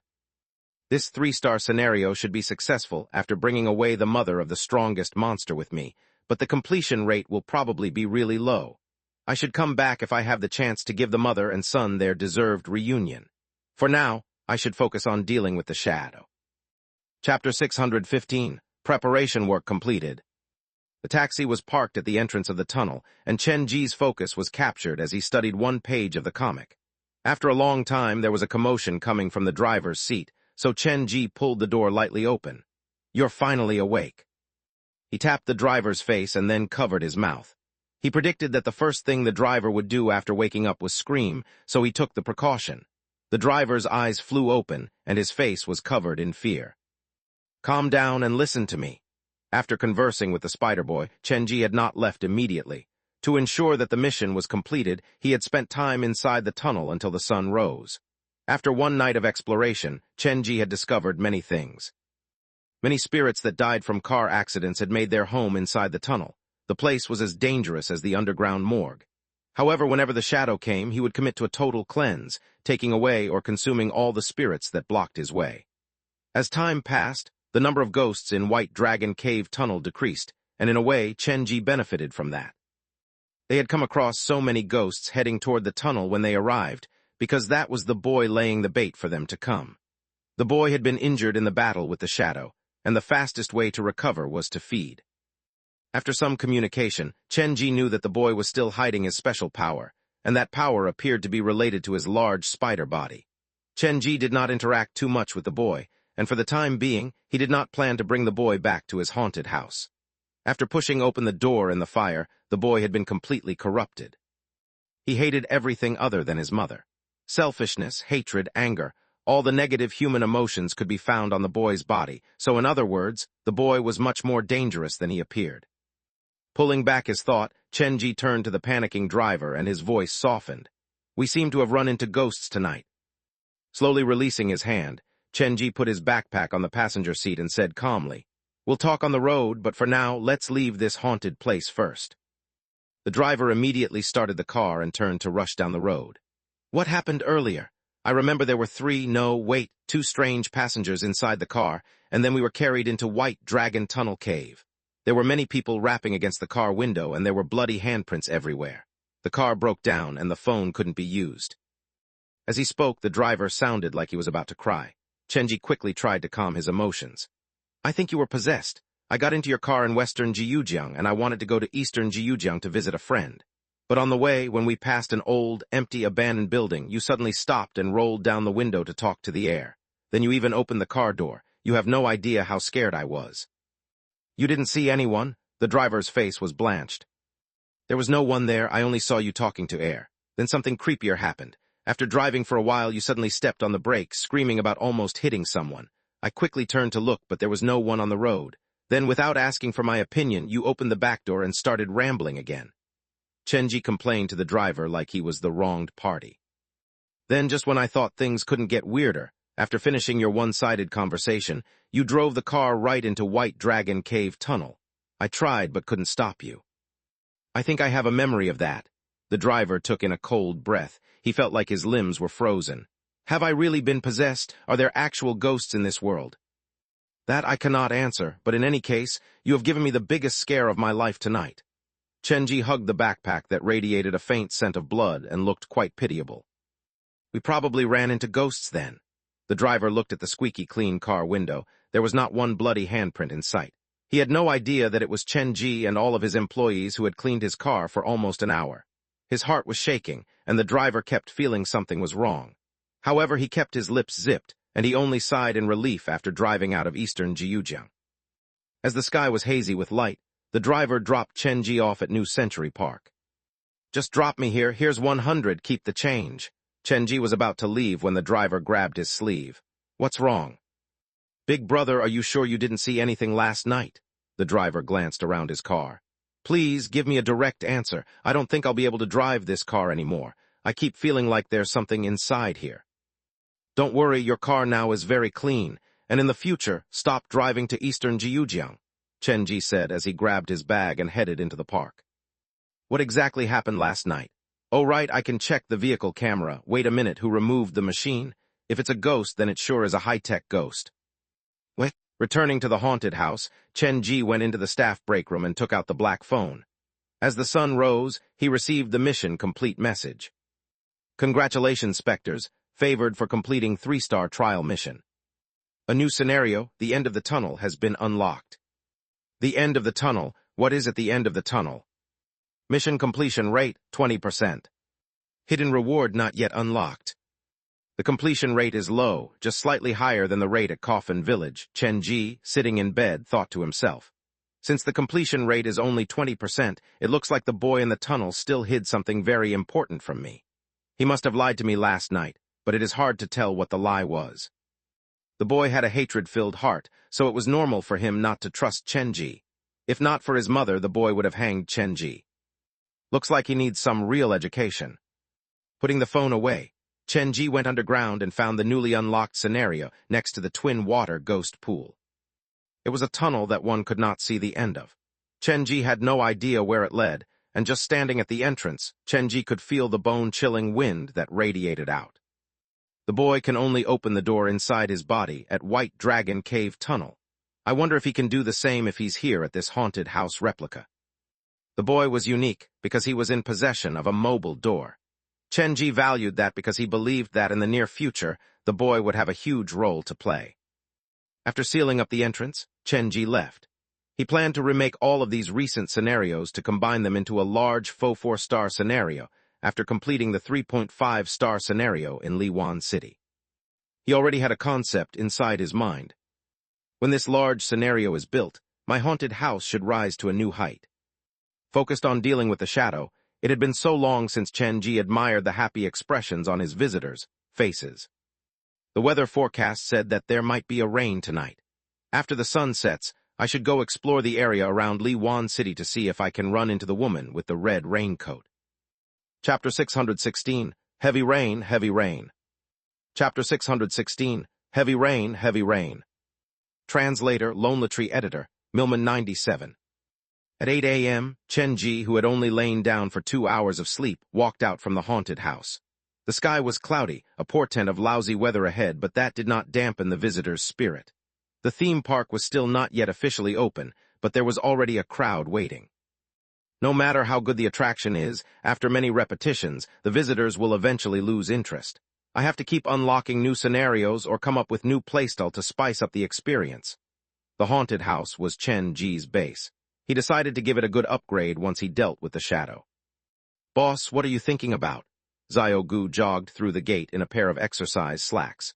"We probably won't have that many visitors today on the account of impending rain." "That might not be true. Once it starts to rain, the visitors will be forced to queue for indoor attractions since the outdoor attractions won't operate normally. Perhaps many visitors who normally wouldn't give the haunted house a chance might attempt it." Chen Ji led Gu to the dressing room. "In other words, don't think about slacking on the job. Get to work." "Yes, boss." Gu was a very qualified worker. He was loyal and worked without complaint. Chen Ji planned to raise his salary for the coming month. The haunted house could not have met its success with the workers, so naturally, Chen Ji felt like he should share the earnings with them. After the new scenarios are unlocked, 2 employees is no longer enough. I should try to recruit more employees during this mission. The park opened at 9 a.m. and a new busy day began. This time, Chen Ji did not hide inside the staff break room to sleep. He summoned Bai Qiulin, All Zhou, and Duan Yue and had them change into outfits that would not show their faces. Chen Ji led them through all the scenarios before his guests. He explained the purpose of all the rooms in the haunted house and the official responsibility of a haunted house worker to the 3 of them. He even gave them some lessons on running and operating the business. "In the future, I'll need the 3 of you to help me manage the underground scenarios. I will have Su Yin and Yan Danian help you." The underground scenario was getting bigger and bigger, so Chen Ji definitely could not handle everything alone. To prevent accidents, he needed to improve the safety awareness of his employees. "In a bit, I need you to pass on the knowledge that I've taught you today to the students in the mannequins and the professors and lecturers in the morgue. Especially remind the professors to not purposely go after the students from the medical university." Chen Ji had no idea what the source of the professor's conflict with the Jiujiang Medical University students was. They were normally so reserved and professional, rarely showing up before the visitors, but once the students from the university arrived, they would turn into the scariest visage. To Chen Ji's bafflement, the headmaster from the university seemed to have taken this on as a challenge. He even encouraged his students to come to the haunted house's morgue to train their courage when they were free. Chen Ji did not want to intervene too much, but whenever he saw the students who were scared mindless by their teachers, he would feel sorry for them. "When I go around Liwan City tonight, I should bring the professors with me. I have a feeling their full potential hasn't been unlocked yet, and it's not a long-term solution to have them spend their time just scaring students in the underground morgue." After briefing All Zhou and the rest, Chen Ji had them enter the scenario. The visitors that visited the haunted house that day would come across this strange scene. There would be this strangely dressed fellow, and no one knew whether they were a visitor or worker. As they stood on the podium in the classroom explaining lessons on management to the room of mannequins, words would appear on the blackboard, notes about how to find people to talk to inside a group and how to increase efficiency at work. It felt like a scene right out of a multi-level marketing meeting. Chen Ji, who hid in the corner, kept watch over All Zhou's group, and reality proved that they were indeed quite excellent and would become the spiritual center of the haunted house in the future. The 3 of them and Yan Danian are the perfect team. They know each other well, and each has their own assigned role. The only weakness is their lack of power. However, once Bai Qiulin advances to become a Red Spectre, that weakness will be obsolete. This team of 4 can help me manage many scenarios. Chen Ji was very satisfied, but he still had a regret in his heart because the most suitable candidate to be the haunted house's manager should be Mu Yang High School's old headmaster. Perhaps I should return to that place to look around if there's time. Chen Ji walked out from the underground parking lot. He entered the staff break room, removed the cat from its perch, opened the locked drawer, and fished out the notes that he had made earlier. He went through all the supernatural events that he had encountered in eastern Jiujiang. After finishing his revision, Chen Ji used his lighter to burn the papers. The man and the cat saw the ash that floated up into the air, but they were thinking about different things. "The sky is dark. There should be a heavy rain tonight." What? The clouds were still hanging low in the sky at 3 p.m. Due to safety concerns, most of the outdoor attractions had been shut down, and more visitors rushed into the haunted house. At 5 p.m., a shower fell from the sky, and it continued to grow. As a kind and considerate gesture, Uncle Sue and the park workers gave out free umbrellas to the visitors who needed them. Seeing as the rain might turn heavier, the park decided to close its door at 5:30 p.m. "It's raining, so why don't the 2 of you go home?" After sending the last batch of visitors away, Chen Ji let Su Wan and Gu off work while he stayed behind to finish the cleaning. At 7 p.m., the sky became darker. Chenji stared at the dim sky outside the haunted house, and he was silently contemplating. This is such a wonderful weather. Changing into a set of clean clothes, Chenji grabbed his backpack and ran into the underground parking lot. He placed all the ghosts that he could carry into the comic, including the senior doctor Wei Jiukin. Sir, you don't need to come out, just stay inside the pages. I'm bringing you with me because you're a good doctor, and I hope your good karma will be able to bring me luck tonight. Chenji returned to the staff break room and found another bag. He poured some cat food inside it. I'm going out to do something big tonight, you coming? Chenji knelt down next to the white bag. The confused cat titled its head at the bag of cat food, and it felt this scene was strangely familiar. Before it could resist, Chenji shoved it and Xiaoxiao into the travel bag. After all, it's a cat that has consumed the society's blood vial. It's quite spirited. Chenji pulled up the zipper halfway and rubbed the cat that poked its head out. Chenji left the room and exited the haunted house via the back door. He stopped next to the bus. Ever since he obtained the vehicle, it had been parked near the haunted house's back door. Uncle Su had asked him about it before, and Chenji had said that he dragged this from the flea market and was planning to turn it into a new scenario. Summoning the driver, Tang Jun, from the comic, Chenji passed him the key. Tonight, we're going for a spin. Chapter 617, Welcome Passengers. The honest Tang Jun opened the door, took the seat at the driver's spot, and felt that everything was so surreal. I didn't think I'd get back to my old career so soon. That is what you're best at, but I'll never force you to do anything you don't like. We're colleagues, so if you have any requests, do voice them. Chenji placed the heavy backpack at the last row. Tonight's weather is not bad. The rain is very heavy, which is perfect for an outing. Where are we planning to go tonight? Tang Jun was still a bit cautious around Chenji for reasons that he could not understand. Liwan City, just take the route that you're familiar with. We're really going there. When he heard the words Liwan City, a bad omen arose within Tang Jun's heart. Boss, that place is really dangerous. I'm not doubting your ability, but I simply think there is no reason for us to provoke them. I'm not doing this to provoke anyone. Tang Jun was about to sigh in relief when Chenji added, I plan to cleanse Liwan City from top to bottom, to rescue those that need to be rescued, and to find out the truth. Since Chenji had said that, there was nothing more for Tang Jun to say. They were on different wavelengths. There's still time for you to bow out. We'll only depart at 11 p.m. Route 104 was very long, and it connected eastern and western Jiujiang. If they left at 11 p.m., if there was no delay, they would arrive at Liwan City after midnight. I won't run, you've underestimated me. Tang Jun's legs shook unnaturally, and his hands gripped the steering wheel a bit too tightly. The rain continued to pour, and it was complete darkness outside of the bus. At 11 p.m., a broken bus exited New Century Park and slowly disappeared into the rain. Is this how you normally drive? Yes. Have you been blocked by traffic police before? No, the shadow has done something to the vehicle. In a way, you can see this vehicle as a hearse in service of dead people and people in despair. Tang Jun answered Chenji's questions seriously as he piloted the bus, and soon they arrived at the first bus stop. The stop appeared blurry through the heavy rain. There was no one there, but Tang Jun still chose to open the door and waited by the stop for 3 minutes. Even if there is no visible passenger waiting by the bus stop, it's better to wait for 3 minutes and perhaps a special passenger will arrive. That is what the shadow told me. The rain flew into the car. Chenji, who was seated at the second last row, observed everything silently. There were many ghost stories related to the bus in this city, but who would thought that it would one day turn into something like this? However, this was in line with the ghost stories society's Goa. When I walk in the darkness, I am the scariest ghost story this city has ever heard. Tang Jun continued to move after 3 minutes. After many stops, Chenji finally saw someone waiting at the stop after they left western Jiujiang.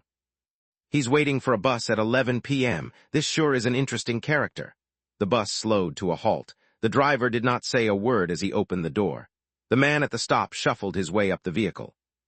He was wearing a cheap suit, radiating a heavy stench of alcohol. His cheeks were red and he was slurring his words.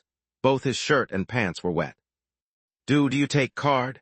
He took out his wallet and tapped it multiple times at one of the spots on the bus. He was getting agitated because he still had not heard the beep that signified payment had been deducted from his card. Why don't you go there and rest? I'll pay for your ticket. Chenji went to support the drunkard who almost fell. He scanned the man with his yin-yang vision. This passenger should not be a passenger that he was waiting for. Take a good rest and don't move. Thank you, I've been so unlucky recently, but tonight everything's going to change. I just got a huge contract, managed to catch the last bus, and even got the help from a kind person like you. Thank you so much, the drunkard said. He slumped into the third row and took up 2 seats. You are indeed quite lucky. Chen-ji turned to look at Tang Jun, and the latter understood his meaning. He shook his head. He also was not sure whether this was the special passenger that Chen-ji needed or not. Boss, where are you going? I'll wake you up when we've arrived. Just ignore me, I don't want to hold you up. My home is at the last stop. When the bus stops fully, it's time for me to alight. Then the drunkard collapsed on the row of seat. The final stop, you're going to Liwan City. Chen-ji studied the man closely but still could not see anything wrong with him. The bus continued to travel through the rain. After entering eastern Jiujiang, the surroundings became conspicuously more deserted. Not many cars could be seen on the road. They passed a few more stops, and 1 hour later, Chen-ji saw a pair of red high heels on one of the platforms. There was no one around, just a pair of heels placed at the spot where the rain would not drench them. Chen-ji glanced toward the driver's seat. Tang Jun did not seem like he knew anything. He kept staring at the steering wheel. No one got on the bus, and after 3 minutes the doors closed. Just as Chen-ji was checking whether the heels were still there, Tang Jun suddenly laughed. Following his voice, Chen-ji noticed a pair of red high heels being placed on the seat just behind the driver's seat. The blood-red shoes were placed side by side. It felt like a person was sitting behind the driver. When did she get on? Still, there was no one there, just a pair of shoes. Chen-ji walked forward and exchanged a look with Tang Jun through the mirror. In the mirror, he noticed that Tang Jun was trying his best to smile even though he was probably about to cry. Your attitude is very nice. Keep that smile on your face. Chen-ji acted like he did not see the red high heels and returned to his seat. He opened the travel bag to try to appease the kidnapped white cat. Crawling out of the bag, the cat did not seem to be used to the atmosphere inside the bus, and it took a quick tour before returning to Chen-ji's side. You should be happier on an outing. Seeing the cat's reaction, Chen-ji understood many things. He grabbed the backpack that contained the recorder and placed it next to him. It was totally silent inside the car. Other than Chen-ji, no one spoke. This bus that traveled through the darkness and rain was a mobile coffin. The rain was still turning heavier. Just as the bus reached the next stop, Chen-ji saw someone in a black raincoat running away from the platform. The man had originally been pacing back and forth, looking like he was in a hurry. However, once the car really pulled up, he left instantly like he had seen something that he should not have. Did the person recognize me? Chen-ji studied the man's frame and thought that he looked very familiar. He instantly signaled for Tang Jun to chase after the man with the bus. Chapter 618, Smiling Face. The black raincoat covered the man's body, but Chen-ji noticed that he was wearing many layers, making him look bigger than he actually was. When he noticed that the bus was coming his way, he immediately turned to run the other way. Why is it following me? There was panic in the person's eyes. The bus had deserted its route that had never happened before. The bus cut through the rain, its speed not too fast and not too slow. It was driving right next to the man like it was waiting for him to get on. Such a strange thing happening caused the man to pick up his pace. He looked left and right like looking for an alley too small for the bus to get through. So dangerous for you to wander alone so late at night when it's raining. Chen-ji had Tang Jun stop the bus in the man's path and open the door. The man hesitated before getting on the bus. He removed the rain jacket and revealed a face that Chen-ji was familiar with. Chen-ji had met this passenger before. When he visited Liwan City before, it was this man who had introduced Chen-ji to the hearse. He was a doctor from the burn unit who had married a patient much younger than he was. Due to complicated reasons, his wife had committed suicide in the bathroom. Since then, he had been wearing the scarf knitted by his wife and gone searching for methods to see his wife again in the dark corners of the city. After the doctor got on, he saw Chen-ji. In such a weird situation, it was greatly relieving to see a familiar face. He walked toward Chen-ji and sat down next to him without hesitation. The vehicle continued to move. Rain pelted the bus window, and the sound made people feel uneasy. You're still alive. Chen-ji's greeting was unusual to say the least, but the doctor was not mad. He shushed Chen-ji and then whispered, Today, this bus is different from normal. Something bad might have happened. What's so different? Chen-ji listened to the feedback, thinking about how to improve. I can't tell, but it just feels strange. The doctor shrugged his coat off and scanned the other passengers in the vehicle out of the corner of his eyes. No wonder you chose to escape the moment the bus pulled up at the platform. Chenji shrugged. He placed the cat back into the travel bag. Whenever there was danger, the cat would become incredibly obedient and like to stick close to Chenji. After the doctor got on, the bus turned around and returned to its normal route. We'll reach Liwan City in a few more stops. There sure is a lot of passengers wanting to take this bus tonight. Chenji closed his eyes to rest. Be it the drunkard or the red high heels, neither of them was his target. His main target was still the woman in the red raincoat. Crossing through the rain outside the bus, it was howling with wind and thunder, but inside the bus it felt smothering and oppressive, like even breathing was difficult. After another 5 minutes, the bus reached the next stop. At the empty stop, there was a pool of blood being washed away by the rain. No one knew what had happened at the stop before the bus arrived. The blood stains slowly faded, cleansed by the rain. When the woman in the red raincoat is attacked or provoked, blood will seep out of her raincoat, so does this belong to her? Chenji could not confirm it. Perhaps it was a waiting passenger who was murdered. Like usual, the bus opened the door and stopped for 3 minutes even though there was no one waiting at the platform. There was nothing unusual for the first minute, but during the second minute, there was a shadow coming down the road. He swayed in the heavy rain, sporting a mushroom-shaped hairstyle. His neck was longer than normal, and even though his facial features looked normal in combination, it felt so awkward. Just as the door was about to close, the mushroom head got on the bus.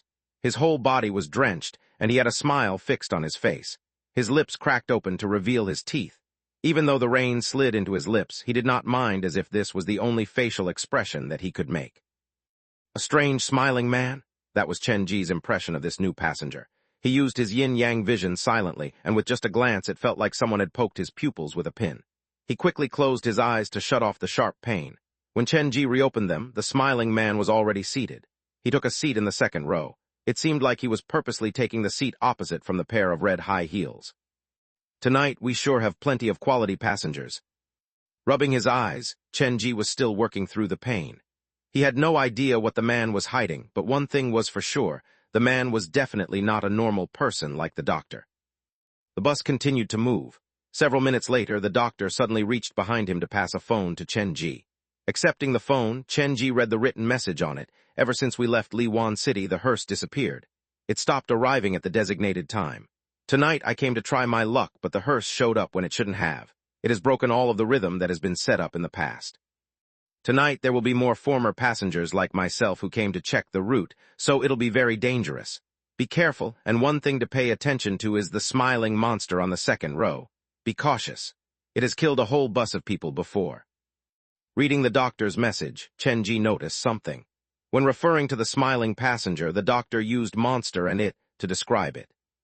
How did the doctor find out it has killed a whole bus of people? If he was one of the passengers, how did he survive?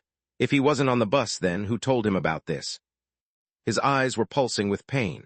Chenji merely glanced at the man with the power gifted to him by the black phone. This man sports such a cute hairstyle, but in reality, he's a cruel character. When Chenji was silently observing the smiling man, the bus reached the next stop. Before entering the platform, Chenji saw a young man on the platform looking quite unsettled. After the bus parked and the door opened, sitting inside the bus, Chenji could hear the young man's voice. It's really here, the midnight bus. The stories are real. His voice was shaking, and his face was white. His lips were unnaturally purple, and his body was shaking like he could collapse at any moment. Such a scaredy cat? Chenji studied the young man through the window. The man looked just over 20, probably still in university. This was just a normal student. Chenji believed that he was like Xiao Gu, followed by unnatural things, and with his bad luck he ran into the last bus on Route 104. Chenji had no interest in the young man. He looked at him like how a fisher would look like a small fish that had gotten into the net. He prepared to let him go. The bus pulled up to the stop. Out of Chenji's expectations, this young man who looked so scared and cowardly jumped through the door without being forced when the doors were about to close. Chapter 619, Black Schoolbag. The doors closed and the engine revved. The young man's Adam's apple shivered slightly. He squeezed the umbrella between his legs, sought out some coins from his pocket, and tossed them inside the ticket machine.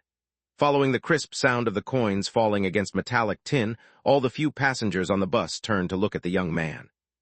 Being stared at by so many strange individuals, he quickly lowered his head as if he thought that if he could not see them, they would not notice him. The bus swayed on the road, and the young man gripped the rail tightly to stop himself from falling. Perhaps due to his nervousness, one could see the green veins popping on the back of his hand. A new arrival? It seemed to be the first time that the doctor had encountered the young man. His brow raised slightly, and his lips pressed into a straight line, but ultimately he did not say anything. 2 minutes later, the young man silently looked around him.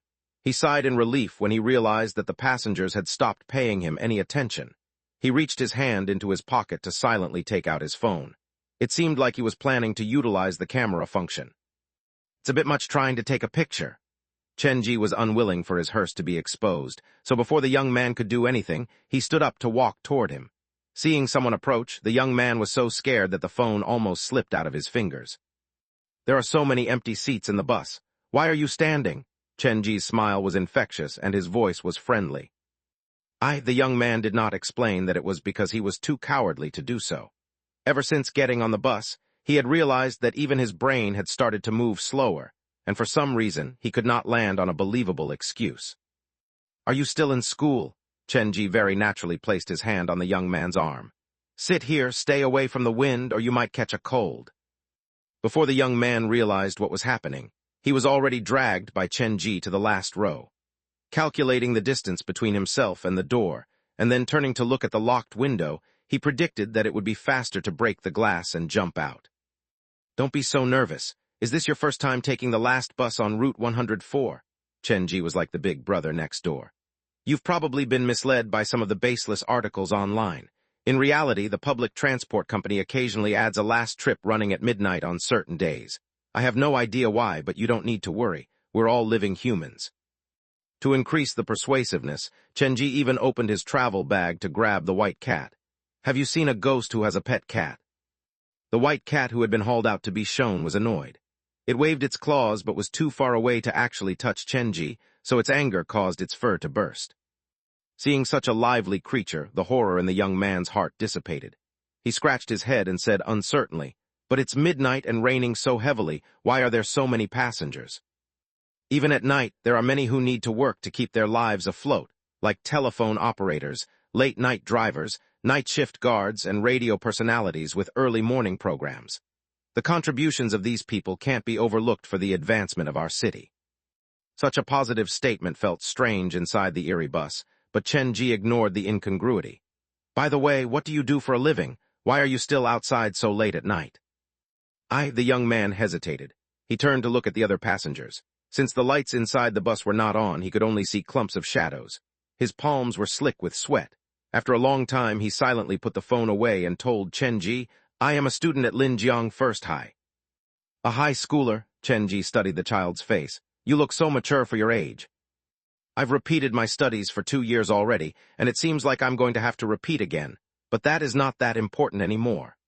The young man's tone was laced with a bitterness that was far beyond his youth. Brother, you've repeated 2 years already. Is there really anything that is more important than that? Yes, the young nodded firmly, and he took out his phone. In my class, 3 students went missing. I know where they are, but the police refused to believe me. Opening the phone, the young man showed Chenji a group picture. They are my best friends. There were 4 people in the picture. The young man held a basketball at the back. A pair of twins with obvious distinction in personality stood on both of his sides.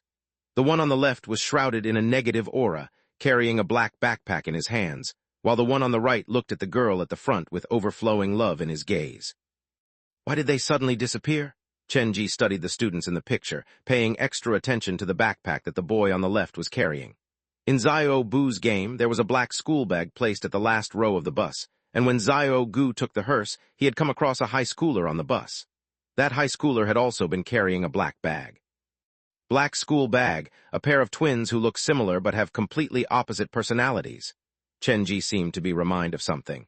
Did the 3 of them disappear after taking the last bus on Route 104? The young man nodded again. The twins have a rare surname, Bei. Even though they looked identical, they couldn't have been more different. The elder brother was Bei Yi. He was easily angered and didn't have many friends. His favorite activity was pulling heinous pranks that only he would enjoy. The younger brother was Bei Wen.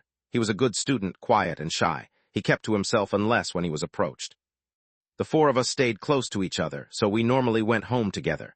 Some time ago, for some strange reason, Bei Yi and Bei Wen got into a fight at the bus stop. Apparently, it was because Bei Yi got tired of living in Bei Wen's shadow. At the time, we didn't think so much of it. Bei Yi stormed off, but the next day we realized that Bei Yi hadn't returned home that night. During class, Bei Yi came back to us, and strangely enough, the first thing he did was apologize to Bei Wen. Then he told us a secret. He said after midnight, there would be a bus carrying all dead people heading toward eastern Jiujiang. Naturally, we didn't believe him. Bei Yi invited us to wait for this bus with him. Neither Bei Wen nor I wanted to give him the time of the day, but he forced our hands by provoking Bei Wen in front of the girl. The young man stopped to take a breath. He looked at his phone, and the more he thought about it, the more scared he became.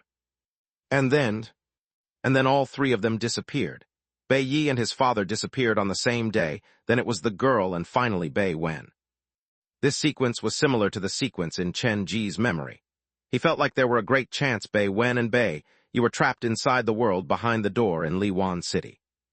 Get off the bus at the next stop. If I run into your friends, I'll bring them back. You'll bring them back? No way. The young man shook his head. You have no idea how much courage I needed to summon before I could even get on this bus.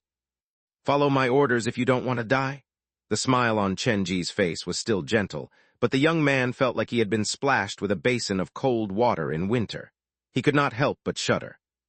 The child was like the main character in a normal scary movie, but he was lucky to have run into Chen Ji. Chapter 620, Omen. To use such a gentle, caressing tone to say something as scary as "you will die." For a moment, the young man thought that there was something wrong with his ears. He sat where he was, frozen, and looked at Chen Ji blankly like his mind was unable to process the information. Tell me everything you know. The greater the detail, the greater the chance I have at saving your friends. Other than that, remember this, no matter where your home is, do not go toward the east once you get off the bus. Understood. What kind of person was Chen Ji? To say that he was someone who had climbed out a mountain of dead bodies would be stretching it a bit too far, but thinking back to his past experience, one would need to use more than 2 hands to count the crazed murderers that had fallen under his hands. Traversing through haunted houses every night, having close contact with ghosts, that caused the essence of the specters to eventually brush off on the man. Chen Ji had not done anything other than change the tone of his voice, but the young man already thought that something was wrong. Perhaps it was his intrinsic need for survival that compelled him to stay away from this dangerous person. Chen Ji's body temperature was lower than normal, but it should not have accounted for anything. Yet the young man suddenly felt ravaged by an eternal chill. With both of his hands pressed against the cushion, he stealthily nudged away from Chen Ji. Bei Wen was the last to disappear. Perhaps because he was scared, he was acting differently from normal. That isn't useful information. I need clues about them. Did they leave behind anything useful, like messages or a diary? Chen Ji cornered the young man into the corner of the last row. Think about it seriously. The young man's face was stressed, and after a long cogitation, he finally remembered something. Before Bei Wen disappeared, he told me to not tell the police about the last bus on Route 104 no matter what. He also gave me a key and told me that if he didn't come back in 3 weeks to take this key to the last bus to find him. Do you have the key with you? With Chen Ji's watching, the young man took out a rusted key from his pocket. It was stained with blood. Let me take a look. Chen Ji grabbed the key to inspect it. He could not believe it. He rummaged through his bag and found his own key in the inner lining of his bag. The 2 keys looked surprisingly similar. You have the same key, the young man gasped in shock. Be quiet. Chen Ji placed both keys on the chair and frowned. He had obtained that key a long time ago when he finished Men Nan's second persona's mission. It had been a reward from the black phone, self-perceptive key. The key would be able to help him search for his real self should he fall under the effect of confusion and illusion. Chen Ji had believed that this key would be useful when he explored the 3rd sick hall. One would easily be disturbed by the thick haze of negative energy behind the door when one entered it for the first time, causing a loss of self. Based on Chen Ji's suspicion, the key was to handle a contingency like that. In the end, he did not have to use the key back then because Zhang Ye was too overpowered. She had charged into the door and chased after the president. Other than shock, Chen Ji did not experience too much of any other emotion, so he did not have a use for this key. Since Chen Ji thought that he might have a use for this key in the future, he had kept it inside his backpack. But to his surprise, on the way to eastern Jiujiang that day, he ran into a similar key. In terms of appearance, other than the bite mark, they looked identical. Does the appearance of this key signify something? The key was able to stop someone from getting lost. Before Bei Wen went missing, he had told the young man to come find him with the key. Did this mean that the place that he was going to was somewhere one could be lost fairly easily? Do you know where Bei Wen got this? Chen Ji very naturally placed both keys inside his pocket. He didn't tell me. The young man watched as Chen Ji snatched his key away. He answered honestly and did not dare ask for the key back. The key is quite important, but don't worry, since I've taken your key, I will definitely help your friend. Chen Ji leaned against the chair, and he suddenly felt like this was an omen. When the first key appeared, he had entered the third sick hall and run into the toughest opponent since then, the Ghost Stories Society. This time he was going to Eastern Jiujiang alone, and the appearance of the key probably signified that he was going to run into another powerful enemy. The first key has to do with Men Nan. The child has two personas, and they are different personality-wise. The second key is related to the Bei twins, who look the same but act differently. Chen Ji touched the keys in his pocket and was suddenly reminded of the shadow who looked like this. Does this mean I'll eventually run into a third key? Chen Ji turned to look at the window. No one spoke again, and the bus eventually reached the next stop. Get off here and walk toward the west. It's not so safe east of here. Chen Ji squeezed back to allow the young man to pass. The young man stood up. It seemed like he had something else to say, but as he looked at Chen Ji's face, he ultimately swallowed his words and jogged off the bus. Hey, you forgot your umbrella, Chen Ji yelled out the window. The young man was so scared that even with the rain pouring, he ran westward without even turning his head around. Have I scared him? But this is a good thing. This way he'll be able to focus on his exams and won't need to repeat a third time. Chen Ji walked back to his seat and the doctor lightly nudged him. What's wrong? Now is not the time to care about others, the doctor whispered before winding the scarf tighter around his neck, covering his face fully. Understood. Chen Ji took the young man's umbrella and returned to his spot. When he lifted his eyes, he noticed that the mushroom head at the second row was looking at him. With the cracked lips and frozen smile, he was staring at Chen Ji so intensely that the latter felt like rewarding him with a hammer to the face. Considering the crowd on the bus, Chen Ji dampened that urge. Stop smiling, is it because you're too ugly once you stop?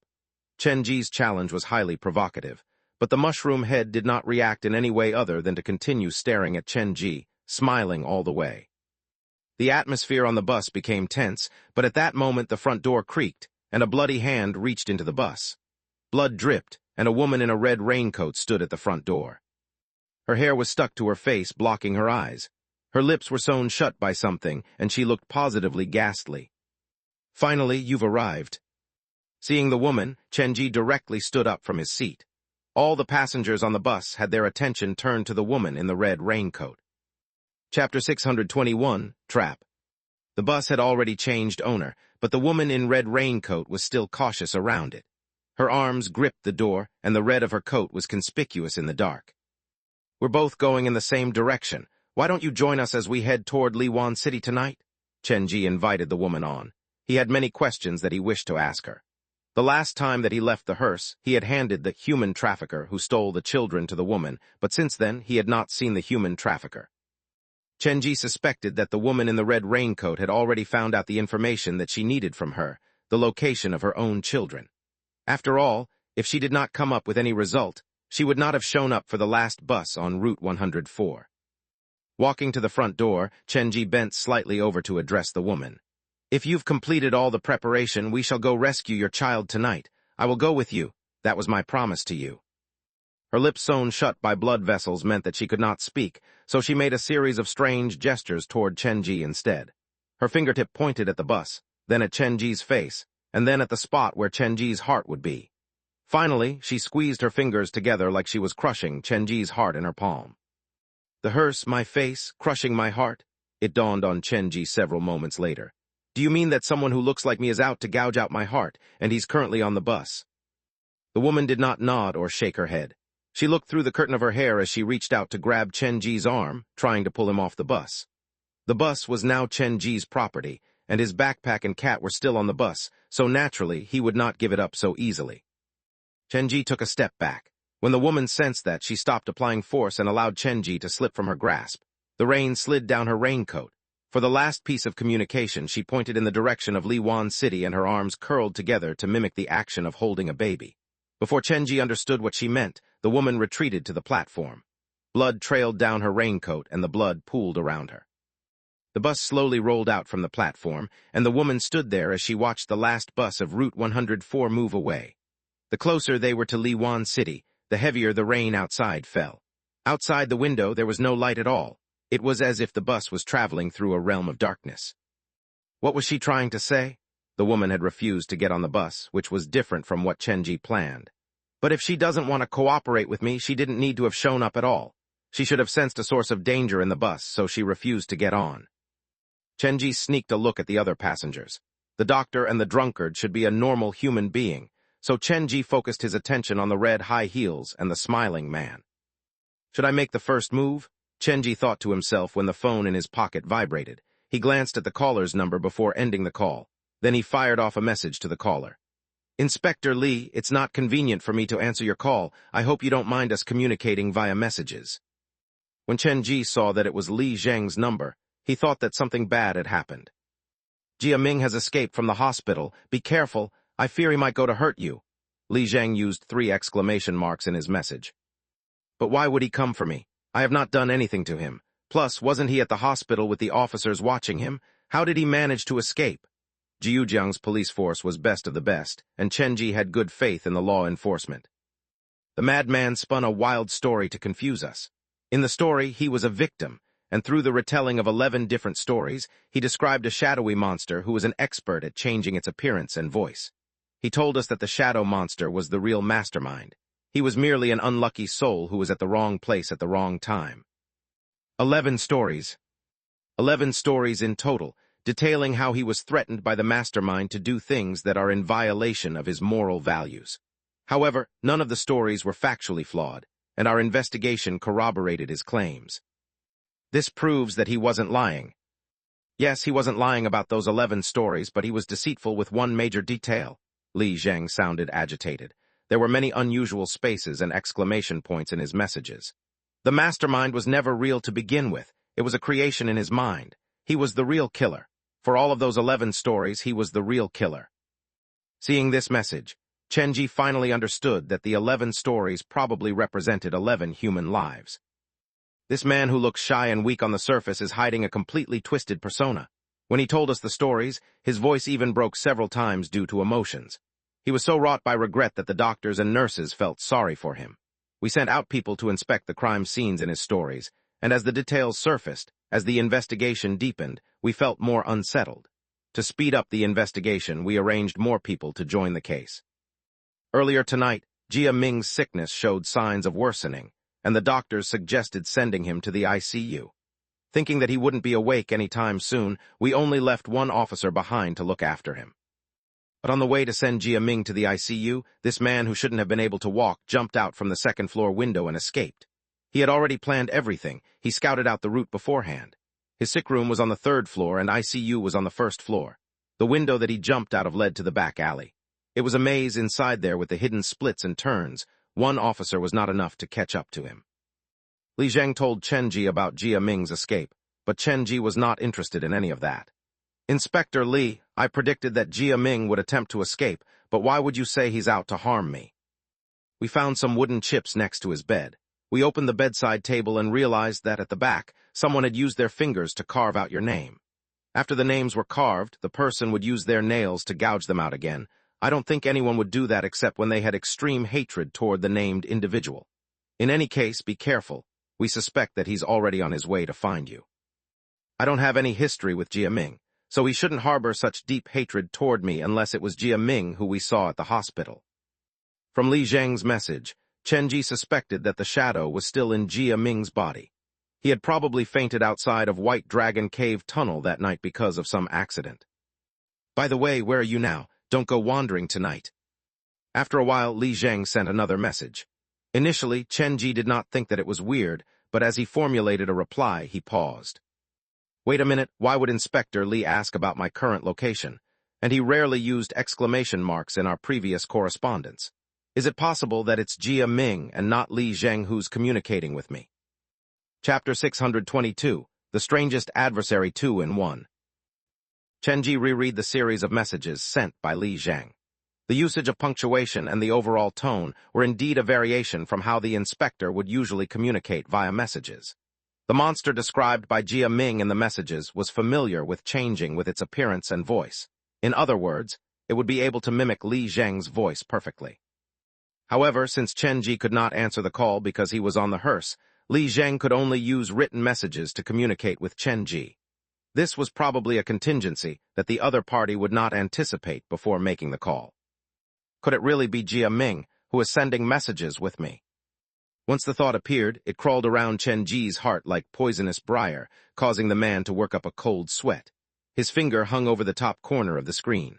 After a long time, Chen Ji finally replied to Li Zheng. "No problem, I'll make sure to stay at New Century Park tonight and won't go anywhere." I'm just writing this to warn you. The man hates you to an extreme degree, and there is currently a warrant out for his arrest, so he might just take this last chance to go find you. It's better for you to stay put at the theme park. In a bit, I'll arrange some of my men to set up a perimeter around the theme park to protect you. So sorry for the trouble. Don't mention it. It is, after all, due to our negligence that he was able to escape. But remember, do not wander off to anywhere tonight. Once you leave New Century Park, it is going to be very hard for us to ensure your safety. Understood. After Chen Ji gave an affirmative reply, Li Zheng stopped sending Chen Ji messages like there was no need for communication after his goal had been achieved. Just feels like something is not right. Chen Ji held the phone in his phone. Without thinking about the feelings of the other passengers, he called Captain Yan directly, wanting to find corroboration to Li Zheng's story. It was near midnight, but Captain Yan still accepted Chen Ji's call. This went to show how much he valued the input of this young man. From Captain Yan, Chen Ji confirmed that Li Zheng had not been lying. Jia Ming had indeed escaped from the hospital. After hanging up, Chen Ji still felt something was off. Is it possible that the shadow has escaped from Jia Ming's body, but now has possessed Li Zheng? If that was true, then things would become a lot more complicated. At the hospital, Jia Ming once told the story where he ran into the shadow and Jiang Long at the latter's bungalow. At the time, Jiang Long was kneeling on the ground, covered in blood, while the shadow stood beside him, holding a knife. This is an interesting scene. Considering Jiang Long's neighbor's dogs had just been murdered, can I make the extrapolation that it was Jiang Long who killed the dogs? A real estate mogul had no real reason to murder other people's pet dogs, so obviously, if he had done so, it was forced by the shadow. Yes, the shadow was trying to slowly wear down Jiang Long's constitution. From this point, one can confirm there should be some limitation before the shadow can assume full control over an individual. The weaker the victim's constitution, the easier it would be for the shadow to take control of them. Li Zheng is a professional police inspector. It will be very difficult for the shadow to take control of a man like that, but that does not mean it is impossible. Li Zheng's messages reminded Chen Ji that the shadow had already abandoned its original host, so he could not trust anyone that night. Xiao Bu once told me, if I dare venture into Liwan City again, there will be a serious threat to my life. I've just entered eastern Jiujiang, and something already happened to Jia Ming, who was supposed to be under police surveillance. Can I be sure that this is just a coincidence? Chen Ji was about to put his phone away when the screen lit up again. This time, it was Fan Chong who was calling. You sure are one busy man. The doctor glanced behind him, signaling for Chen Ji to be quieter. Maintaining a high profile at a location like this would bring him no benefit. There are only a few people in my contact list. Even I want to know what is up with them tonight. Chen Ji took out the earphone. After he plugged it in, he answered the call. Boss Chen, I've cleared the game. I know the truth now. I finally know the truth. Calm down and slow down. I can hear you just fine. Chen Ji lowered his voice, realizing he was indeed creating too much of a commotion. I used the save file that you left behind to try again and again. I ran into 11 new side quests, and the 11 side quests corresponded to 11 crime scenes and 11 human lives. I'm telling you, I used my life to explore every corner of the game, slowly pushing the progress forward, but finally I've completed all the 11 side quests. Fan Chong sounded incredibly ecstatic on the phone. 11 side quests. Chen Ji had just come across the number 11 on the messages with Li Zheng. Facing the police's interrogation, Jia Ming had told the law enforcement 11 different stories. Most of the scenarios in Xiao Bu's game were based on real life. In fact, they were probably derived from something that really happened. Chen Ji suspected that the 11 side quests that Fan Chong had cleared were exactly the 11 real murder cases that Jia Ming told the police. The town in Xiao Bu's game was based on Liwan City, so it is only logical for these 11 murder cases to be related to Liwan City. After giving it some thought, Chen Ji asked softly, After completing all the side quests, did you get any kind of hint? Or something akin to a reward? That is why I'm calling you, boss. After clearing all the side quests, the computer screen started to bleed. The grayish style of the game started to change again, and this time all the buildings turned blood red. Both keyboard and the mouse disconnected, and I lost control of Xiaobu. She stood inside the game and waved at me. It was real scary. At that moment, I really thought she was about to drag me inside the game with her. Focus on the important details, please. What happened next? She started to move on her own and entered one of the red buildings. Right then, a new window popped up to reveal a line written in blood. Mommy is probably here. Fan Chong took a big gulp of water, still reeling from excitement and fear. Was there any specific thing about the building that stood out? Chenji quickly followed up with this question. It looked quite normal, nothing special about it, but there was a poster for a theme park pasted outside the wall of the building. Boss Chen, this is the most important reason I'm calling. Fan Chong sucked in a deep breath. The theme park on the poster should be New Century Park. Hell, I even saw your haunted house on the poster. You spotted my haunted house inside the poster? Chenji voiced the question out loud. Yes, I have no idea what this represents, but I believe that this means that the game creator probably knows you, and this should be some kind of super hidden Easter egg. Fan Chong was practically buzzing with emotion. Nowadays, the theme park has already stopped relying on posters for S. Furthermore, the appearance of my haunted house hasn't changed for decades, so the poster you saw was probably left behind by my parents. What Chenji said only made sense to Chenji. He really did not expect to find a clue left behind by his parents inside Xiaobu's game. He thought back to everything that Fan Chong had said. After clearing all the side quests, Xiaobu entered a specific building, and the only thing she said was that her mother was probably inside this building.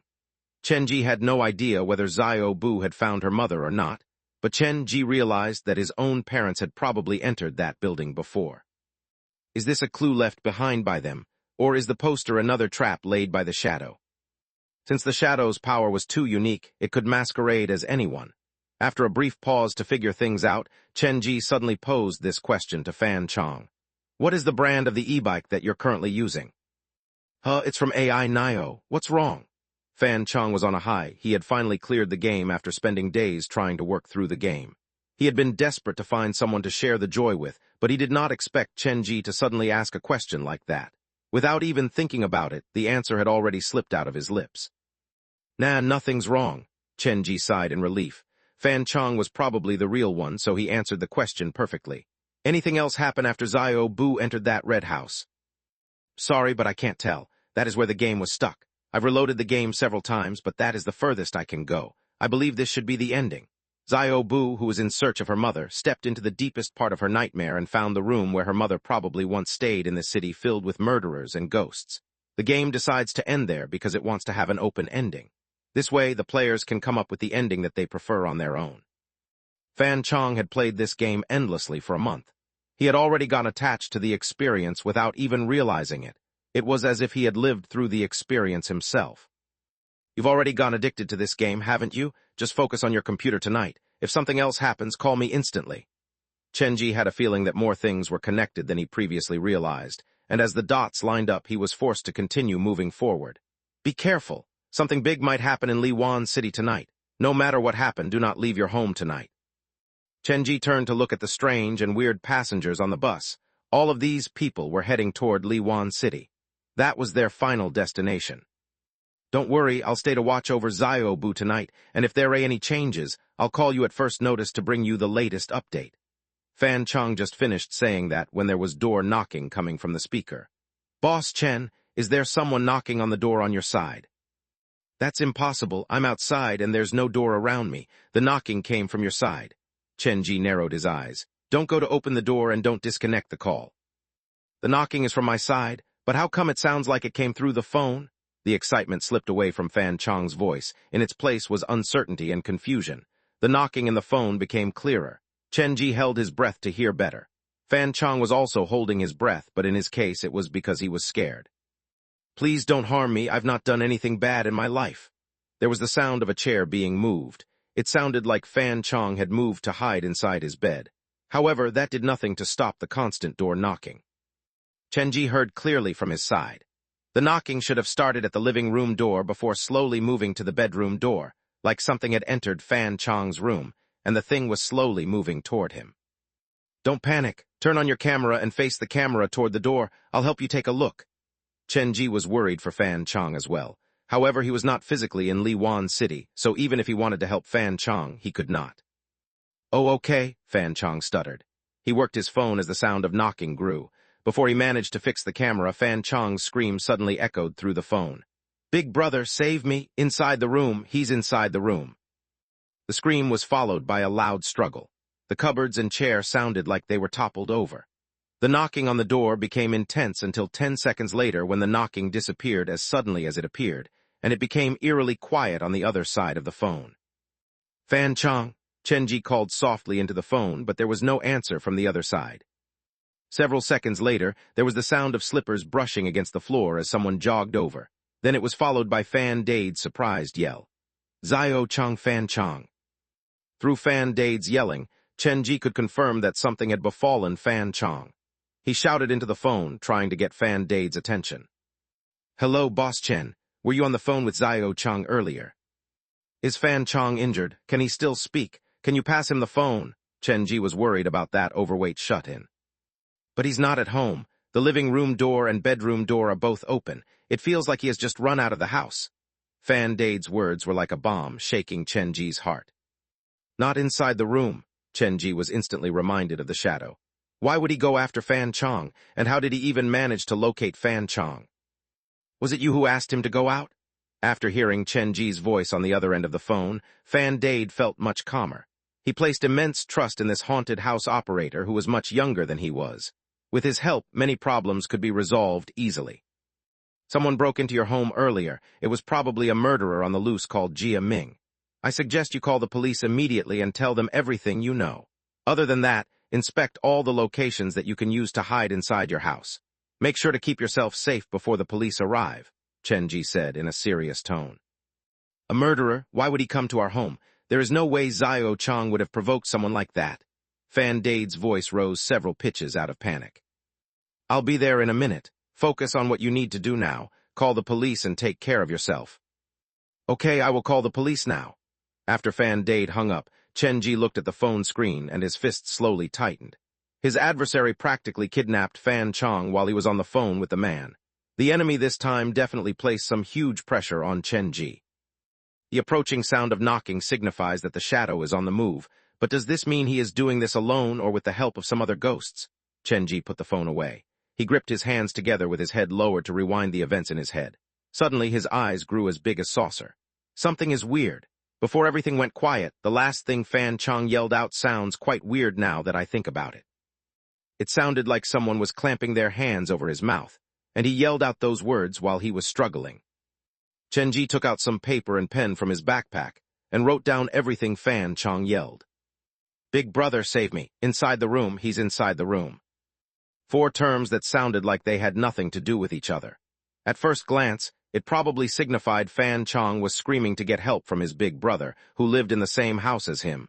But thinking of it from another perspective, if the "save me" was not directed at his big brother, but at Chen Ji, then the whole meaning of the sentence changed. Is it possible that Fan Chong opened the door to Fan Dade's room, but he realized how strange his brother was acting compared to usual, like perhaps he was holding a knife in his hand? In that situation, he gasped out for his brother, and then turned to the phone to plead for help from me.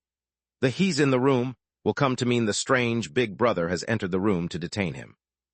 The same sentence had a completely different meaning, based on whom Fan Chong was addressing. Could the shadow have possessed Fan Dade after escaping from the hospital? Then how does that explain what has happened to Li Zheng and Jia Ming? Chen Ji felt the hair on his back standing on end. He was getting increasingly unsettled. Hopefully, I'm simply overthinking this. If Fan Dade had fallen victim to the shadow, then Fan Chong's home would be a death trap. The shadow would be waiting for Chen Ji to arrive to claim his life. Shall I go save him? Chen Ji's eyes scanned the other passengers in the car. His eyes narrowed as a plan started to form in his mind. Chapter 623, Words of a Child. The residential area that Fan Chong stayed at could be very dangerous. If Chen Ji went there, he might fall into the trap set up by the shadow, so he turned his focus onto the other passengers. Sending others to fight his enemy, Chen Ji had done something similar when he was playing Zio Bu's game. These people aren't idiots, and it is not going to be easy to influence their perception and get them to willingly scout on ahead for me. I'll need to plan this carefully. From how Chenji saw it, whether it was the smiling man or the red high heels, they could become an asset to him. He did not care about whether they wanted to harm him or not. He only cared about their power level. If they were too weak, Chenji feared they might not even be able to fulfill the simple task of scouting ahead. Chenji did not share his thoughts with others. If the doctor knew what he was thinking, he would definitely believe that Chenji had lost his mind. Things are getting more and more interesting. So many accidents had happened before he even arrived at Liwan City. Things had gone out of Chenji's control, and no one knew what would happen the next second. I can't possibly go back to New Century Park now. Li Zheng is packing a gun, and if he is really under the influence of the shadow, then I'll be in serious danger if I return to the park.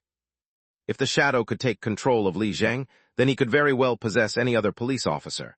Hell, even the kind and gentle senior guard at the park could be used against Chenji. This was the hardest opponent that Chenji had ever faced thus far. Ever since the game started, he could no longer trust anyone around him. To take down the shadow, the best solution was to rely on his own two hands. Instead of waiting to fall into its trap, Chenji should cut his way into the shadow's lair, find its original body, and kill it.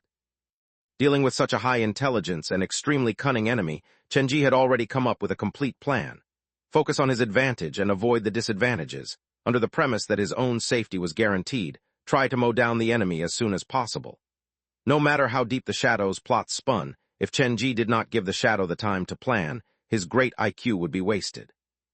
I have no idea where the shadow is hiding currently. He might be laying in ambush at New Century Park, or hiding behind the door of Fan Chong's home, or even be on this bus. I have to maintain a high alert.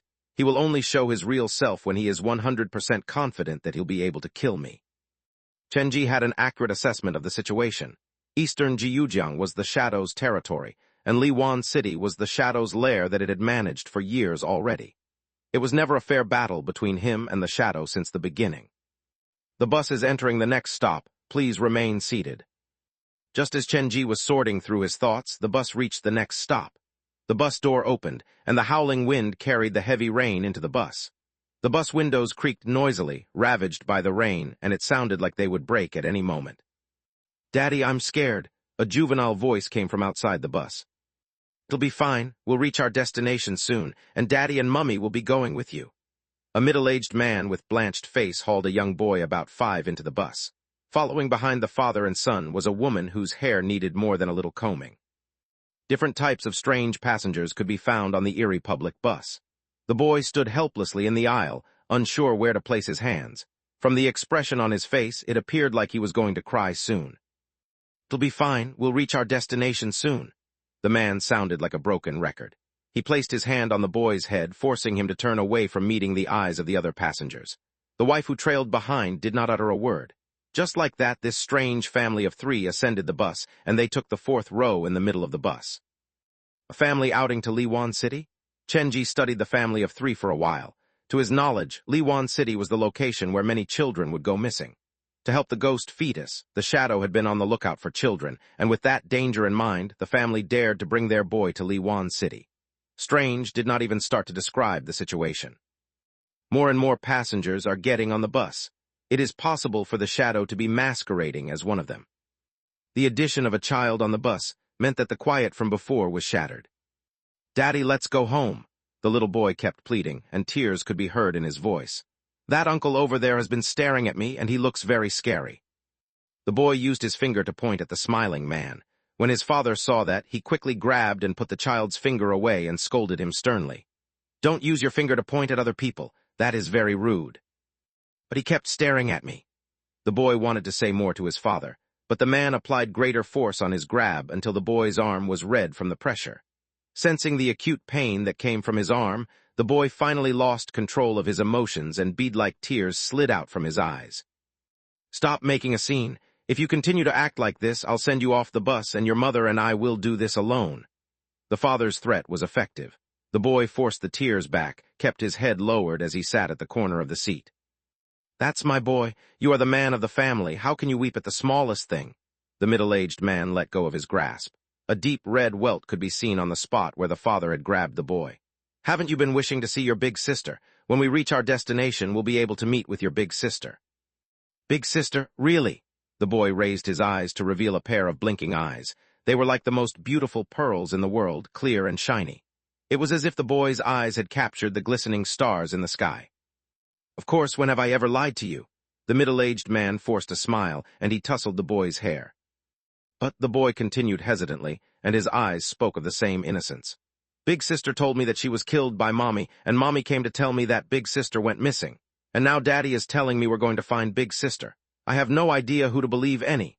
Before the boy could finish, he was roughly cut off because his father yanked his hair harshly, practically lifting his boy off the seat by his head. Ouch, sorry, Father, I will not speak of this anymore. Forgive me, Father. Shut the F***ck up. Still gripping the boy's hair, the middle-aged man shoved him back against the seat. The man's face was as dark as the far side of the moon. Children rarely filtered their words before they spoke, so sometimes they would say something incredibly inappropriate. The doctor and Chen Ji, who sat at the back of the bus, overheard what the boy said, but neither of them decided to do anything about it. Silence returned, but it was occasionally punctured by the silent sniffling of the boy. The rain continued to pour, and the bus moved away from the stop. By now, they were extremely close to Liwan City. In fact, there were only 3 or 4 stops left between them. This should be the last of the passengers, right? Chen Ji stood up, deciding to put his plan into action. Activating the recorder, Chen Ji walked to the front of the bus, and with the smiling man and the doctor watching him, he bent over to pick up the pair of red high heels. Chapter 624, The Difficulty of a 3.5-Star Scenario. Where did this pair of high heels come from? Chen Ji picked up the shoes like this was the first time that he had noticed it. Hearing that, the driver, Tang Jun, glanced at the rear-view mirror. His cold sweat kept falling. His new boss was indeed different from a normal person. A person with no mental defects would not actively approach a ghost under any circumstances, but his boss was completely different. He willingly headed toward the mountain even though he knew that was the tiger's prowling ground. Hell, he would gladly enter the tiger's cave if he could get something out of it. This was the type of person who had no concern for consequences. He thought about persuading his boss, but he did not know where to start, so he kept his mouth shut and focused on driving. No one in the car would dare answer Chen Ji's question. They all stared at him like he was dumb. What is the man up to now? The doctor wrapped his face tighter with his scarf, showing only his 2 eyes. Considering the fact that he might not be able to save himself, he naturally would not step forward to help Chen Ji. For the family of 3, the wife and son kept their heads lowered, and neither of them spoke. However, the husband smiled wickedly like he was glad that something bad was about to happen to Chen Ji. The drunkard had been the first passenger to get onto the bus. Then he had collapsed at his seat and fainted, and ever since he had remained unconscious. The smiling face placed his eyes on Chen Ji, and coincidentally, Chen Ji was also staring back at him. You are closest to this seat. Do you have any idea who left this pair of heels behind? Holding the pair of red high heels in his hand, there was a strange feeling that came from his palm. It felt like he was touching bloodied human skin. Chen Ji held the shoes with one hand and slowly walked toward the smiling man. Has this man lost his mind? Riling one up is not enough, so he's going for 2 at the same time. Does he not believe there are actual ghosts in this world? Does he think I was lying to him last time we were on this bus? The doctor was worried for Chen Ji. He was certain that he had told Chen Ji earlier that the smiling man had killed a whole vehicle of people, but Chen Ji still proactively went to provoke the man. This action baffled the doctor. Holding the pair of heels, Chen Ji stopped next to the smiling face. He waved the shoes before the man's eyes. You look so pressed. Chen Ji very naturally placed the heels right next to the smiling man's leg. The owner of this pair of heels must be very beautiful, because her good taste is exemplified by how gorgeous the heels are. What do you think? The smiling man slowly raised his head. With the smile still on his face, he forced out the words from his lips. Take them away. One could read into a person's personality to a certain degree based on their voice. There was not a trace of laughter in the smiling man's voice, and he would pause longer than necessary between every word like it had been so long since he last spoke. Do you hate this pair of shoes that much? Why? This is such a pretty pair of red high heels. Chen Ji's legs were tense. He was ready to retreat should the situation ask for it. For other people, it might look like Chen Ji was playing with fire, or to be more precise, playing with death. They had no idea where Chen Ji got the courage to do something like this, and could not figure out why Chen Ji was doing all that. The bus had almost reached Liwan City already, and there was not much time left for Chen Ji. If he could make use of the passengers on the bus, they could become a great asset. However, if he failed to wrangle them to his cause, he would enter the battlefield already suffering from an injury. He did not want to have to be cautious about these passengers when he was dealing with the shadow, so he decided to try out their reaction first. To use the red high heels to test out the smiling man, this was something that Chenji decided on the spot. The red high heels first showed up on the middle of an empty bus stop. Chenji had no idea how they got on the bus. He only noticed that they showed up and that they took the seat at the first row. Initially, Chenji did not think much of this, but the strange action by the smiling man caught his attention. The doctor told him that the smiling man had once massacred a whole bus of people, so he should be a very dangerous character. But after he got on the bus, he actively avoided the pair of red high heels and took the seat at the second row without much hesitation. The smiling man gave the pair of heels a wide berth. What was he cautious of? Chenji would never underestimate his enemy, thinking that the more physically powerful they were, the dumber they would be. In reality, the more powerful the spirits, the sharper they were. They knew how to hide and cover themselves. They waited until their prey put their guard down and then snapped their neck with one swift move. The smiling man ignored the pair of red high heels to avoid conflict, but he did not anticipate Chenji, a character who would do the things that one least expected. Chenji did not have that much concern for his personal safety because he followed a higher philosophy, and that was to make what the enemy did not want to materialize in real life a reality. Looking at the red high heels beside his leg, the smiling man's face was dark, but even under such circumstances, he kept the edges of his lips curled up. Perhaps the monster had gone through some trauma when he was young, or maybe he suffered from some kind of illness where this was the only facial expression that he could make. Smile did not change, but the white in the smiling man's eyes started to take on a gray hue, and twisting dark lines started to leak out from his pupils. It honestly looked quite disgusting. The change to his body was beyond that. The neck that was already longer than normal started to grow, and the folds on his neck were torn open to reveal a deeply gray skin. This monster was different from the red specters that Chenji had met in the past. He did not possess any quality that made him a ghost. In fact, Chenji was sure that this was a quintessential living human being. However, the presence that radiated from the smiling man was way beyond that of a normal individual. And yet, Chenji could not find any sign of a ghost on the man. "Take them away," the chilling echo of a voice forced out from the man's mouth. The man's mushroom head swayed lightly, and the smile on his face grew bigger. The monster's teeth appeared sanded smooth. They were different from normal human teeth. As a matter of fact, they looked more like the jaws of an animal. The sound of static appeared in Chenji's ears. Only when Chenji was in mortal danger would Su Yin come up with such reminder. The last time this happened, it was when Chenji was facing the shadow at the fresh water plant. This man is that scary? Su Yin was only one step away from becoming a complete red specter, and he was the kind who would only fight stronger when he was injured. He never showed any sign of fear, but when facing the smiling man, he was quick to give Chenji the warning. This man is far more dangerous than I imagined. Su Yin was solidly the second-best fighter that Chenji had. If he gave the warning, then things were definitely quite dangerous. Such a monster already appeared on the bus before I arrived at Liwan City. It is really hard to imagine what kind of monsters Liwan City has collected over the years. In the end, Chenji did not take the heels away. He left them next to the smiling man and strode toward the driver. This was his vehicle, so he made the rules. He was going to have Tang Jun drive the bus to the residential area where Fan Chong stayed. No matter what kind of trap was waiting for him, he could charge through it with smiling man and the red high heels in tow. Am I acting a bit too rashly? OF*CK it, there's no time to slowly ponder about this anymore. Chapter 625, The Last Passenger. Chenji whispered to Tang Jun to have him change the final stop. When they reached Liwan City, the bus would head toward the residential area where Fan Chong stayed. After they reached an agreement, Chenji walked back to his seat at the back of the bus. When he passed the smiling man, a visceral chill rose from his heart. Turning to look, the smiling face was staring at Chenji with his gray pupils. Looks like he has plenty to tell me. Why wouldn't he just move the pair of heels away if he dislikes them that much? How come it feels like he doesn't even want to touch the shoes? Could there be some curse related to the shoes? As Chenji mumbled to himself, he was struck awed by the words that left his lips. From the smiling man's reaction, perhaps there was indeed a curse that was placed on the shoes. Oh well, in any case, I've already touched them. Worst comes to worst, I'll just swing the heels at the shadow when I run into him. Chen-ji did not mind too much about curses. After all, he had already received a cursed love letter way back when he first obtained the black phone. A curse was not scary. The scary thing was the ghost that was behind the curse.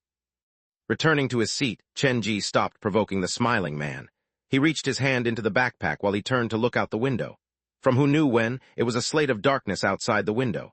Soon, the bus would reach the last stop before they arrived at Liwan City. The door opened, and there was sound of chain rattling cutting through the rain. A pair of hands that were soaked white in the rain reached into the car to grab the rails. Rain slithered down the man's fingers, and a weird, sharp chuckle interspersed the rattling of a chain. When all the passengers' faces were turned to the front door, a face teetered into the aisle. The man's face was exquisite, and one could see how handsome he had once been if one looked past the large gash that ran from the corner of his left eye to the edge of his lips. From afar, it looked like the man had two mouths on his face, one running horizontally and the other vertically. The gash appeared to be a recent injury. The wound had not completely healed, and with the aggravation from the rainwater, the injury had signs of festering and secreting pus. The thin lips slowly opened. He used his tongue to lick at the edge of the wound just above his lips. He grimaced from the pain, but weirdly enough, he tried to make it appear like he was enjoying the sensation of pain. What kind of mad man is it this time? Chen-ji came to this conclusion after giving the latest passenger a glance. The man seemed to enjoy the spotlight that was placed on him. He used his fine fingers to comb his hair that was messed up by the rain. The fingers were white before they touched the hair, but after fixing the hair, the fingertips were dyed red. There appeared to be an open wound on the man's scalp, or there was some dried blood that had clotted up in his hair. What is so funny? This new passenger was even crazier than Chen-ji expected. The first thing he did after getting on the bus was provoke the smiling man. He did not seem to notice the danger, and his bulging eyes stared at the man whose smile hung persistently even though it was clear that he was not in a jovial mood. What is the source of this man's confidence? With his attention to detail, Chen-ji noticed part of the wounds on the man's face had already festered, and the rest had started to scab. Therefore, based on this observation, he believed that this man was alive, but why would a living person purposely go and provoke the smiling man? Was it due to courage from ignorance, or was he hiding some kind of unique trump card? The man was already raging from Chen-ji's provocation, and now he was treated with yet another man looking for death. The black lines in his pupils squirmed like worms, and the gash on his lips that counted as a smile opened wider. Everyone knew something bad was going to happen, except for the new passenger. In fact, he upped the ante by pointing at the wound on his face. "Are you trying to copy me?" After he got into the bus, the passengers realized that the new passenger was covered in blood, and he had a pair of scissors, about 30 centimeters long, in his left arm while he dragged an old bag that was still leaking blood on his right arm. "Murderer," Chen-ji studied the man, and the more he did, the more confused he became. The passenger was wearing a white t-shirt. If he had just committed a murder out of passion, his mistake was understandable, but he looked too calm to have done something like that. So obviously this was a premeditated murder. But why would someone who could maintain his rationality even after a killing choose to wear a white-colored shirt on which blood would appear most conspicuous? Would it not make more sense to wear darker-colored clothes for better camouflage? Is this the man's hobby? This man is a crazed serial killer. This should be the logical explanation. The man was too distracted from the high of the murder, so that would explain the illogical things that he had done. But something still doesn't feel right. Chen-ji's eyes moved to the man's arm. A pair of scissors was a strange weapon of choice for a murderer. Would an axe or a kitchen knife not have worked better for his purpose? Then he turned to focus on the bag the man was dragging. The rain had soaked the bag, and blood kept leaking out from within. If the bag was hiding human body parts, blood would not have leaked from the top but pooled at the bottom. Furthermore, human blood from body parts would eventually coagulate and would not keep on pouring out like a foundation. So for Chen-ji, it felt like the bag was not filled with body parts, but instead shoved full with leaking blood bags. Mostly likely, Chen-ji had spent so much time with crazed murderers that he was able to pick out many details in the shortest amount of time. "I'll ask you again, are you trying to copy me?" The provocation in the new passenger's voice made what Chen-ji did earlier pale in comparison. Even he had not been so direct when he was trying to stir the pot. He had merely placed another ghost next to the smiling man. Be it physically or verbally, he did not pose any affront toward the smiling man. The smiling man's patience was dwindling. The black lines crawled out from his pupils and slithered down his cheeks. "Are you mute? I'm asking you a question." The new passenger continued to press. He did not show any trace of fear at all. He leaked the edge of the scissors and voluntarily walked toward the smiling man. "Let me guess what drives you for taking this bus at midnight." When he lowered his head to pretend to think, he spotted the red high heels next to the smiling man. Then it seemed to dawn on him. He reached out to grab the pair of heels. "Are you going to look for your wife?" When the new passenger said that, the smile on the smiling man's froze, and that made his expression incredibly strange. He stopped being angry at the new passenger. He glanced at the red high heels and wore a stranger smile as he returned to his seat. "Looks like I was right." The new passenger's words were rife with madness. He dangled the heels by the edge of his scissors as he replaced them. "I'll leave you be on account of the loyalty of your love." It felt like he was finding an excuse for himself to run away from the smiling man. After that, he dragged the bag and headed down the aisle, but he only took one step when a strange thing happened. After he took the first step, there was the sound of high heels clicking against the ground.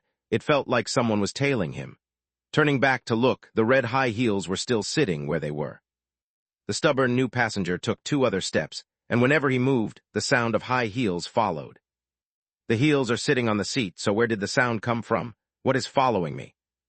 Probably due to his nervousness, the new passenger voiced out his thought, and he sounded slightly different from the courageous man who had threatened the smiling man earlier. Chenji, having observed from the back, saw everything. The smiling man probably did plan to end the man's life, but the man turned to provoke the red high heels, and the high heels decided to deal with the man before the smiling man could make his move. "This man is ultimately too inexperienced." I praised the beauty of the shoes and made sure to applaud the owner's taste before proceeding to deal with the smiling man. Chenji sighed. But then, something unexpected happened. After the new passenger failed to deal with the sound of the high heels, he made a beeline toward Chenji and the doctor, who were seated at the back of the bus. Chapter 626, Next Stop Liwan City. "Why is he walking toward us?" Chenji was confused by the man's action. "Wait, does he plan to offend every single passenger on this bus at least once? I'm not sure that is a good idea, buddy." Naturally, the passenger did not hear Chenji's thoughts. Whenever his shoes landed against the ground, there would be 2 footsteps, one directly behind the other. It was creepy to say the least. Chenji started to fidget as the man walked toward the end of the bus. After all, this man was carrying the curse of the red high heels with him. He nudged into the seat. It was not that he was afraid, but he simply refused to be dragged into a problem that he did not create. The passenger noticed Chenji's silent move. His eyes alternated between Chenji and the doctor, and eventually, that slightly deranged smile fell on Chenji. "You are afraid?" The tone was firm, the eyes unfeeling, and the lips of the new passenger curved upward like he had taken control of everything, like nothing in this vehicle could escape his eyes. "I am slightly," Chenji admitted without shame. "The more afraid you are, the worse thing will happen to you." The new passenger seemed to have decided his seat. He held the scissors and bag with one hand while his free hand went to grasp Chenji's backpack and travel bag. He did not attack Chenji but targeted his carry-ons. That was the first time that Chenji had come across someone like that.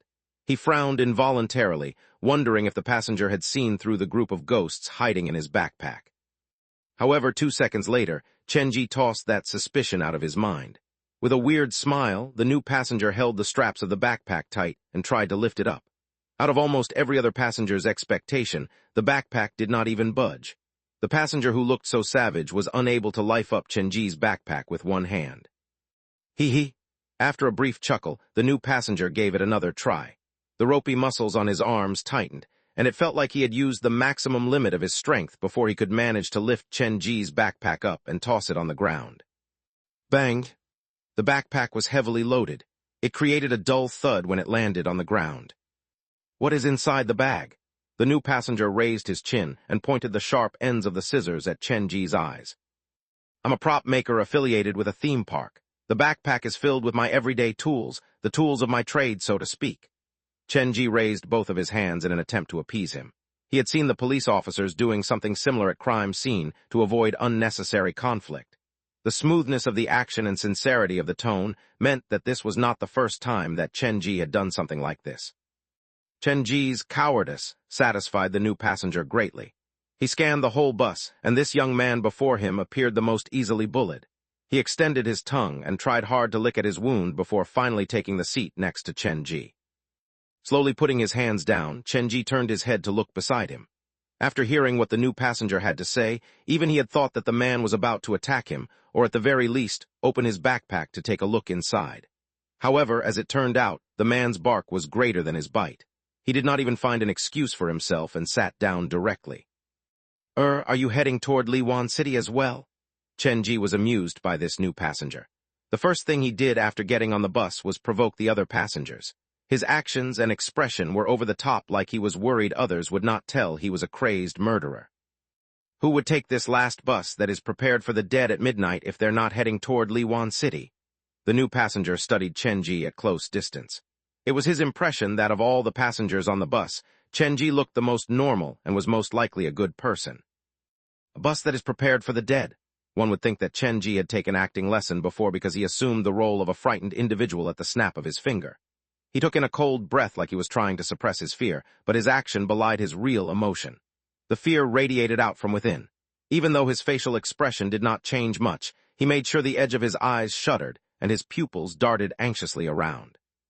The new passenger was increasingly satisfied with Chenji's reaction. He loved those who were weaker than he was. What is your name? My name is Chenji. I'm a theme park worker. What about you? Chenji curled deeper into his seat like he was afraid that his question might offend the man, so he quickly added, But it's fine if you don't want to tell, I'm just asking for fun. You can call me Scissors. I'm going to Liwan City to look for a person, a dead person. Chenji did not ask for the details, but the new passenger simply unloaded his story on Chenji. I'm also going there to find a person. One of my friends has gone missing, and the last clue that he left me was this bus. I initially refused to believe it until I saw the bus appear with my own eyes. You have no idea how long I hesitated before I could summon the courage to get on the bus. Chenji's description was incredibly detailed, and it sounded suspiciously familiar to the doctor who sat in front. He realized Chenji had edited the high schooler's story and placed it on his own. Looks like I'm not the only one with such an experience. The smile on Scissors' face slowly rescinded.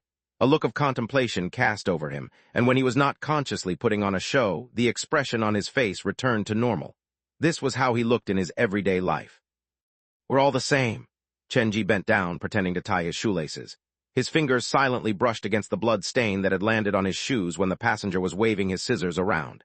Chenji rubbed his fingers together and surreptitiously moved his fingers to his nostril. His senses were heightened, much better than a normal person, but even at such a close distance, he could not detect a scent of blood from the blood stain. This is not blood. Chenji's suspicion was confirmed. Normally, if one was carrying a bag of body parts, unless they were specially treated with coal or plastic wrap, there would definitely be a smell. This man should be no different from the doctor, a normal person who is heading toward to Liwan City to find their final hope. Chenji could place himself in the passenger's shoes.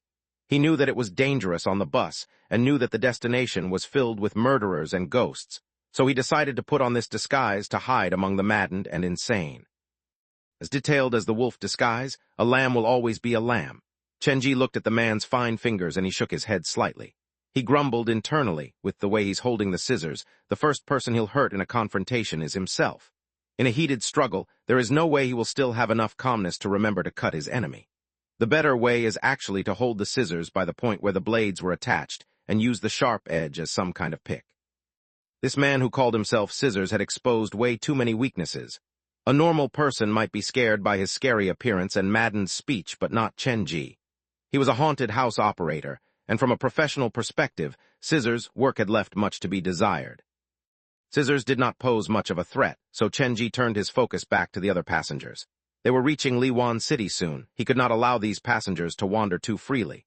Before a plan was formed, another contingency was introduced. The phone in Chenji's pocket suddenly vibrated. Chenji put on the earphone and answered it. It was Fan Dade's voice that came through. Boss Chen, I notice a problem. Since the living room door was open, I headed out to take a look. There were only footprints that headed up in the staircase and none that went down. That thing is still probably inside the house. Should I leave this place while I still can? There are only footprints that head up. Yes, something just doesn't feel right tonight. Everything appears out of place.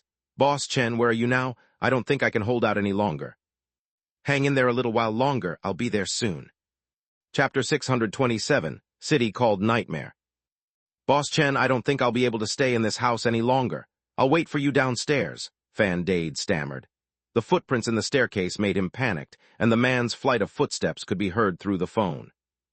Don't panic, he might be hiding under the staircase. Tell me the size and shape of the footprint. Before Chenji could finish, the call was cut off. When one is caught in panic, they will do things that are illogical, but I can't tell for sure if Fan Dade was someone who would react in this way. Putting phone away, Chenji picked up the backpack from the ground with his eyes zeroed in on the road ahead. The next stop is Liwan City. I'm here, but where are you? Darkness and rain blotted out everything. No one could tell that countless monsters who lived in the shadows were all heading toward a small city at the fringe of the metropolis. Liwan City was right ahead. The driver, Tang Jun, slammed on the gas pedal. The old bus rushed through the rain, continuing its acceleration. The rain pelted the windows, and the bus was shaking so badly that it felt like the whole vehicle might collapse on the spot. However, none of the passengers on the bus seemed to mind. When the blurry shapes appeared, everyone held their breath. Lighting flashed across the sky, and that brief moment of brightness lit up the many shadows that were shuffling through the darkness. And in return, the shadows also spotted the bus on Route 104, which was trundling through the rain. We're almost there. The doctor was the first to stand up from his seat. He could perceive the changes in the atmosphere of the hearse and how it differed from normal. He refused to spend yet another second on the bus. Hey, the three of us should leave together, the doctor whispered to Chenji and the man who referred to himself as Scissors. There is a passenger in front who is very dangerous. Once the three of us are off, we will split up and run in different directions. Whoever he ends up chasing, that will be the luck of the draw. These passengers who had managed to survive after taking a ride on the hearse could not be underestimated, so the doctor did not hide his plan and shared it with others openly. Neither Chenji nor Scissors spoke. Scissors was suspicious that this was a plot by the doctor. The doctor was trying to get him isolated so that he would become an easier target. However, Chenji had his own plan. He planned to drive the bus directly to Fan Chong's residential area and grab the red high heels and smiling man to force their way through the trap laid down by the shadow, rescuing Fan Chong, who possessed crucial information. It was easy to get onto Chenji's bus, but it was very difficult to leave. From a different perspective, one could say that this bus had gotten a lot more dangerous compared to when it was in the service of the shadow. Walking to the exit, the doctor grabbed the rail. He had heard stories about the smiling man before, and his plan was to find a safe refuge to hide after getting off the bus. The bus had already driven into Liwan City, and they neared the small town's bus stop. The doctor's heart pounded, and his muscles in his arms and legs were tense. He was prepared to jump out once the door opened. That was the plan, but reality had other plans in mind. The bus did not stop when it passed the final stop. It did not even decelerate and rushed past. It's not stopping. A bad omen rose in the doctor's heart. He knew something bad was about to happen that night. The bus did not stop at the station that it usually stopped at. Other than Chenji, all the passengers turned to look at the driver. Tang Jun was under great pressure, and his body was shaking. He also had no idea what was waiting for them ahead. He was merely following the direction given by his boss. Hey, why aren't you stopping? Hey! From the family of three, the middle-aged man stood up from his seat, and his expression was drawn. The boy who sat next to him also poked his head up to surreptitiously look around. He did not quite understand the world of the adults. Everything was always too complicated for him to grasp. Stop the bus, stop the F***Seeking bus now. The middle-aged man stomped toward the driver's seat. Seeing this, Chenji grabbed his backpack and walked over. He kept his head lowered, and everyone thought that he was also going toward the driver with a complaint. Seeing Chenji step forward, the doctor decided to follow behind the man. He wanted to find out what was happening. Can you hear me? No matter what the middle-aged man was yelling, the driver's lips were shut, and if his face was any whiter, it would have appeared like he was wearing powder on his face. I'm F***Seeking telling you again, turn the bus around, don't drive ahead any further.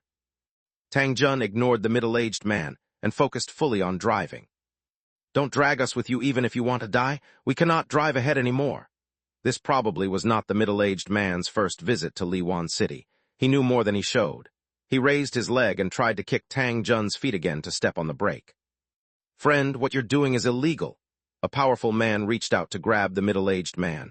Chenji dragged him back and placed him next to the smiling man. Let me go, you have no idea what awaits us. Quickly let me go. The middle-aged man screamed as he struggled. Stop the bus, do not go further ahead, that is not a place where we are supposed to go. Looks like you know some things, why don't you come and share them with us? Fog, blood-red fog, we won't be able to leave once we enter it. Quickly stop him. The man's face was twisted in fear. He hollered as he charged toward the driver's seat, but he was once again held back by Chen Ji. "What kind of fog? You have to explain clearer than that." Chen Ji was hell-bent on getting the answer out of the middle-aged man when he noticed that the bus had slowed down. The doctor tapped him lightly on his shoulder, and he raised his head to look in the direction that the doctor was pointing at. A strange scene greeted him. Half of the city was shrouded by heavy rain, and all lights were swallowed up by darkness and despair, while the other half was completely dry. Instead of rain, a thick blood fog roamed the streets, pulsing with various types of negative emotions. This is a world behind the door. Chen Ji had plenty of experience when it came to visiting the world behind the door, but this was the first time that he had seen the world behind the door in the real world, and a blood fog of this scale. This is unbelievable. It replicates the world behind the door perfectly. The shock in Chen Ji's heart could not be put into words. Liwan City was practically torn in two, one half covered by heavy rain and the other swallowed by blood fog. It was amazing how clear the distinction was between the two worlds. Is this the effect of the door going out of control? The city will be consumed, and nightmares become a part of reality. On that rainy night after midnight, Liwan City revealed its real appearance. During Chen Ji's previous 3-star missions, the world behind the door had often been a building shrouded in blood fog, but before Chen Ji's eyes was half a city that was swirling with blood fog. "Do not continue any further." Even though the middle-aged man's voice was hoarse from shouting, the bus did not stop. Tang Jun glanced at Chen Ji through the rear-view mirror. The extremely courageous Chen Ji gave him the signal to keep driving while facing away from the other passengers. After receiving the order, Tang Jun stopped hesitating and stepped on the gas pedal. His new boss appeared kind and gentle on the surface, but in reality, he was a mad person who was even crazier than the shadow. Compared to the blood fog, Tang Jun was more afraid of his boss. The bus sped up without any warning. The sound of high heels clicking echoed in the bus, and the smiling face sprung up from his seat with a frozen smile plastered on his face, but both of them were too late. The last bus on Route 104 plunged headfirst into the blood fog and raced down the street that was dyed red. Chapter 628, Reason After Reason. After the bus charged into the blood fog, the sound of heels disappeared, and the expression on the smiling man's face froze. Things had gotten so out of control that even the ghosts had no idea how this would end. The rain slid down from the bus windows. When the fog touched the bus, it would transmute into tiny blood vessels attaching themselves to the exterior of the vehicle. From the outside, it looked like the old bus had been given a new paint job. Turning back to look, the road from whence they came had already been swallowed up by the blood fog. They would not be able to return even if they wanted to now. This place is still different from the actual world behind the door. In the fog, the buildings haven't been completely dyed red. If I'm not mistaken, the process that is happening here is not completed yet. As the man who had caused this to happen, Chen Ji was the calmest. His fingers dangled outside his pocket, and when the bus charged into the blood fog, the black phone vibrated several times. The situation could change at any minute, so he did not plan to take out the phone to look yet. He decided to wait until he reached a safe location first. Based on Chen Ji's previous direction, Tang Jun headed toward Fan Chong's home. However, as the blood clotted around the vehicle, the bus started to slow down. Even if Tang Jun slammed on the pedal, the speed did not pick up. "What is happening?" All the passengers in the car demanded an explanation, and the pressure on Tang Jun grew. He had followed Chen Ji's order, but now, the collective anger of all the passengers was directed at him. Gripping the steering wheel, Tang Jun was really afraid that Chen Ji might abandon him. As a spirit who only knew how to drive a bus, it was really not worth it to make enemy out of the smiling man and the red high heels. The car slowing down was not good news for Tang Jun. He failed to complete the mission that his boss had given him, and now he had to suffer the wrath of the passengers. He had offended people on both ends. He did not know about Chen Ji's plan and had never thought about asking for it. It would be lying to say that he did not feel any regret. "Where do you plan to take us?" the middle-aged man demanded with an outraged face. He struggled loose from Chen Ji's grasp and went a step on the brake again. This time, Chen Ji did not stop him. The bus was already running slowly, so Chen Ji did not see the point of stopping the middle-aged man. "Stop the F***-seeking bus." The middle-aged man stepped on the brake and started to fight for control of the steering wheel. Out of his instinct as a bus driver, Tang Jun attempted to push the man away. The wheel spun in the tussle, and the hearse veered from the road, careering toward the rails by the roadside. "Be careful," Chenji screamed and moved forward to push the middle-aged man away, replacing him. When he was in the blind spot of all the passengers, he signaled for Tang Jun to open the door and leave immediately.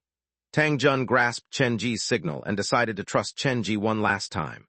After Chenji got hold of the steering wheel, he gritted his teeth, shoved the driver's door open, and jumped out.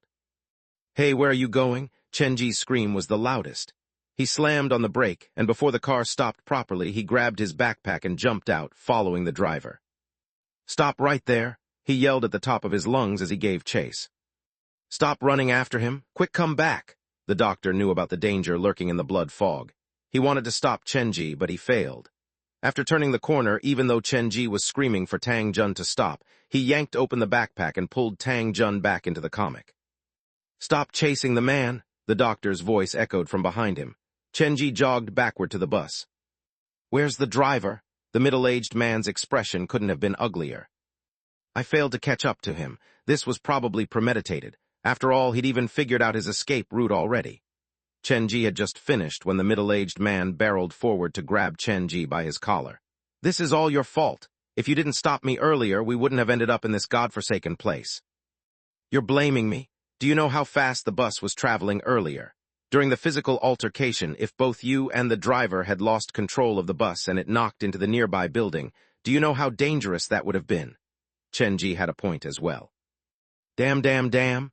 The middle-aged man slammed his fist against the bus. He gripped his hair so tightly like he was going to pull it out, and his expression was colored with despair. "To escape from these things, I've already sacrificed my daughter, and today I even brought my son with me, so this is just perfect. Wonderful, it's all F***seeking over now." "Sacrificed your own daughter?" Chenji's brow rose. He had encountered many bad guys before, but one like this middle-aged man, that was truly his first experience dealing with someone like that. The middle-aged man's emotion was unraveling. He wanted to vent the anger in his heart, and the kind-looking Chenji became his sole target. A string of words that would have caused this author to be banned sprayed out from his lips. Forming a great contrast to the middle-aged man was Chenji, who was respectful and polite. His eyes jumped over the man to look at the little boy who was frozen solid in fear. There were several bruises on the boy's arm. He wanted to take a look at what was happening, but he did not have the courage to do so. He peeked up occasionally and quickly moved his head down whenever he noticed that someone was looking at him. "How could you even do something like this to such a cute little boy?" "This is for his own good. If we are unable to shake that thing loose, my whole family is going to die." The more he spoke, the angrier he got. He grabbed Chenji's collar again. "This is all your F***seeking fault. If you use other people's despair to rescue yourself from your own despair, you'll only end up gaining more despair. Only by resolving the problem from its roots will you be able to seek true salvation." Chenji seized the man's hands. "This is the second time you've grabbed my collar. I hope there won't be a third time. It's pointless for us to argue among ourselves now. It's much more productive for us to try to come up with a solution instead." The doctor came out to act as the mediator, standing between the middle-aged man and Chenji. "There has to be someone who gave the driver the order to suddenly change his route and drive the bus into the blood fog. I've taken this bus many times in the past, and there has never been an accident. That driver is just a small lackey, so it is someone else who is out to get us." The doctor's analysis was correct, but due to a lack of information, the direction of his analysis was wrong. The last bus on Route 104 cut through Jiujiang, connecting its eastern and western sides. This is in service of the mastermind in Liwan City, so it is probably the intention of said party that we're stuck in this blood fog. There's probably something or someone he needs on this bus. "You're right, that's what I think as well. Even if the hearse had stopped at the bus stop, the mastermind would have just found another way to force us into the fog." Chenji grabbed his backpack and stood next to the doctor. "The mastermind in Liwan City? You sure know a lot of things." Seeing the doctor stand up for Chenji, the middle-aged man's tone softened because he was outnumbered. "Then tell me, what do you think this so-called mastermind is after?" "He probably wants to deal with a certain someone who is standing here with us." The doctor's words caused Chenji's heart to skip a beat, but when he turned around, he noticed that the doctor was actually staring at the smiling man. "Every one of us carries our own secret, like the man next to you. He once massacred a whole bus of passengers, ruining the mastermind's plan. Since he was the reason they were dragged into this mess, the doctor thought it was pertinent to expose the smiling man." Maintaining the creepy smile on his face, the smiling man's neck extended, and his eyes that were crawling with black lines turned to focus on the doctor. I've killed a whole bus of people, including the driver, leaving no survivors, so how do you know about something like that? Chapter 629. I've been here before. Facing the smiling man's interrogation, the doctor appeared surprisingly calm, like he had considered this question already. He nudged to stand behind Chen Ji and pulled the scarf to cover even more of his face. It was a friend who told me the news about you. Then how did your friend come to know about it? After his secret had been exposed, the smile on the man's face bloomed like a spring flower. Both his tone and demeanor were different from before. It felt as if the man would only experience true joy when he was murdering. You only killed the people on the bus. At the time, my friend was outside the bus, and he witnessed everything. Is that so? Then where is this friend now? He's dead now. He never returned after entering the ghost apartment. When he heard that the doctor's friend was dead, there was a slight shift to the smiling man's expression. It felt like regret. So I made the mistake of leaving a witness last time, but it doesn't matter. That only reminds me to be more cautious this time. The smiling man stopped hiding his murderous intention. He shuffled out to the aisle, and dark lines surfaced on his skin. They looked like black-colored blood vessels. Is this a man or a ghost? The middle-aged man knew that he was no match for the smiling man either way. He abandoned his wife and son without a second thought as he ran to the front door and prepared to slip out. Please try to calm down. Even if you kill us, you will be unable to escape. Just as the doctor said, the real target of the mastermind is you, and we are just collateral damage. Chen Ji stood to shield the doctor. We're in the same boat. If we turn on each other, it'll only benefit the mastermind. Doesn't it make more sense for us to work together to deal with what's to come? His fingers gripping the bag, Chen Ji's palm was coated with sweat. Su Yin had warned him earlier that this smiling man was very dangerous. When the doctor was speaking earlier, the smiling man had shed his disguise. However, when Chen Ji took the podium, he had hesitated, but only for a moment. You have a point, but why should I follow your order? The black lines under the man's skin had connected to form something that looked like a net. It looked like they were about to yank the man's skin and flesh out. For a normal person, this would have been an insurmountable pain, but the smiling man did not show any sense of being in pain. Rather, he was smiling even brighter. He seemed to have gotten used to the sensation of pain. His hands reached toward the corners of his lips, and as he pulled on his skin, the literal yanking back of his skin helped him shed the disguise. His spine grew taller, and the already unnaturally long neck grew longer. Perhaps you believe that it is very easy to murder all of us, but don't forget, there is a pair of red high heels on the bus, and the owner of said heels might be following behind one of the passengers. I believe you have the capability to murder all of us, but what kind of advantage will that bring you? The mention of red high heels gave the smiling man pause, and his hands that pulled on his cheeks lowered. We are not enemies. You once killed a whole bus of people, and that made you the enemy of the mastermind, but what does that have to do with the rest of us? The mastermind has dragged us into this to deal with you, so from a certain perspective, we should be allied because we have the shared enemy. Chen Ji pointed at the blood fog outside the window. The road we took to come here has already disappeared. We know nothing of this world, and no one can tell what will happen next. Under these circumstances, are you still confident that you'll be able to escape this place alone? The blood in the fog stuck to the bus windows, and the old bus was already completely red. There's not much time left to think. If you are willing, we'll both benefit, but if you aren't, then we'll have to fight it out. We might not be able to kill you, but before our death, I'm sure we're able to injure you somehow. Chen Ji felt for the handle of the hammer through the backpack's fabric. He had no idea whether the smiling man would cooperate or not, and he had to prepare for all contingencies. No one spoke, and silence fell. The smiling man seemed to be balancing the scale in his mind. Just as the tension rose, a sudden thud came from the center of the bus. What the F***CK? Where the hell am I? The drunkard rolled down from the seat and collapsed to the ground.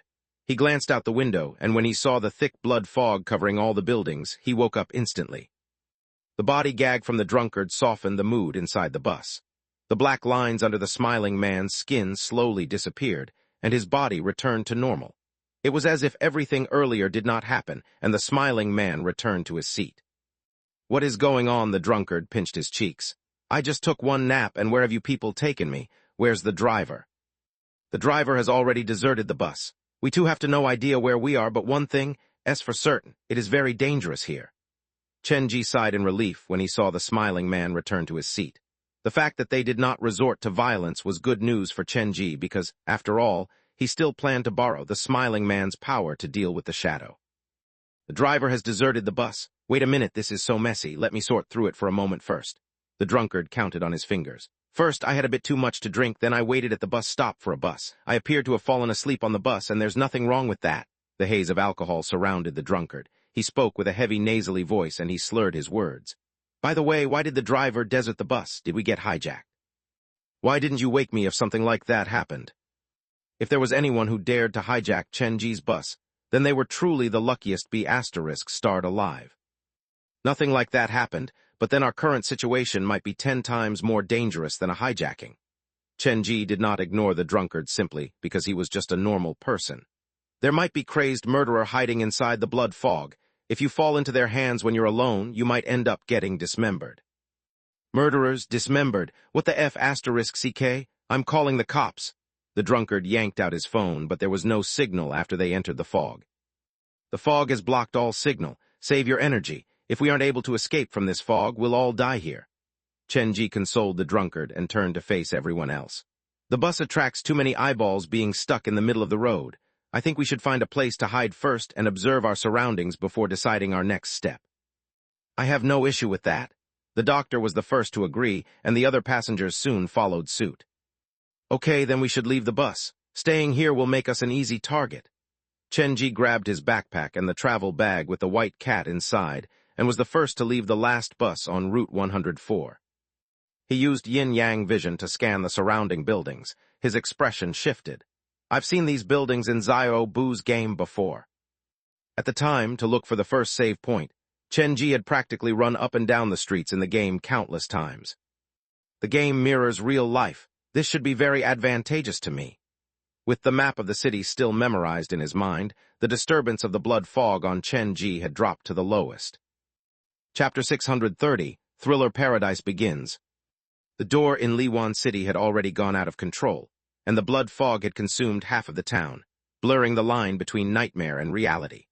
Currently, Chenji had no idea whether he was inside the door or not because with the blood fog covering everything, blood vessels crawled on the surface of all the buildings. If we walk down this path, we'll be at the building where the phone spirit's body was discovered. Maybe I should go to the roof to check the water tank. In real life, the body of the phone spirit, Tong Tong, had already been taken away by the police, so if there was still a body inside the tank, then it could only mean that Chenji was in the world behind the door. The world behind the door had been created from the memory of the door pusher, so as long as Tong Tong's body existed in Xiao Bu's memory, there would be a high probability of a body being abandoned inside the water tank. Of course, this was merely Chenji's speculation, and he had no way of verifying it. Fan Chong lives in the same residential area as Xiao Bu's classmate. It is quite far from here, and if I go there, we will definitely run into some things. Chenji looked behind him. Everywhere he saw was the blood fog. The road they took had already disappeared, and this world behind the fog appeared to be one way only. Assuming that this is really the world behind the door, the only way to leave this place will be through the door. Liwan City's door is in the building opposite from Fan Chong's home, so it looks like no matter what, we'll have to take a detour to his home tonight. Finding the excuse, Chenji planned to share the result of his analysis with all the passengers and ask them to follow him to the residential area. I'm giving them a clear direction, helping them to find their way home. The blood vessels gathered on the exterior of the bus. It felt like the fog was alive and was slowly consuming everything that came from outside. What are you grumbling about? The passengers left the bus one after another. The doctor sidled up to Chenji. We should stay together, no matter what. We can't afford to get separated. Okay. Chenji turned to look at the bus door. The drunkard stayed with the family of 3, the smiling man stood to the side, and the murderer who called himself Scissors stayed alone at the back. Before ensuring the safety of the building, it's best not to wander too close to the buildings. Scary stuff like chopped arms or floating heads might come out from them. Chenji had seen similar things in Xiao Bu's game, and in a way, he was very experienced. I hope you're joking. The drunkard was completely awake. How could he not be? If he could leave Liwan City alive, he would not go near alcohol anymore. Of course I am. I have no idea what will really happen. It might be scarier than what I described. Chenji pointed at the building where the phone spirit's body should be found. Let's go take a look. We'll scan through every floor, and after confirming there is no danger, that shall be where we should hide temporarily. It looks like you know this place well, the middle-aged man uttered with a drawn face. The distrust in his voice could not have been more obvious. There are so many buildings around us, so why would you point us toward this building? You have set a trap inside there, haven't you? You're being unfair, Chenji smiled at the middle-aged man. I wouldn't have to rely on traps to kill you. The middle-aged man's face shifted immediately, and then Chenji shrugged. I'm joking, of course. I've never even killed a chicken in my life before. The only reason I can maintain my calmness now is because I play horror games for a living. Chenji turned around to point at the building that he had chosen. Of course, there is a reason for me to choose that building for us. As they say, knowing your enemy is winning half the battle. We will hide inside the building and observe the bus through the window. Since the mastermind sent us into the blood fog, he will definitely send someone over to check up on us. We have to at least know our adversary's appearance and ability to come up with a valid plan. Furthermore, visibility is low in the fog. If we stay too close to the bus, we might be discovered by the enemy. But if we stay too far, we won't be able to see anything. So after combining all the above factors, I believe this building is the most suitable. After giving his argument, even the smiling man nodded in agreement. The middle-aged man could not argue with such solid reasoning, but he still felt weirdly unsettled. Then you will walk ahead and will follow behind you. No problem, but make sure you don't get left behind, Chenji promised easily. He carried his 2 bags and scouted ahead. The doctor followed closely behind him. There has to be something wrong with this guy. The middle-aged man grabbed his wife's arm. His wife was like a puppet, allowing him to take charge over her without resistance. Really, I think he makes really solid points in his argument. Since the family did not move, the drunkard stayed as well. The family of 3 looked the least threatening to him, so he decided to stay with them. He sounds logical, but it'll be too late for regrets if he's hiding something from us. It's never wrong to be careful. The middle-aged man picked up the boy. They moved to follow Chenji, but maintained a fair distance between them. The smiling man did not choose to follow Chenji, but walked to the other side of the street alone. From Chenji's side, he could only see a blurry shape through the fog. Scissors was at the back of the group. His face was pale, and whenever he moved, there would be 2 footsteps. The few walked through the fog. When they neared the building, someone pulled on Chenji's shirt. He turned back to look and saw the doctor pull down the scarf to whisper, I don't think it's wise for us to enter any building inside the blood fog. We'll be lucky if it's empty, but I'm afraid they might be occupied. It'll be fine. I promise to be careful. Chenji noticed that the doctor was suspiciously knowledgeable like he had been to this place before. The pair entered the building. In the dark corridor, surrounded by the peeling paint on the wall and the blood fog that pervaded every inch of the building, just standing there would make anyone uncomfortable. The weird-smelling wooden doors were pushed open, and Chenji went into every room to check. You really plan to inspect every single room? The doctor appeared hesitant. What if we run into something? Finding them proactively is still better than allowing them to ambush us. Chenji moved quickly. He did not stop to rest. It was like he did not understand the feeling of fear. They soon reached the top floor. On the ground floor, the family of 3 and the drunkard stayed. They were grouped together, not knowing whether they should climb up the stairs or not. That man seems to have reached the top floor already. The drunkard stood at the stairwell and looked up through the gap. There's no reason for us to follow him. Staying on the ground floor will grant us a quick escape. The middle-aged man was quite a cowardly person. Daddy? The boy in his arms seemed to notice something as he stared at the dim corridor behind the middle-aged man. You're right. The drunkard kept looking upward, but it was too dark to see anything.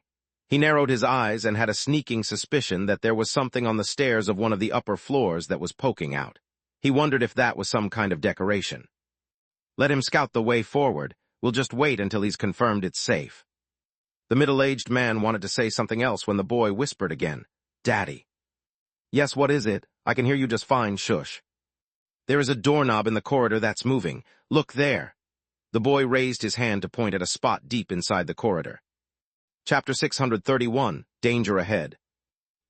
The wife who had not spoken a word, the middle-aged man, and the drunkard all turned to look in the direction that the boy was pointing. A strange sound came from the end of the corridor. The doorknob for one of the rooms was lightly jostling like there was someone locked behind the door trying to get out. This strange sound coming from the eerily quiet residential building made all of their hearts squeeze. The man who's leading the way went upstairs, and he said there are any tenants here. The more the middle-aged man thought about it, the more scared he became. I've been to Liwan City before, how shall I say this? Sometimes you'll come across things that can't be explained scientifically here. For example, You wouldn't want to know the examples, trust me. All we can do is avoid them to the best of our ability. What if we can't avoid them? The drunkard leaned against the wall, and his eyes narrowed in on the end of the corridor.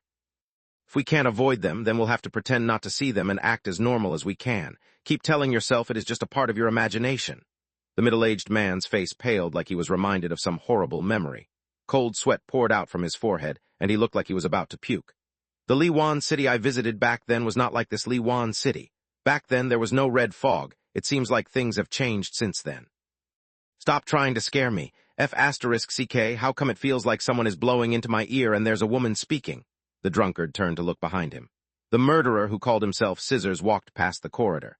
With his every step there echoed 2 footsteps. His expression was strange.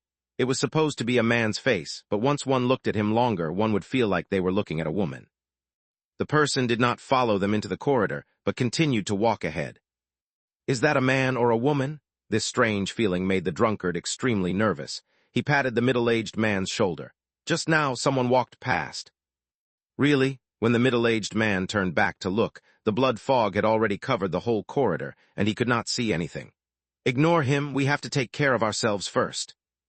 In just the blink of an eye, the doorknob at the end of the corridor stopped moving, and everything became silent again. The fog thickened, and the surroundings turned eerier.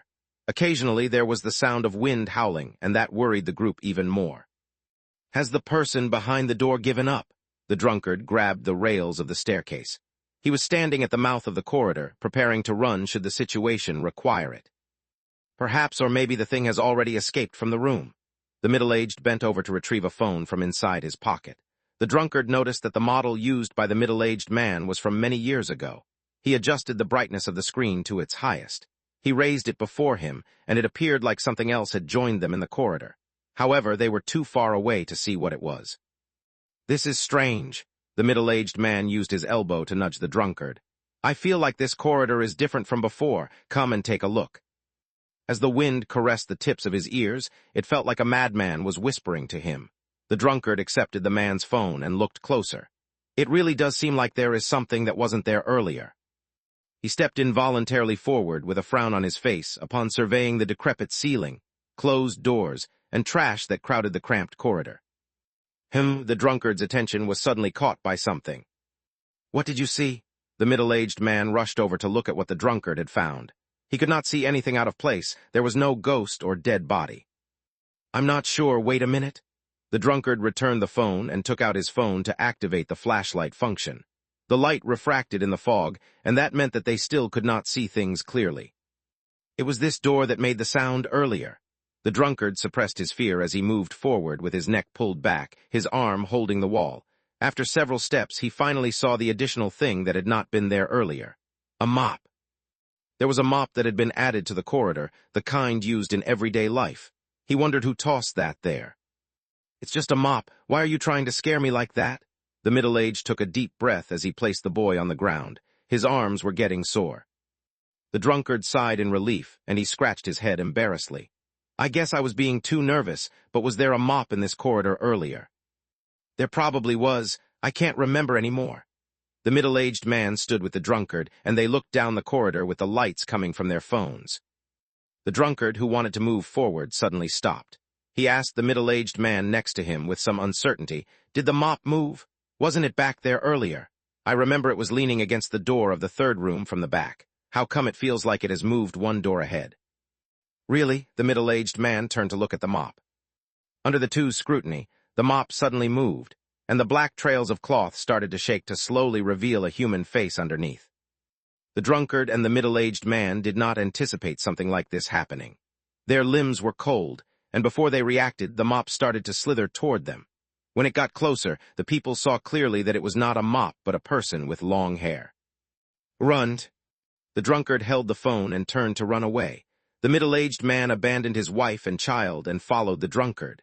The boy was spooked. He started to cry until his mother carried him into her arms. The sound of running footsteps echoed throughout the building. The drunkard was the first to exit the corridor. He hesitated for a moment, between going up the stairs to find Chen Ji and running out of the building directly. He lifted his head to look up the staircase. A curtain of black hair fell down onto his face, and a pale face was sliding down the rails of the stairwell. A Accompanying a scream, he threw caution into the wind and raced out the building. In the foggy street of the city where reality and nightmares weaved together, every building looked like a man-eating monster. His heart still pumping, the drunkard did not dare stay any longer. He yelled at the middle-aged man behind him, "Run this way." Then he ran to hide inside a 2-story building next door. The gate of the house was not locked, but the plants in the courtyard were all dried and wilted. The most eye-catching was a large doghouse in the deepest corner of the yard. It was a small construct built from iron poles and moldy wooden boards. Bite marks were left on the many surfaces. Other than inside the building, the only place that could hide a person was the doghouse. Footsteps and a woman's laughter came from outside, and it muddled the drunkard's mind. It made him feel like nowhere was safe. He rushed to the doghouse and squatted down behind it. It might be dangerous inside the house. Who knows what kind of thing I might run into in there? It's better for me to hide here for now. The drunkard supported himself by holding the wooden boards that formed the dog-house's roof. He considered hiding inside the dog-house, but before he poked his head in, a pungent stench assaulted his nose. Chapter 632, Air Fumigants. What is producing that smell? The drunkard covered his mouth and nose as he shone his flashlight into the dog-house. Out of his expectations, there was nothing inside. This looks perfectly clean, but if that's the case, why is it so smelly? Even ruined meat wouldn't be this smelly. Resisting the urge to vomit, the drunkard picked up the nearby branch to sift through the dirt inside the doghouse. There's nothing buried underneath either, so where is the stench coming from? It smells like the stench has soaked into the wooden boards. The echoes of harried footsteps neared. The drunkard took a step back. Unable to stand the smell, he jumped through the open window into the building. Hopefully, the family won't lead the monster here. The drunkard started to regret calling the middle-aged man to follow him. That had completely exposed his location, had it not. Holding his head in his hands, the drunkard squatted beneath the window and pinched his skin. This is not a dream, but what the hell was the thing that I saw? How can a head move so fast? And how did it move anyway, using its chin? The drunkard believed that tragedy had already struck the family of 3, but he had no thoughts of going out to save them either. Other than me, all of the other passengers on the bus have probably died already. No one would have the courage to face these things, no one. He was still feeling lightheaded. However, that was not from alcohol, but from fear and shock. With cold sweat pouring out of his every pore, the drunkard shivered. What should I do now? Without a signal on the phone, I have no idea where I am. I guess I'll just hide here until the fog disperses. After what happened earlier, the drunkard did not dare wander aimlessly anymore. He cowered under the window, and several minutes later, he suddenly heard the door of the yard creak open. Someone's here. Holding his breath, the drunkard focused on his hearing. After the gate opened, there was no other sound. Did the thing just come in to take a quick look? Did the monster not discover me? This time, the drunkard had learned from his previous lesson. He did not poke his head up to look through the window, worried that someone might be looking back at him. Instead, he got his phone, adjusted the angle, and used the camera function to look out into the yard. The gate was half open, but there was no one in the yard. I guess that was lucky. The drunkard stood up, and when he put the phone away, his elbow brushed against the bottle left on the windowsill. An air freshener? The drunkard replaced the bottle and did not think too much of it. Standing up, the drunkard finally had the time to study his hiding place. Perhaps it was his heightened nerves, but he felt like there was a strange voice whispering into his ears. It sounded like the tingle of a wind chime. This was an old tradition, hanging wind chimes above the door. When they jingled, it represented that someone had entered the room. If this was normal, the drunkard would not have cared, but this situation was different. There was a feeling that someone was wandering near the entrance, and it was moving fast. Just the thought that there was something else in the house with him caused his heart to constrict. Footsteps shuffled on the ground. The drunkard was facing away from the window, and he suddenly noticed the light behind him dimming like something was standing at the window, blocking the light. Who's standing outside the window? As that thought crossed his mind, the drunkard's head was about to explode. His body was frozen in fear, and the wind chime jingled more intensely. Something is approaching. The drunkard summoned all of his courage to turn back to look, but there was nothing at the window. I'm just scaring myself. He retreated to the window, and when his hand brushed the windowsill, he felt something under his skin. Using the light from the phone, he saw there was a lot of black dog fur stuck in the cracks on the windowsill. PA. The window on the second floor was swung open. The drunkard's hands shuddered, and the dog fur in his palm fell to the floor. He clearly heard that it was the window directly above him that was swung open. Perhaps this was a coincidence, or maybe someone was trying to toy with him. He did not dare jump out of the window, but at the same time he did not think that it was safe inside the house. Just as he was hesitating, more dog fur fluttered down from the ceiling. Why is there so much dog fur? He was reminded of the empty dog house in the yard and that thick stench. What is happening?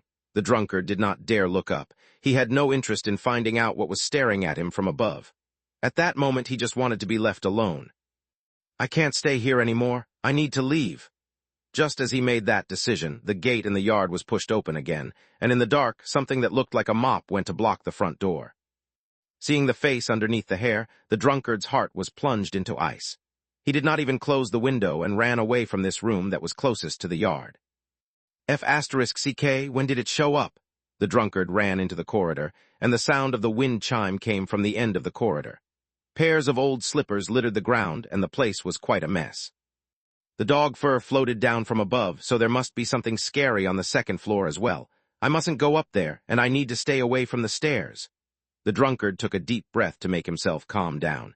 He slunk into the room furthest from the stairs. The floor creaked noisily, and a strange child's singing came from who knew where. It felt like someone had activated a dead person's recorder.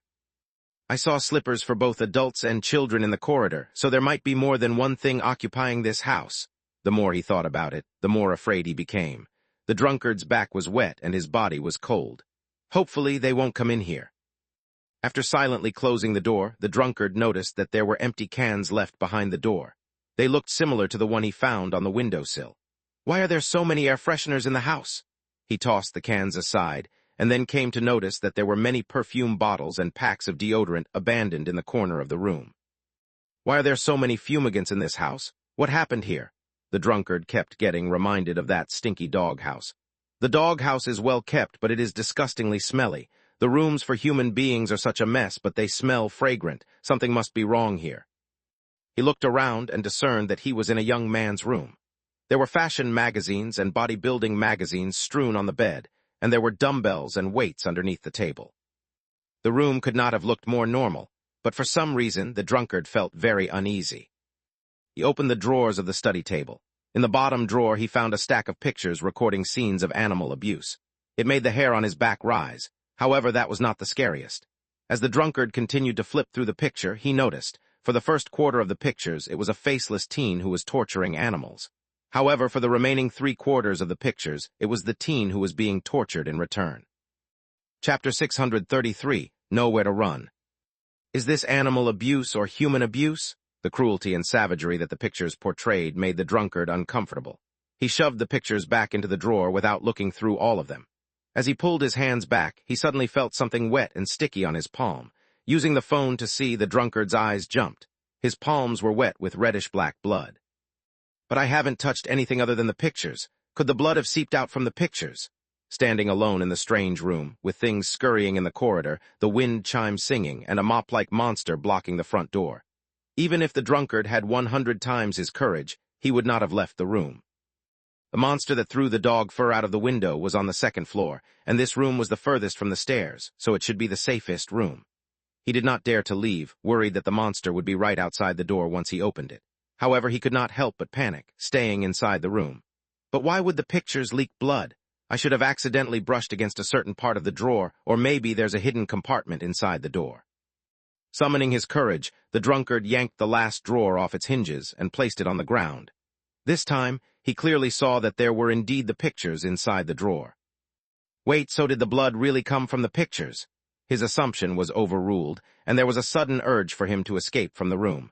His eyes fell on the pictures, and the drunkard noticed something strange. In all the pictures where the man was abused, the man's face was hidden. But in all the pictures where the man was abusing the animal, when the animals were on their last breath, there would be a hand gripping the animal's neck, turning their heads to the camera like the man was brandishing his victory spoils. Such a maniac! Perhaps he had been staring at the pictures for far too long, but the drunkard suddenly noticed that all the animals in the pictures seemed to be smiling. This is the first time that I've seen such an expression on an animal, or I think they should be smiling, right? A smiling dog. The drunkard shivered. He did not dare get any closer to the pictures on the ground. He looked around, and the longer he stayed in the room, the more scared he became. How come it feels like this place is scarier than the one from before? He rubbed his hands on the bed, trying to rub the blood stain away, but his fingers touched something else. After some hesitation, he pulled the bedsheet back, and the stench hit him like a wall. On the mattress of the wooden bed, there was a human-shaped blood pool that had already dried.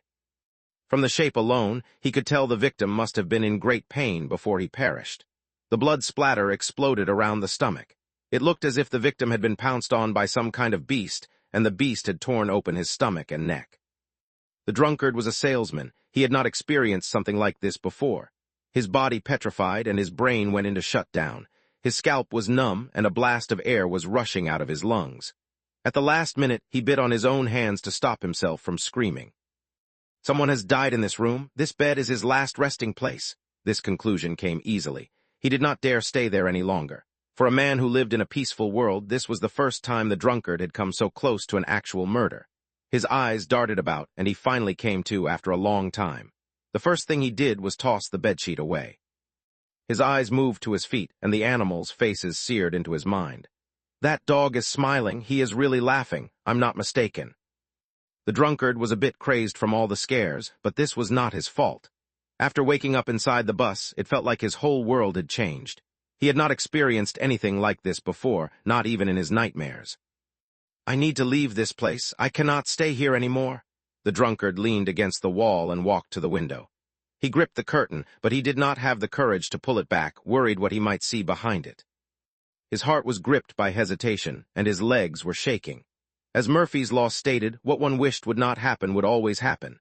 A strange sound came from inside the room. It sounded like a rat chomping on something. It sounds like it's coming from underneath the bed. The drunkard was not crazy enough to bend down to look under the bed. When the noise grew too loud, he yanked the curtain back. The bedroom window was already half open. Through the window, when the drunkard looked out, a face was looking in. The black hair that looked like cloth plastered on the face, and the pale head was trying its best to squeeze through the window.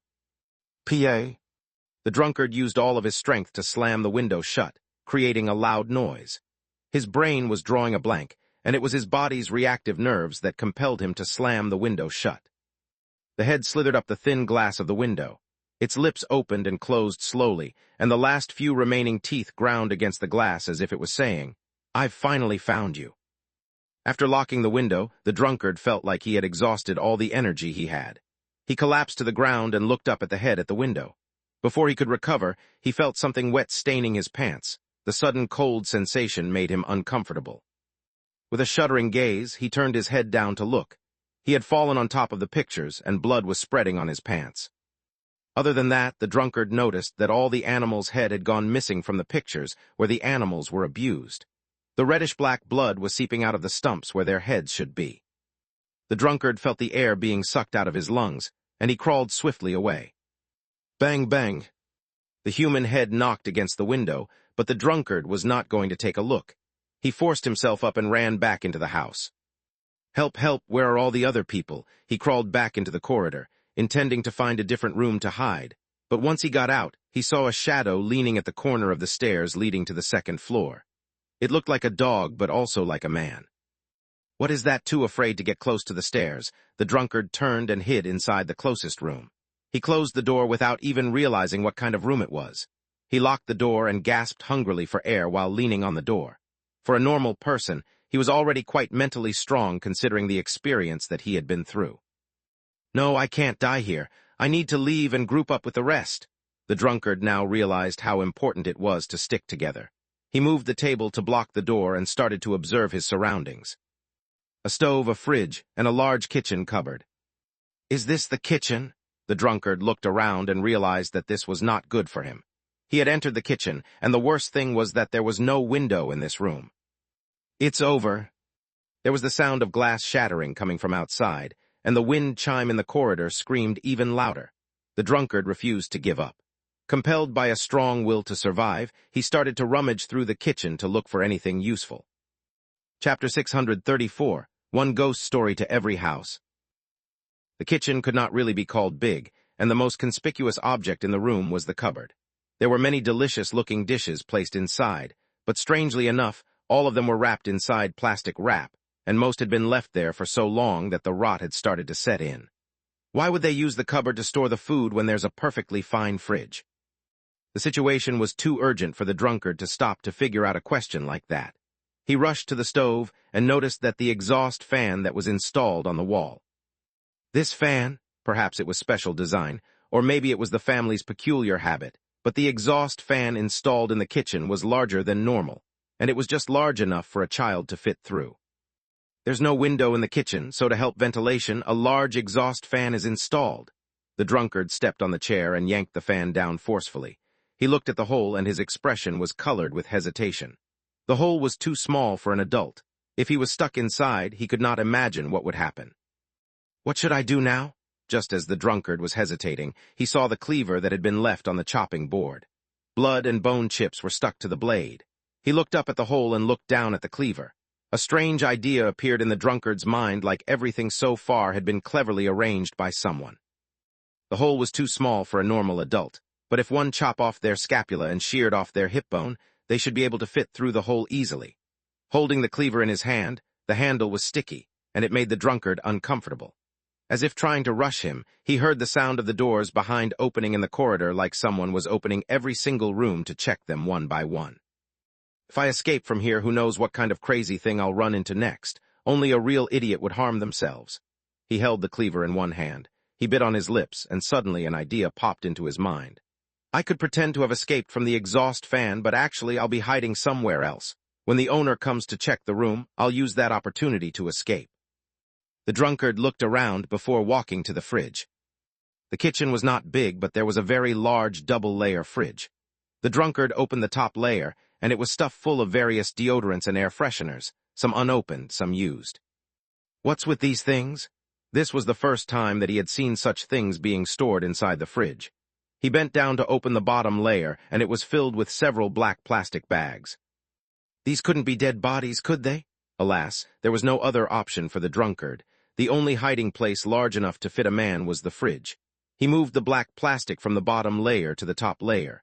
During the moving process, a dog's head fell out from a gash in one of the bags. These are carrying dog meat? To cover his trail, the drunkard picked up the dog's head, but when he shoved the head into the fridge, he accidentally glanced at the head. The pupils were frozen in fear, and the longer he looked at it, the more he felt the head looked like a human. He could not really explain why, but it just felt he was not staring at a dog's head, but a frozen human head. F***ck this. Unable to stare at the dog's head anymore, the drunkard slammed the door shut after he finished moving all the black plastic bags. Bang! He was just finished with his work when the doorknob of the kitchen was being turned. When the person noticed that the door refused to open after giving it multiple tries, the shaking became more violent. I've been discovered. The drunkard placed the chair under the exhaust fan, grabbed the cleaver, and crawled into the lower section of the fridge before closing the door. The kitchen door was slammed into multiple times, but it held. The monster outside the door seemed to have given up already. The footsteps moved away, and the room instantly became quiet. The drunkard was shivering due to the chill. He did not dare leave his hiding spot, afraid that this was a trap. About half a minute later, the footsteps reappeared, followed by the key being pushed inside the lock. The locked door was opened, and the table was pushed aside. It's here. The drunkard had no idea what the owner looked like, but the thought of the pictures that it had taken chilled him to his core. Footsteps echoed in the kitchen. Soon, the chair was moved around like the owner was inspecting it. Hopefully that'll be able to fool him. That was the drunkard's wish. But not a moment after that prayer began in his heart came the sound of the fridge door being pulled open. The door of the top section was opened, and the black plastic bags that he had stuffed hurriedly into it earlier tumbled out like an avalanche. The drunkard's face paled instantly. He knew that he had been discovered. I need to leave this place? Perhaps holding the cleaver gave him courage, because the drunkard slammed the door open from inside. The whole floor of dog meat entered his eyes, and the dog's head that had a human expression was placed right before the drunkard. Even though he had already mentally prepared, the drunkard was still given a great scare when he saw this.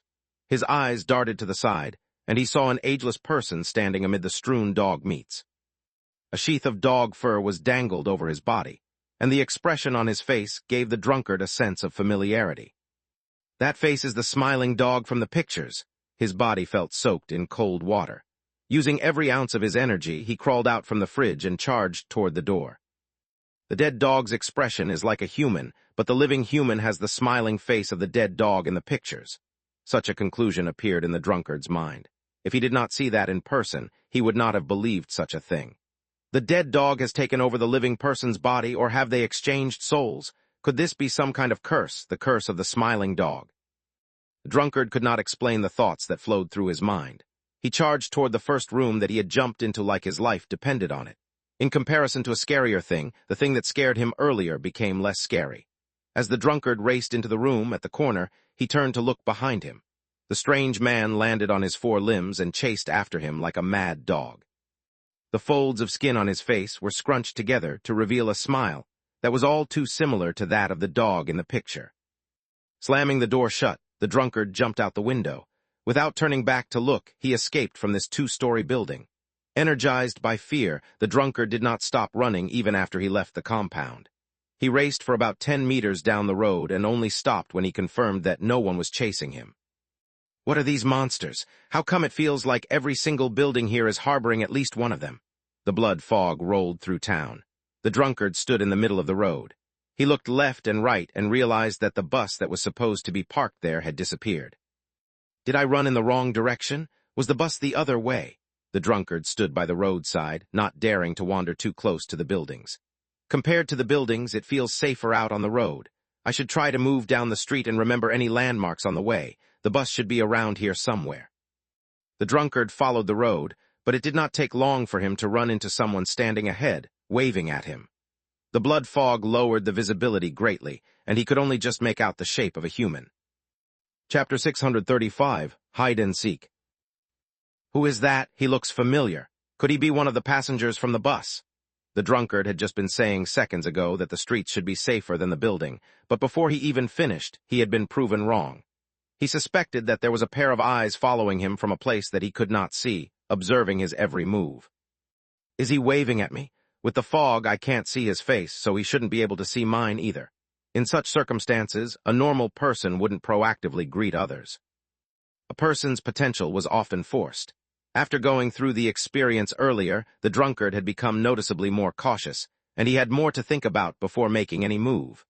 The shape of the man in the fog became clearer. The person seemed to be walking toward him. No, I need to stay away from him. The drunkard noticed the person pick up his speed.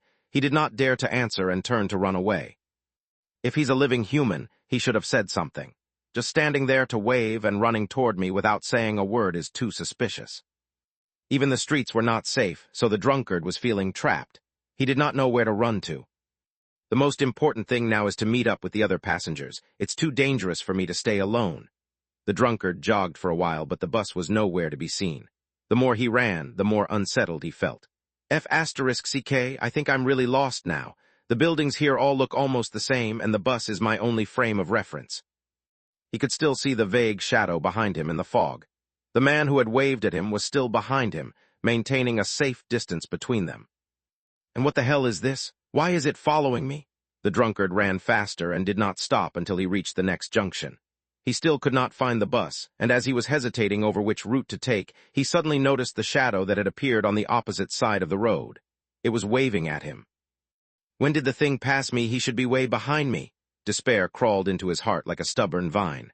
The drunkard was at a loss. It felt like wherever he went, he would run into this person. What should I do now? 30 years of life experience was unable to give him any aid. The man on the opposite side of the road was still waving at him. With the vague silhouette, the oscillating arms looked like the ticking hands of death's clock. Even if I run down another path, the monster will still follow me. There's no other option. I'll have to fight it. The drunkard gritted his teeth and tightly gripped the cleaver that he had brought out from the kitchen of the dogman's house. He had never even killed a chicken for cooking in his life, but at that moment, a cruel thought entered his mind. Calm down, there's no need to panic. Staying too long in the blood fog would influence one.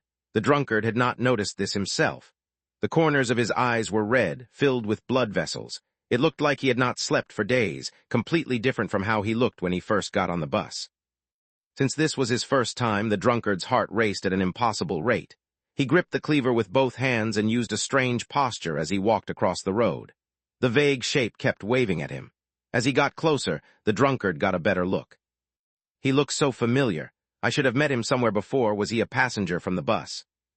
The drunkard stopped in the middle of the road and yelled at the man, "Hey, what's your name?" There was no reply other than the fact that the angle of the waving dwindled, and suddenly the man walked toward him. In the blood-red city on the empty street, the distance between the two closed. As the man slowly approached, the sense of familiarity in the drunkard's heart grew. "He feels too familiar. I swear I've seen him somewhere before." The drunkard nudged forward and finally crossed the thick fog, standing before the man. The man was covered in blood, and his stomach was the most gruesome. The waist where the lower body and upper body should have been connected was replaced by a dark line. It felt like the man's body had been halved but had then been reconnected. Seeing the man's appearance, the drunkard thought about retreating. However, other than fear, he could not shake the sense of familiarity. He was sure that he knew this person from somewhere. "Who are you?" His brain was blank, and the drunkard could not really explain this question that slipped from his lips. His hand that gripped the cleaver was shaking. "The road ahead splits, one for the living, the other for the dead." The strange man slowly raised his head, and underneath his messy head of hair was a face similar to that of the drunkard. The pupils filled with fear and hatred popped outward. With the broken spine supporting his body, he lunged toward the drunkard. His lips tore open, and a shrill voice different from the drunkard's escaped from his throat. "I am you who have died a horrible death." When he saw that the monster looked like him, the last mental defense in the drunkard's mind collapsed. Without any fight left in him, he held the cleaver, turned, and ran. This time he wasn't even paying attention to his direction. His every nerve was fraying, and he barely registered the legs that were carrying him forward. He had no idea where his destination was because he did not know where was safe. All he could do was run. Pain coursed through his body, and his lungs felt like they were burning up. The world in his eyes faded away as the air was sucked out of his throat. "I can't run anymore." This was a world made from despair. The only choice for the living was to enter the building of their choice and opt for their preferred way to die. "No one will be able to survive here. Everyone will die." His consciousness falling, the drunkard used his last breath to run into the closest building. The main color scheme was white. This appeared to be the only private hospital in Liwan City. It was not big, just a small 3-story building. "What, Daddy?" "Shut the F***ck up." The middle-aged was catching his breath.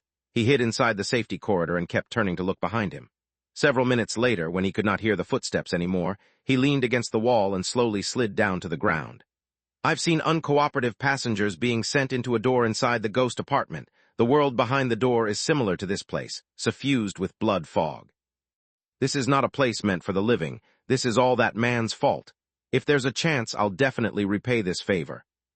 The more he thought about it, the more angered he became, and that only got worse after he saw the woman and the boy cowering next to him. Without warning, he kicked the woman roughly on her leg. "Ever since I married you, I've never enjoyed a good day in my life. This is all your fault, you F***seeking mute." The woman groaned incomprehensibly. She seemed to be deathly afraid of the man.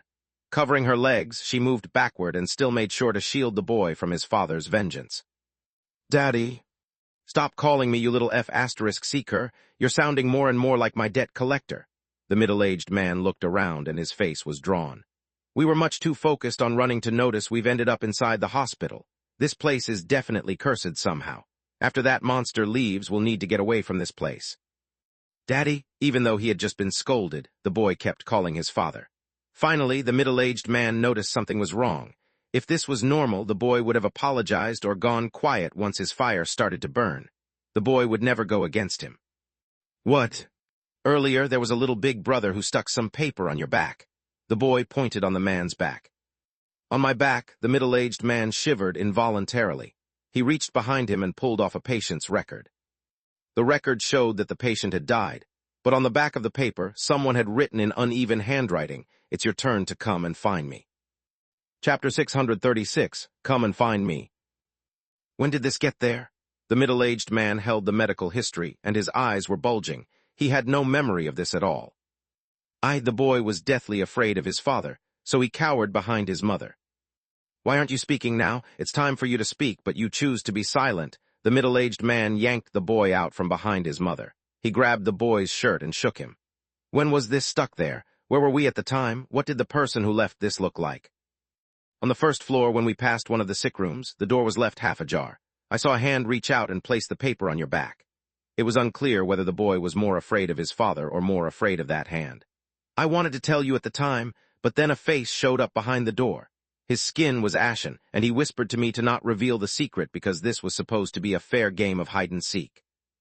When have you ever been so obedient? He told you not to say anything, so you didn't say anything. The middle-aged man raised his arm and was close to slapping his boy's face. Trash, all of you. You're as useless as your mother. One day I'll die because of both of you. He stared at the paper that he was holding, and the uneven handwriting on it made his hair stand on end.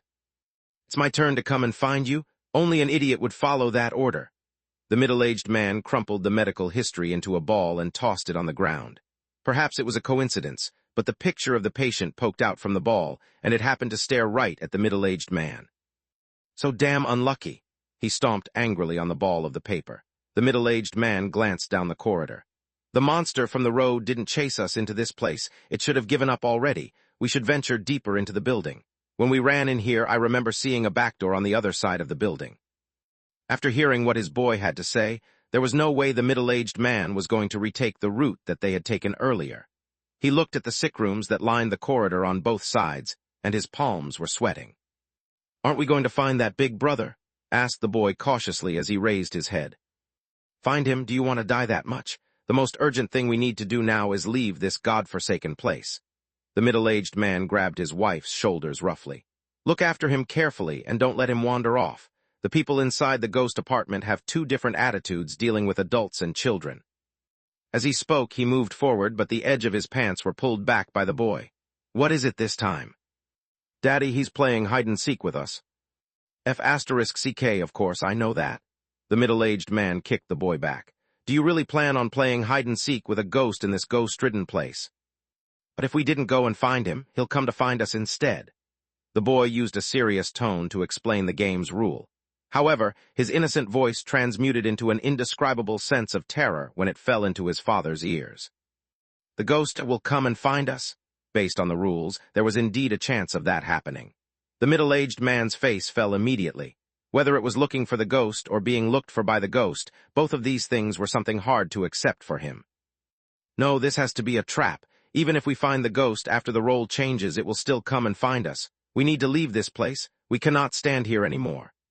The middle-aged man picked up the boy, called after his wife, and raced down the safety corridor.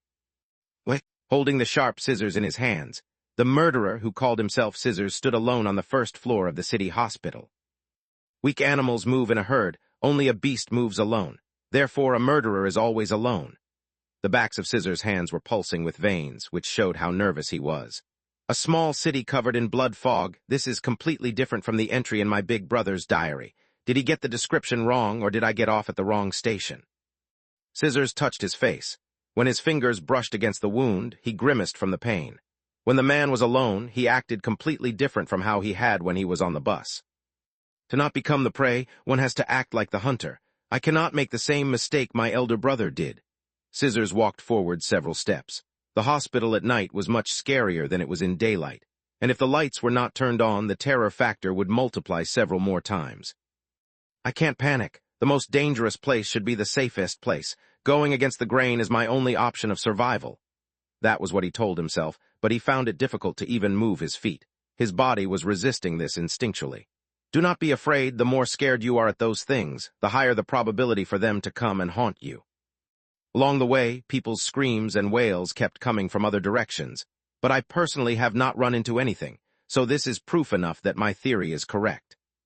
He gripped the scissors in his hand tightly. After giving himself some words of encouragement, he took another step into the long corridor on his left. After taking a step, two types of footsteps echoed in the lobby. One was his, and the other was the sound of high heels landing on the ground. That is just my imagination. There is nothing behind me, nothing behind him. He repeated this again and again. Scissors was hypnotizing himself. He felt like he was almost getting used to the presence of this sound already. I'm too nervous. The sound will naturally disappear once I leave this place. There's only 5 to 6 hours until daybreak, so I only need to hold on until then. Scissors was definitely a heavy-storied person. He suddenly stopped and raised his hand to slap himself on his face.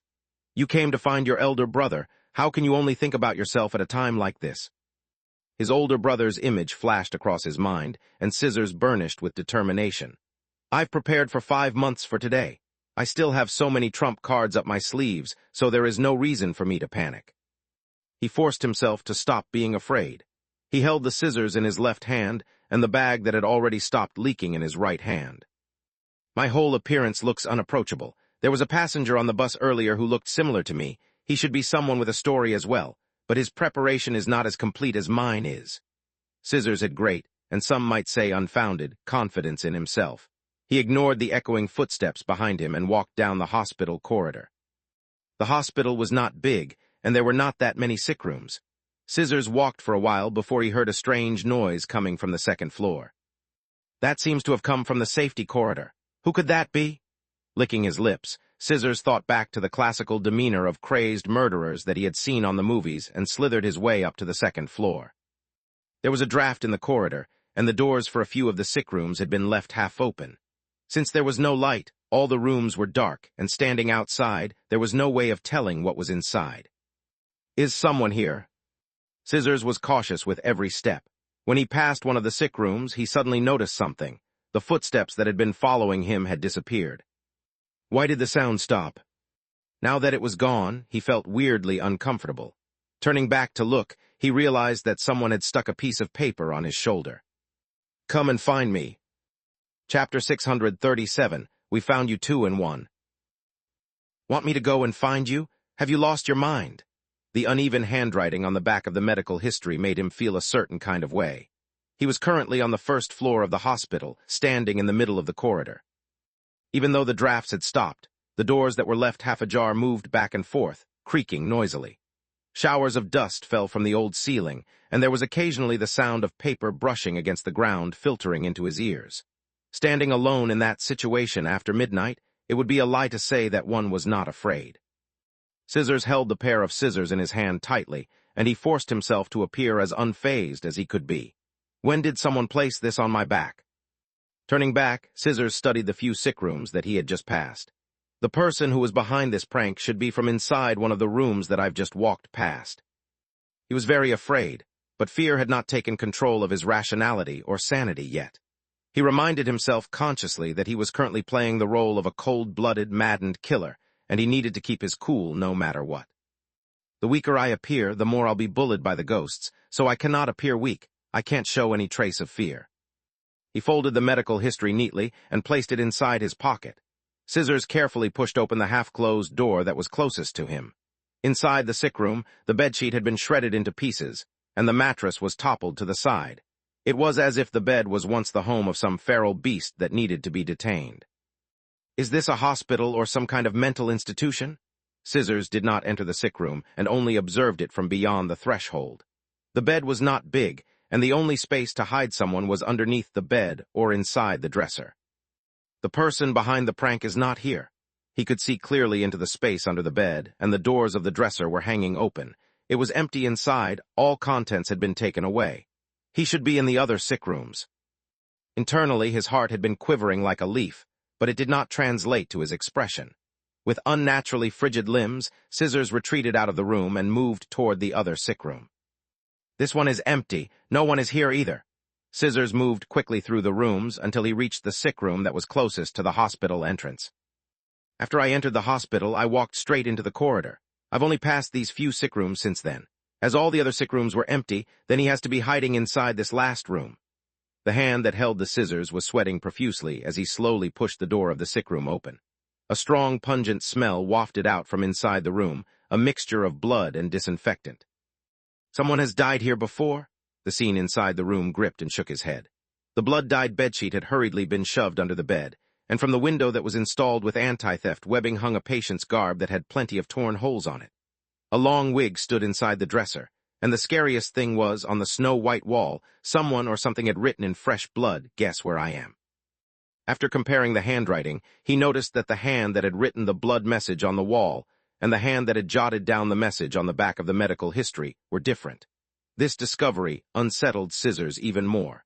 There's more than one person playing hide-and-seek inside this hospital. The urge to turn back and run burst forth. He retreated from the sick room, planning to leave the hospital and temporarily stay away from it. The most dangerous spot is the safest spot. That is theoretically true, but it is so difficult to put that into practice. Returning to the entrance of the hospital, Scissors' expression changed completely. Someone had locked the giant iron gate of the hospital without him noticing. What do I do now? Scissors was panicking due to helplessness. He bit on his lips, and that tore open the wound on his face. The pain helped him focus and calm down. I should go look for any open windows. When he was looking through the sick rooms on the first floor earlier, he had confirmed that all of their windows were installed with anti-theft webbing, so he could only place his hope on the second floor. I've trained so much for this day. The injury shouldn't be serious from jumping down from the second floor, but I can't say the same if the jump is made from the third floor. The risk will be too high. Holding the bag, Scissors leaped up the stairs to the second floor.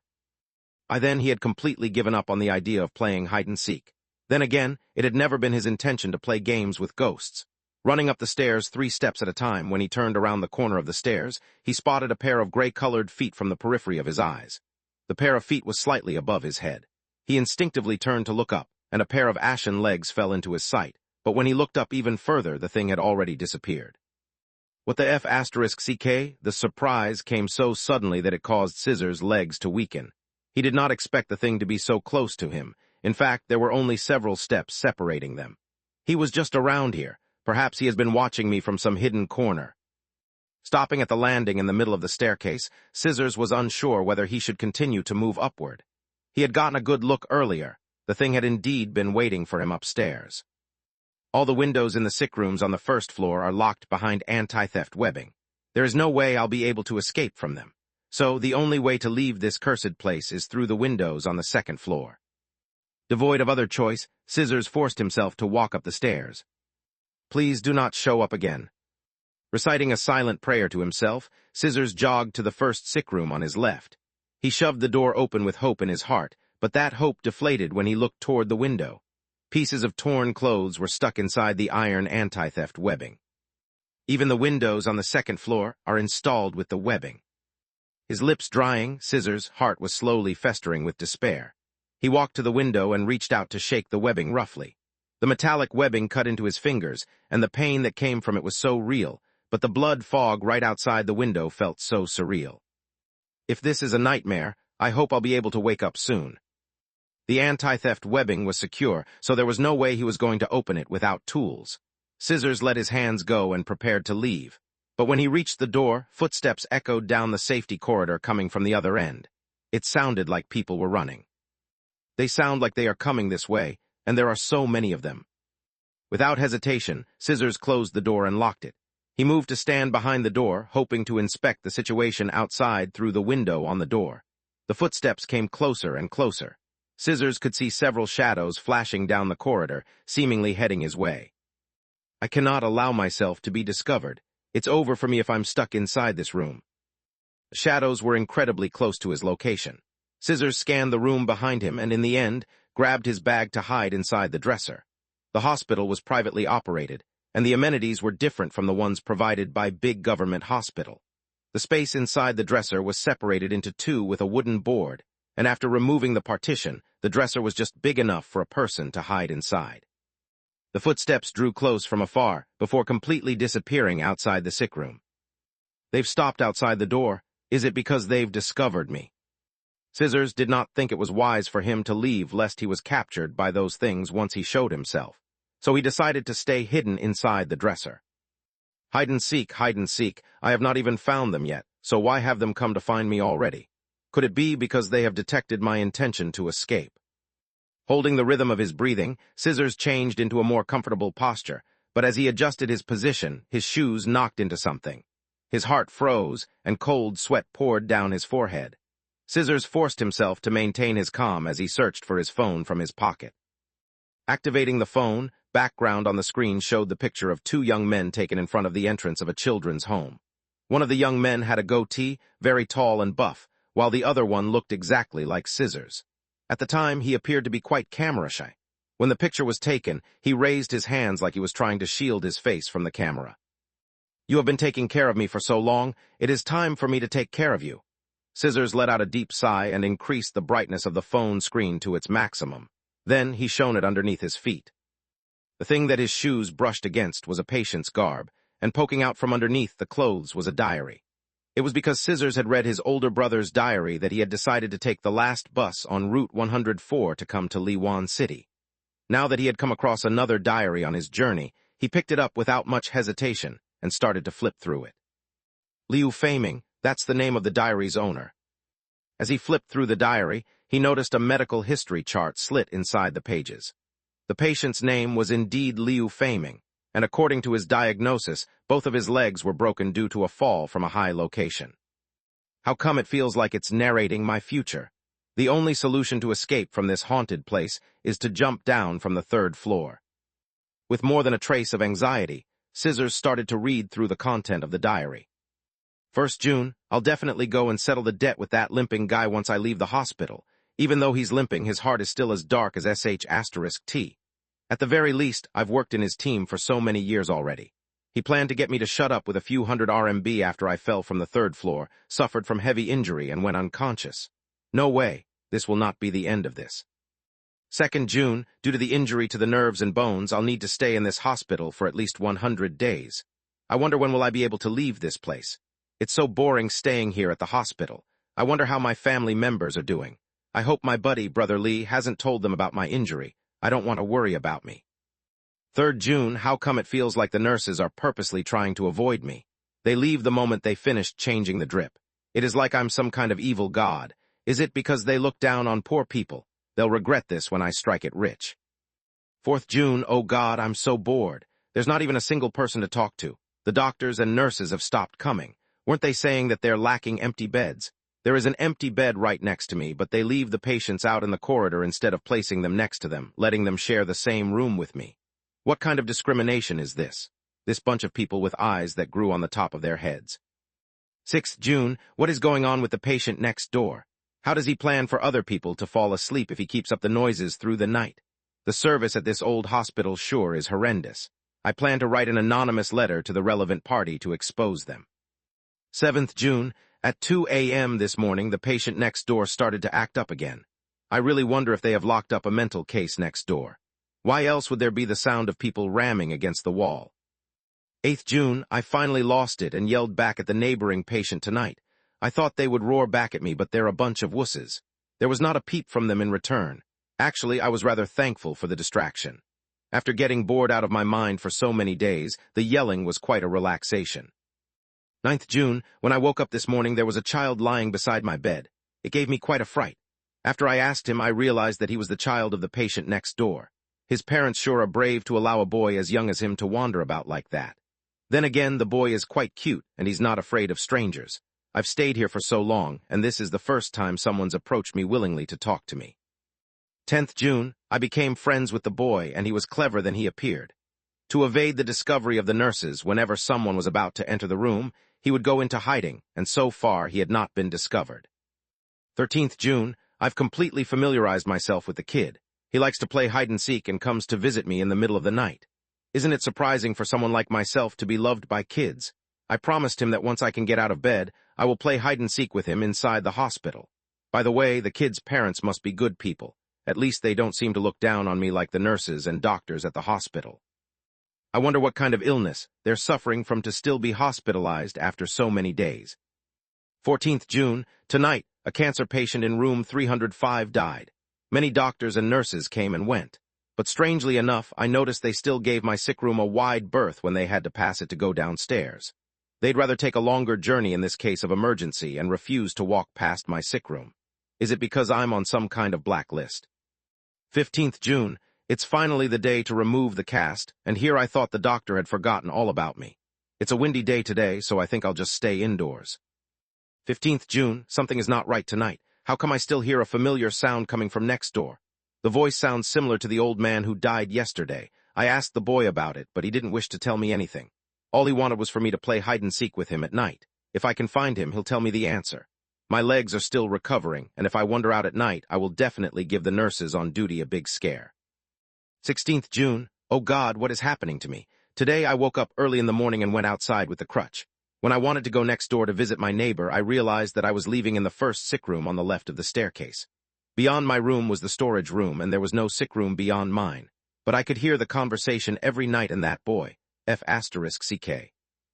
Now I finally understand why the doctors and nurses refused to come close to my room.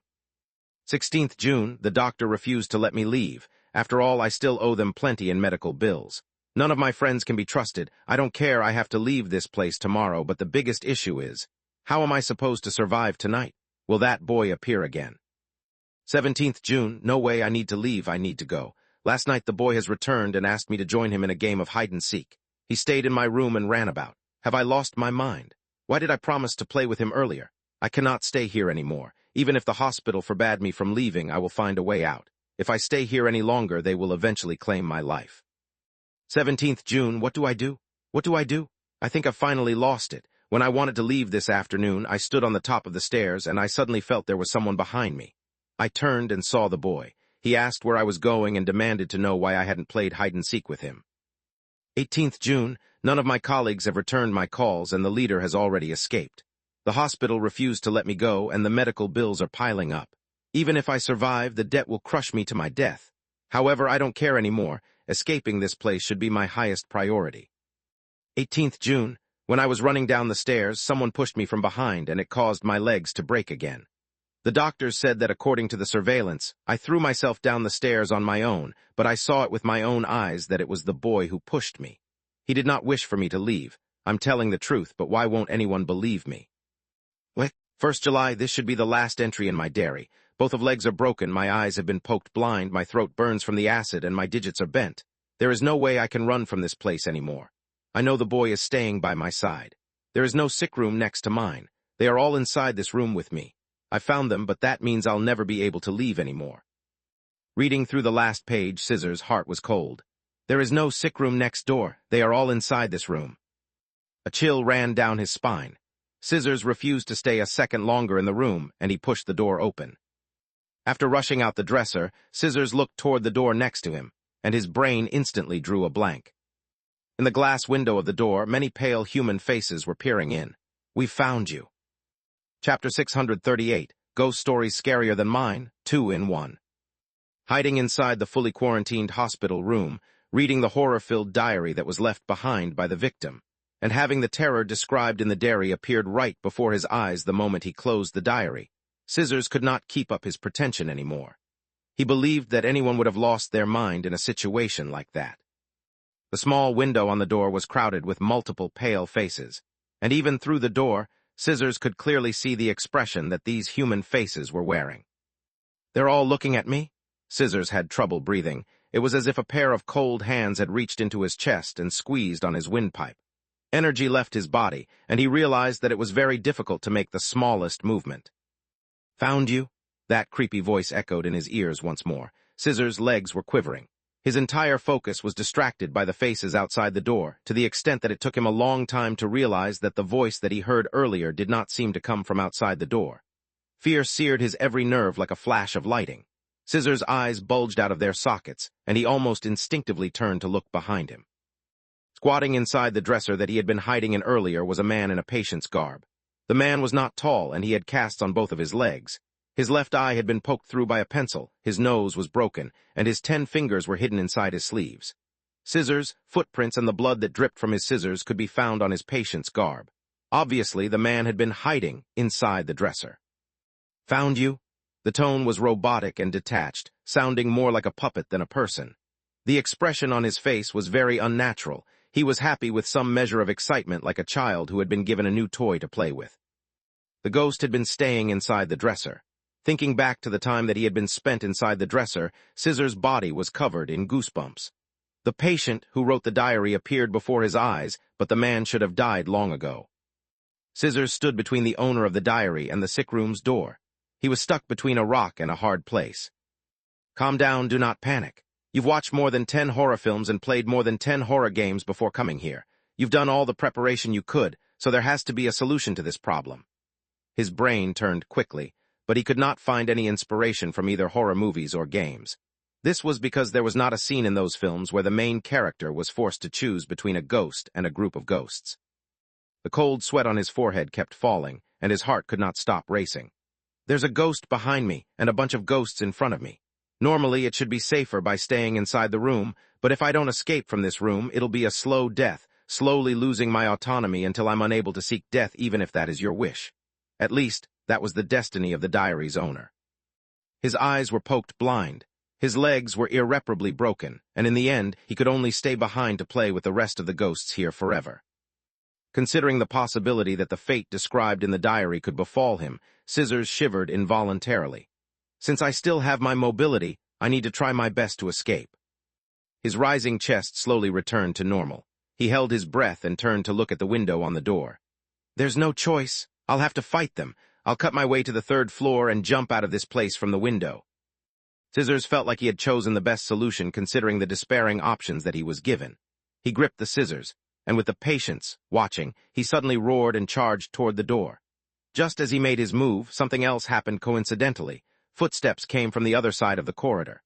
The footsteps seemed to come from the safety corridor on the 2nd floor, and it sounded disorderly like there was more than one person running down the corridor. His sudden scream spooked the other party that was rushing his way. When he reached the door of the sick room, Scissors happened to hear the voice of a middle-aged man coming down the corridor from about 6 to 7 meters away. F***CK, the ghost is here. Go back, go back. The human faces on the window dispersed immediately.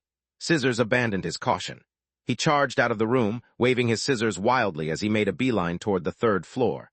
On his arms, legs, and shoulders, he felt like there were several hands reaching out to grab him at the same time.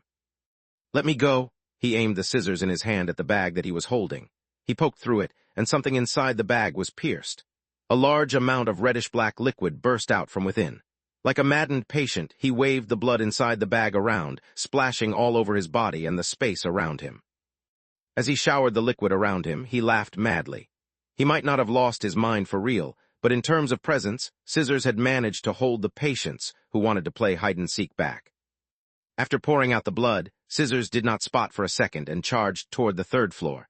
However, when he reached the 3rd floor, something even more despairing was waiting for him. The windows on the 3rd floor were not fitted with anti-theft webbing, but were all sealed by wooden boards. It would take plenty of time to remove the wooden boards, time that the monsters in the hospital would not have given Scissors. Once I stop, the monsters will definitely come to harm me. They will come up with all sorts of method to have me stay and play the game with them. If I resist, I will end up in the same situation as the patient whose eyes were blinded and whose legs were broken. Scissors forced himself to calm down. He looked behind him at the floor that was splattered with blood. The hospital looked a lot creepier than when he arrived, but most of the new decoration had been done by his own hands. I wonder if the blood of a black dog has its uses or not. Some time ago, I saw someone on the forum asking for help after being haunted by a ghost. He stood inside the toilet, summoning a spirit through a mirror, and some expert in the comments said that a black dog's blood has the effect of hampering evil spirits. Puh. The sound coming from downstairs caused Scissors' heart to freeze. He turned to the stairs and saw footprints appearing on the pool of black dog's blood that had not congealed. There were only footprints and no people attached to them, so it was clear who these footprints belonged to. Thankfully, I still have other trump cards. Scissors tried to console himself. He dragged his bag and ran down the corridor, deeper into the hospital. The windows in all the sick rooms have been sealed up, but I wonder if that is the case for the storeroom and toilet. They might have forgotten about places like that. Harboring one last shred of hope in his heart, Scissors crawled into the toilet that was at the end of the corridor. Once he walked into the toilet, though, he was greeted with a strange scene. 5 of the cubicle doors were closed, but 4 of them showed that they were occupied. Stop toying with me, Scissors screamed inside his heart. He raised his head to look at the window inside the toilet, and a new flame of hope ignited in his heart. The window in the toilet was not fully sealed. Someone else had probably tried to escape from this place before, and they had already peeled down 2 of the wooden boards. After removing another wooden board, the space should be large enough for me to squeeze through. Running toward the window, he planned to use the large scissors in his hand to yank the wooden board out, but the ghosts inside the hospital appeared like they were purposely toying with him. Suddenly, the echoes of running footsteps came from the corridor. They were quickly approaching. I need to move fast. Every single second mattered. Scissors put every ounce of his strength into his deconstruction. He paid his full focus on the window, so he did not expect the toilet's door to be knocked down in just a few seconds. The loud bang caused his heart and his entire body to shake. Weak in his fingers, the large scissors that were sitting between the wooden board and the window slipped through his grasp and slid through the window. What the F***CK? His only weapon had fallen outside of the hospital. The stunned Scissors stood where he was for almost a full second. Then he grabbed his bag and slithered into the only cubicle that was not locked. He felt the immense urge to pound his chest, but considering that the sound it made might attract the attention of the ghosts, he resisted it. It's over now. The scissors have left this place, but I'm still inside. If I'd known this would happen, I never would have given myself this nickname.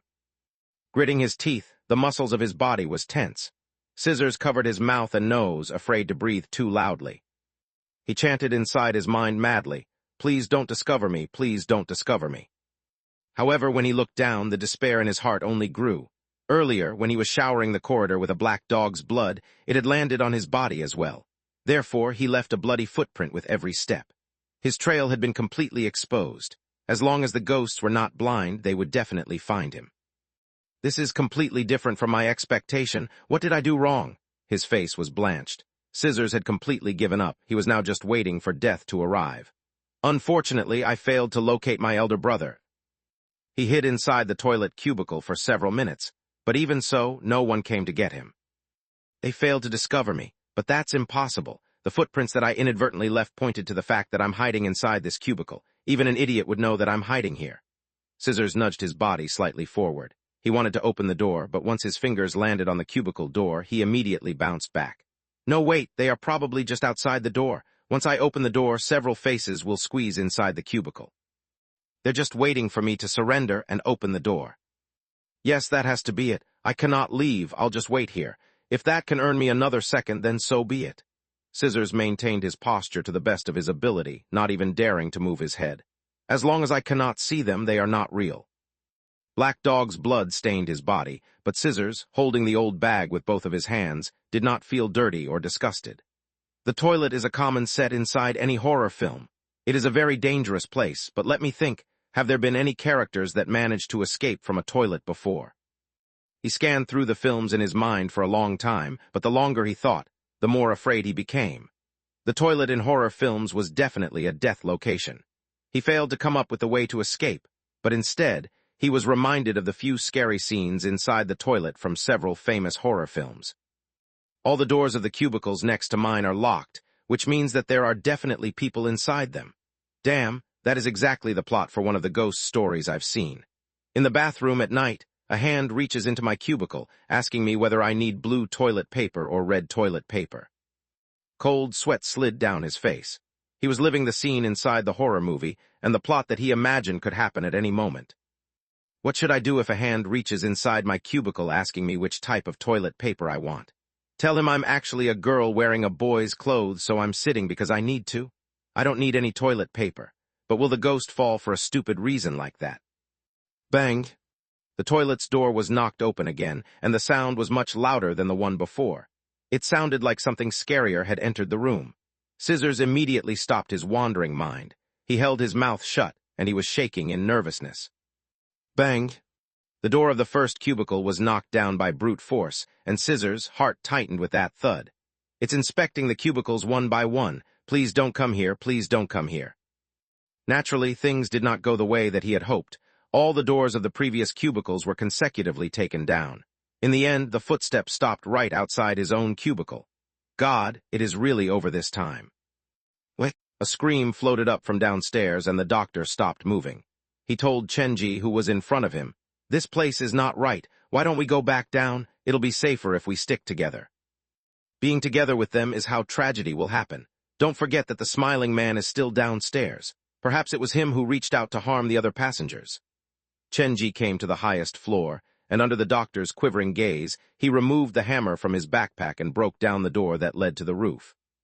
"You look like you are very familiar with this place. Have you been here before?" the doctor asked carefully. "I have an employee that lives in Liwan City, so I've actually been here before. Even though the blood fog has covered up the city, the general structure of the buildings hasn't changed." Chenji climbed onto the roof.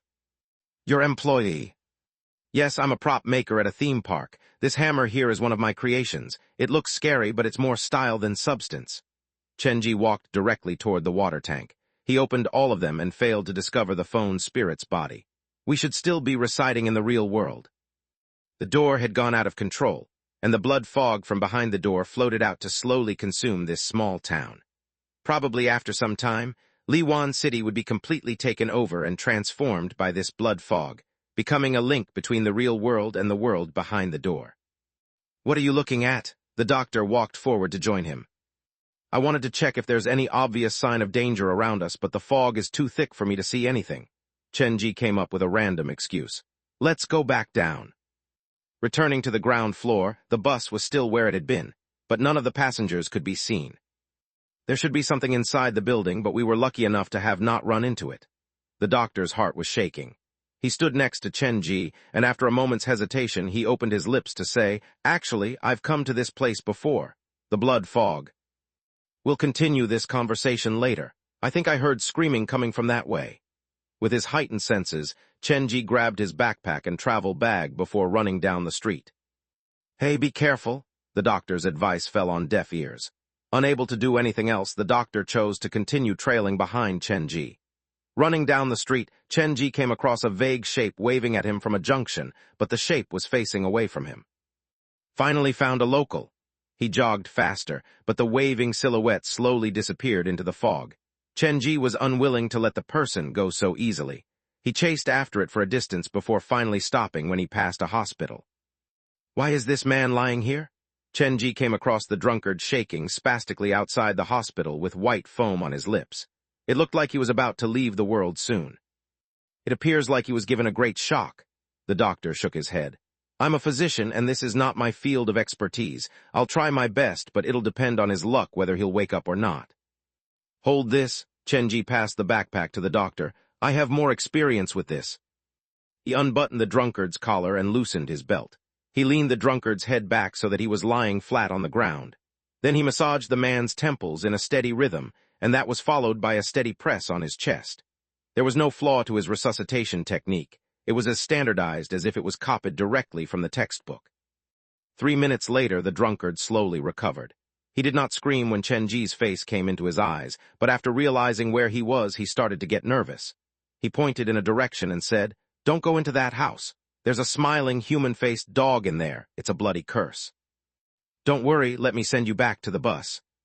Chenji wanted to support the drunkard, but the man reached out to grip Chenji instead. "We cannot go back. There's a mop ghost in that building and a hanging ghost in the staircase. We cannot go back. There are so many ghosts here." "Yes, I'm not lying to you. Now I suspect there is at least one ghost story hiding inside each building. In other words, there is at least a ghost inside each of the buildings here." The drunkard's body was shivering. "A ghost inside each building? Doesn't that mean each of the buildings can be turned into an isolated horror set?" Flash crossed Chenji's eyes. He scanned the buildings around him, and the expression was different from when he first arrived. "I guess you can see it that way." The drunkard had no idea what Chenji was thinking. "Oh, and this hospital next to us. Do not enter it. I heard several screams coming out of it earlier." Chapter 639, Bad Guys Everywhere 2 in 1. Screams coming out from the hospital, but the iron gate is locked, and the surrounding windows are all installed with anti-theft webbing. People from the outside would not have been able to gain entry. The doctor was afraid that Chenji might commit to some crazy decision, so he stepped forth to say, "Yin energy is often gathered in locations like hospitals. After all, it is the location where death is an everyday thing. I suggest we stay away from it." "You have a point." Seeing the hospital, Chenji was reminded of the 4-star hospital-themed scenario in eastern Jiujiang, and from his previous experience, hospitals were indeed not lively places. "Then we'll come back later. We'll go to other places first. Actually, I'm quite interested in that smiling dog." "That doesn't mean that we should go there. Did you hear what I said earlier? Do you think I was joking? You have no idea what I've been through." The drunkard struggled and in the process pushed Chenji away. "Please listen to me. Do not go there. When you come across that human-faced dog, it'll be too late for regrets." "Is the human-faced dog a dog or a human? Can you give me a more detailed description about his appearance?" It was obvious that Chenji was not grasping the message that the drunkard was trying to impart, and this caused the drunkard to stomp the ground angrily. "Let's just return to the bus. It's not safe here. Every building here is hiding a ghost. I'm not lying to you." "I know you're not lying." Chenji was about to say something else when there was a crisp sound interrupting his words. It sounded like someone had dropped something onto the ground next to them. "The people inside the hospital have discovered us." The drunkard jumped up from the ground immediately, and his chest rose violently. His reaction was perfectly that of a frightened house cat. "We need to leave this place immediately." "Calm down. The closer we are to danger, the more we need to stave off the panic." Chenji walked toward the origin of the sound. The doctor followed closely behind him. The drunkard did not have the courage to stay there alone, so he could only follow with an unwilling expression on his face. Walking through the fog, Chenji ended up at the other side of the hospital, and he saw a pair of bloodied scissors lying on the ground. "Isn't this that crazed man's weapon? Why's it here?" Chenji looked up the building with yin-yang vision. The wooden boards for one of the windows on the third floor were shaking. Is he hiding inside the hospital? But why would he toss out the scissors? Isn't this his weapon? Even if it's to ask for help, wouldn't it make more sense to toss out something else? Chenji was confused by Scissors' action.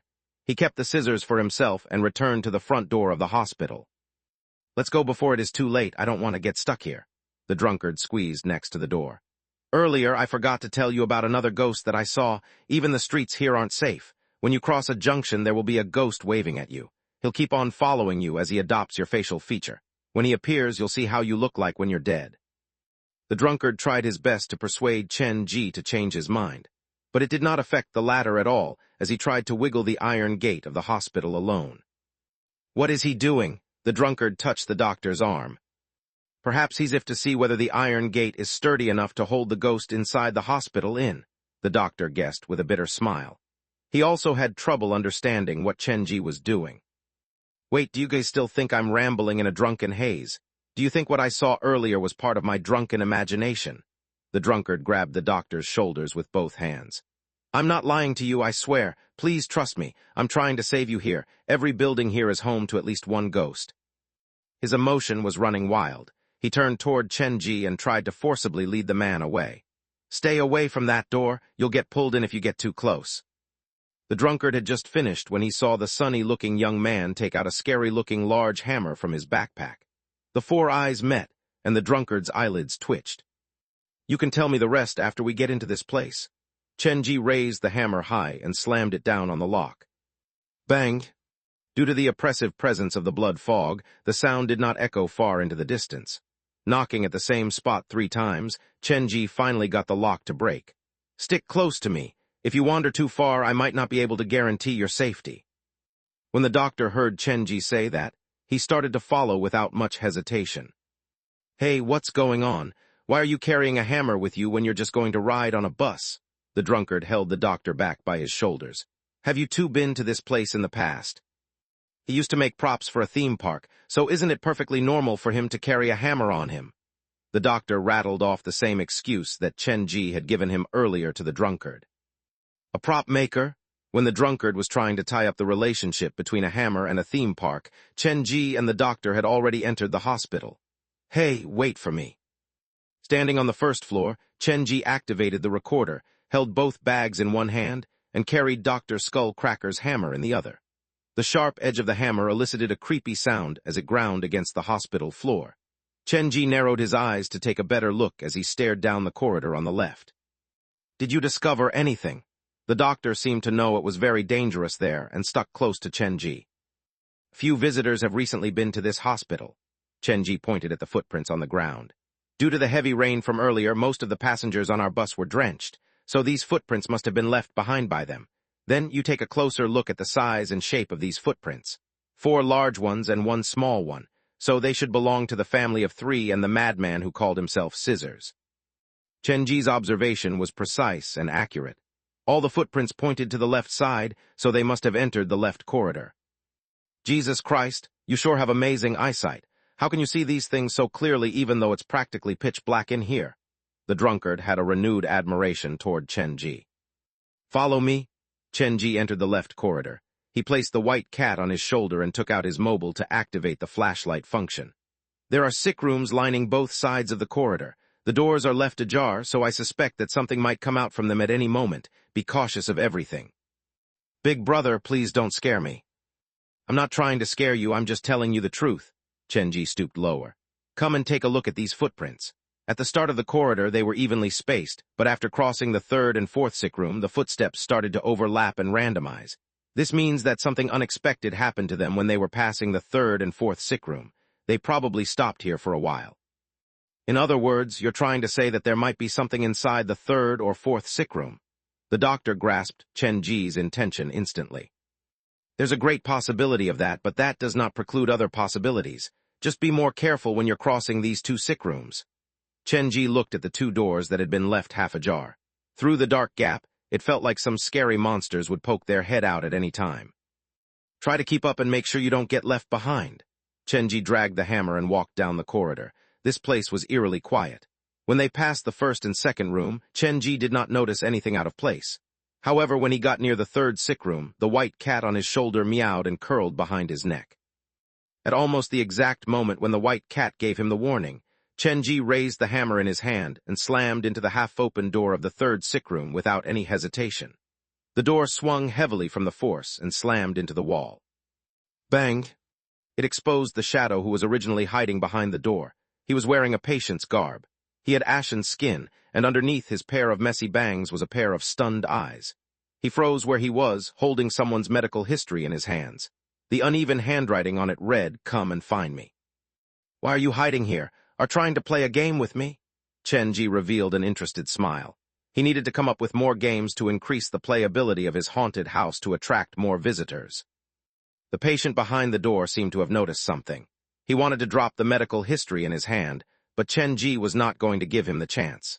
He burst into the room, and to prevent the doctor and the drunkard from seeing what he was up to, he even closed the door after he charged past it. The doctor and the drunkard were frozen solid on the corridor and had no idea what happened. Their attention had been too enraptured by the loud bang when the hammer slammed against the door. "Where did he go?" "I don't know. I think he was dragged into that sick room." "Are you sure? How come it appears like he charged into it willingly?" Static noises came out from the sick room, and 10 seconds later, Chen-ji walked out from the room with a satisfied smile, holding a comic in his hands. "This hospital is quite dangerous, so you have to be careful." Chen-ji put the comic away and continued to walk deeper into the corridor alone, grumbling about something that neither the doctor nor the drunkard understood.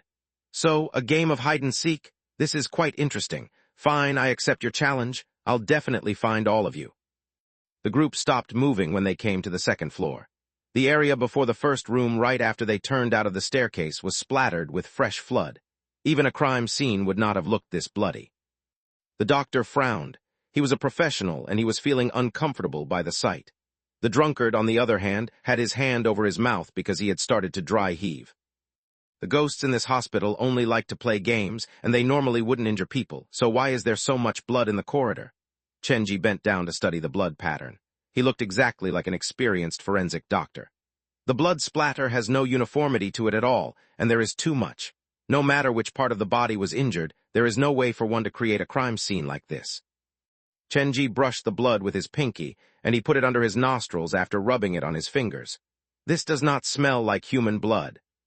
When he said that, the doctor and the drunkard behind him reeled from fear. How familiar did one have to be with human blood to be able to make an identification on the spot like that? Dragging the hammer, Chen-ji very naturally walked through the pool of blood. "Don't be afraid, this was probably set up by someone. I would often do something like this inside the haunted house." Seeing his back, the drunkard and the doctor started to have hesitation of following him. Their footprints mixed into the blood pool, and they looked similar to one of the footprints at the entrance of the hospital. This means that one of the passengers from the bus has been here before. Chen-ji looked at the bloody footprints on the staircase, and his expression was curious. "It feels like he left these behind on purpose, waiting for us to follow the trail to find him. Will there be a trap waiting for us considering how obvious this trail is?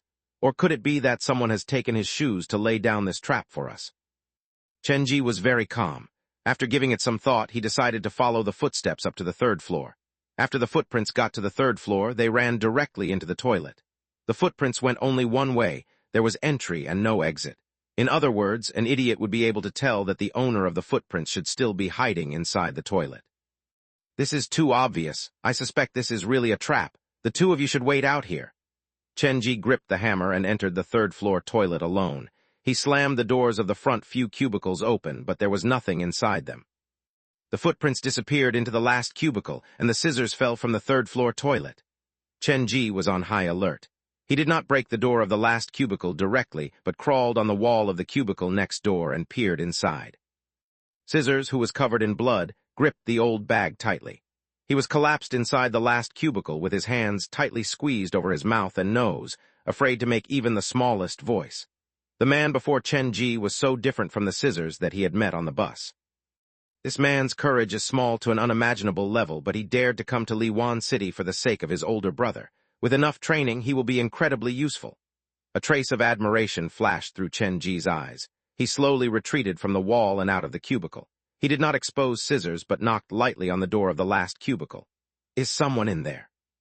I'm a passenger from the bus earlier, and I saw a pair of scissors drop down from the window earlier, so I came to see if there's anyone here.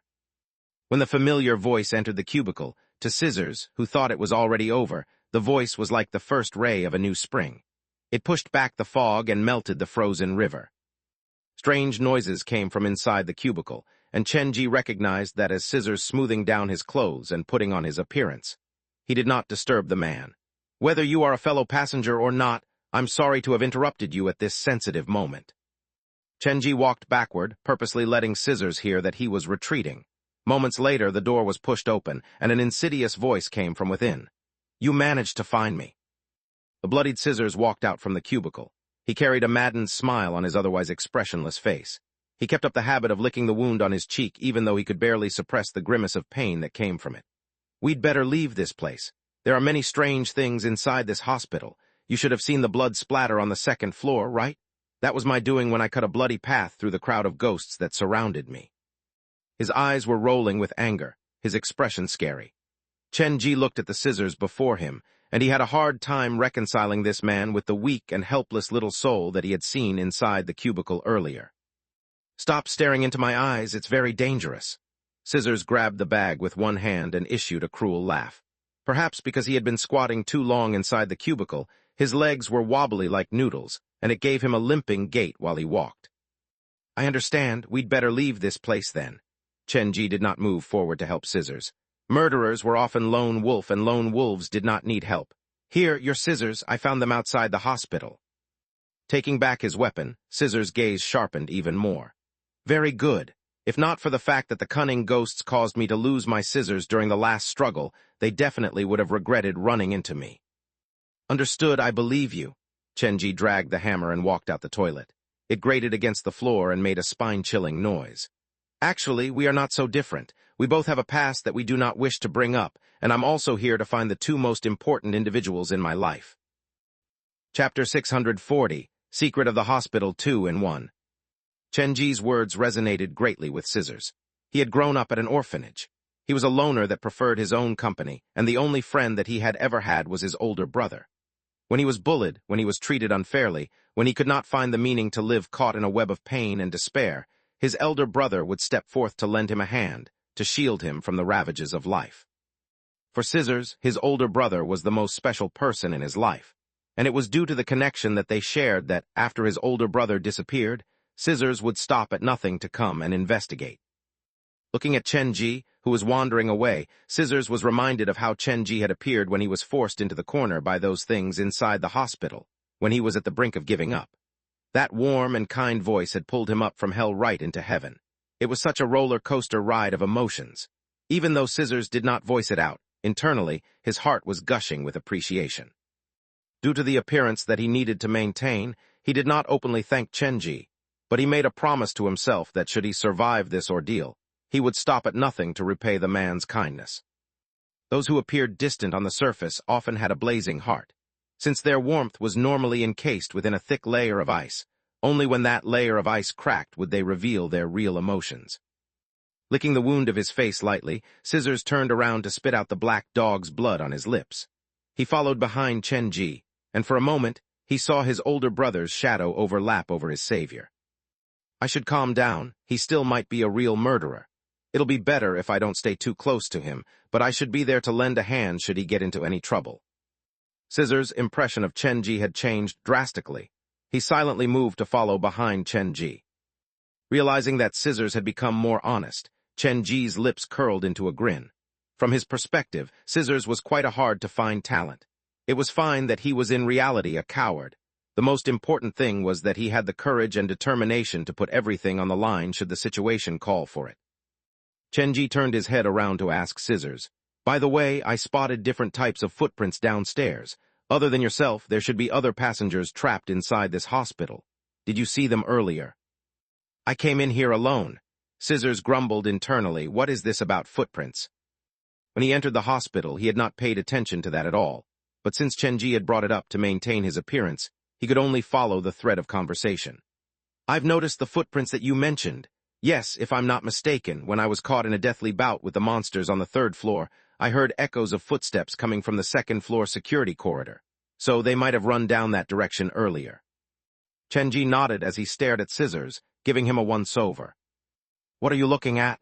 Scissors quivered under Chenji's incisive gaze. "The pair of red high heels on the bus disappeared. I remember distinctly that there were 2 echoes of footsteps whenever you moved, so that thing should be following you." The other reason Chenji valued Scissors was due to the pair of red high heels. Even the smiling man had to be cautious around the pair of heels, which was a sign that it was at the very least a red specter. "When I entered the left corridor, the sound disappeared. She probably sensed the danger and escaped." Scissors lifted the pair of scissors in his hand, staring at the sharp edge of the blade. "It's obvious that she was afraid. She was a coward, too frightened of my presence." Chenji really wanted to lurch forward to clamp his hand over Scissors' lips. There should be a limit to the act that he was putting on. If his words fell into the ears of the pair of red high heels, he probably would not even know how he died. "All right then, consider I've not asked that question. Let's go find the other passengers first." Chenji led Scissors out of the toilet. The drunkard and the doctor were waiting for them in the corridor. When the 2 of them saw Scissors, who was covered in blood, they were so scared that they did not dare move one step closer to the supposed serial killer. In their eyes, Scissors' whole persona fitted their traditional idea of a murderer perfectly. He was covered in blood and carried a crazed smile on his face. He partook in the pleasure of pain, as if only pain and murder could give him the only sense of joy in his life. "Somehow it feels like I've fallen into the wolves' den." The drunkard stood at the edge of the group alone. His face was blanched and staring at the blood trail underneath his feet. He felt like vomiting. Of everyone that he had come across so far, he was the only one who appeared relatively like a normal person. "You fought the monsters alone for so long, you must be drained. Leave the cleanup work to me then." Chenji very kindly helped find an excuse for Scissors before he started to explore the rooms one by one. The hospital was only 3 stories tall. It was not that big, but since Chenji's exploration was detailed, they took half an hour before they managed to finish a tour of the place.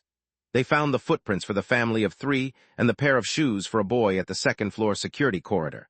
The footprints trailed down the security corridor, heading toward the other side of the hospital. The family of 3 happened to cross Chenji's group by. When Chenji crashed through the door, they slipped down the stairs on the other side of the hospital and slithered away. "These few people sure are something else. We came to save them, but they fled without even leaving a message for us. They only care of themselves. How selfish can they be?" The drunkard placed himself in the shoes of Chenji. He felt like if he was Chenji, he would not have been such a busybody. "This is hardly their fault. It is simply human nature to choose to escape when faced with fear." "You sure have an open-minded attitude about everything." The drunkard thought that Chenji had a positive outlook on life. Following their interaction, he realized that Chenji was a good all-man with no cunning in his heart. "Since the people that we're here to save have already left, isn't it time for us to leave this place as well?" "There's no need to hurry. We've circled around the hospital at least once already, and there are 3 locations that we need to pay close attention to." Chenji stood where he was to think for a while.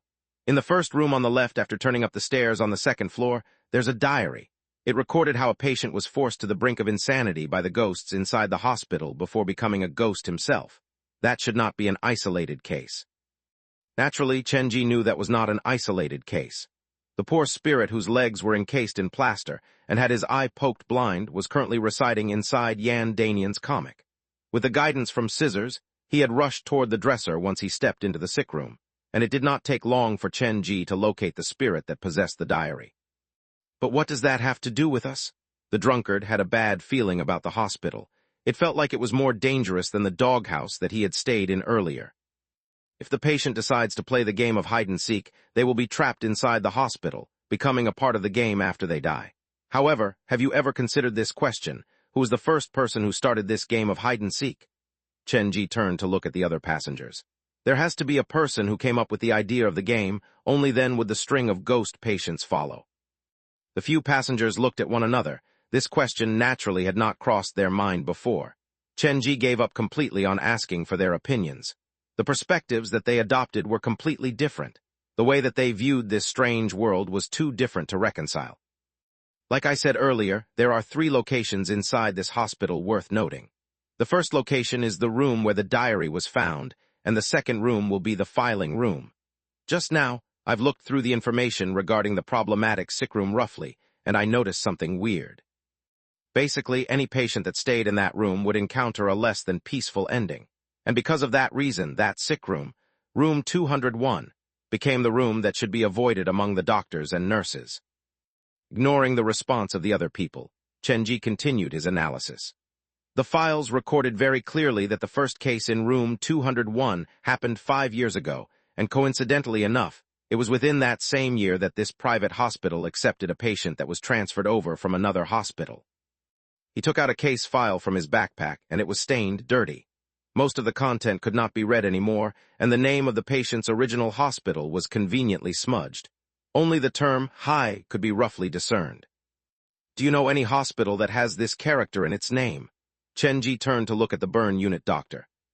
The good doctor shook his head. It's too difficult to tell with just one character. This could be many things.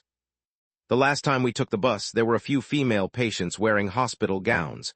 Do you remember that? Chenji stared at the doctor. I do. With the reminder from Chenji, it got the doctor's brain moving. There appeared to be a high character on their patients' gowns as well. You're right. When Chenji first saw the female patients, he had immediately suspected they were related to the other 4-star trial mission in eastern Jiujiang, the Cursed Hospital. Now, with the strange happenings at this hospital, it was also probably to do with the patient that was suspected to have transferred over from the Cursed Hospital. In other words, the game of hide-and-seek was a continuation of some kind of curse at the 4-star scenario. This discovery might not mean anything to anyone else, but it was a key piece of information for Chenji. A 3-star scenario and a 4-star scenario could not have been more different, and any clue would be immensely important. But even if we know that this situation might be related to that hospital, it does not provide any help to get us out of Liwan City. The drunkard was the most realistic. He just wanted to leave this place with his life intact. I think you'll change your mind after giving this a read. Chenji turned the file to its last page. It contained the information of the transferred patient. The patient who arrived from the other hospital was a child around 6.5 years old. The doctor's diagnosis was that he suffered from rabies. Whenever he acted up, he needed to be tied to the bed. He would scream in extreme pain and contort his body into impossible angles. However, even when he was not ravaged by sickness, the boy's condition did not appear normal. He would say very weird things like telling people around him that he was being chased by something incredibly scary. He would tell them that he must not be found by the thing, and for that sake, he had to make sure that he hid himself very well. Of course, if that was the end of the story, the doctors would not have isolated his case file from the rest. After the boy's death, stranger things started to happen. First, it was the disappearance of the boy's body from the morgue. Even now, it had not been found. Then it was the nurses who worked the night shift claiming that they would often see the boy running through the hospital corridors at night. Then strange words would start appearing in printed materials, words like, "Come and find me." Initially, these incidents were not paid serious attention to by the hospital until a worker died inside the morgue. No one knew why he would wander to the morgue at midnight.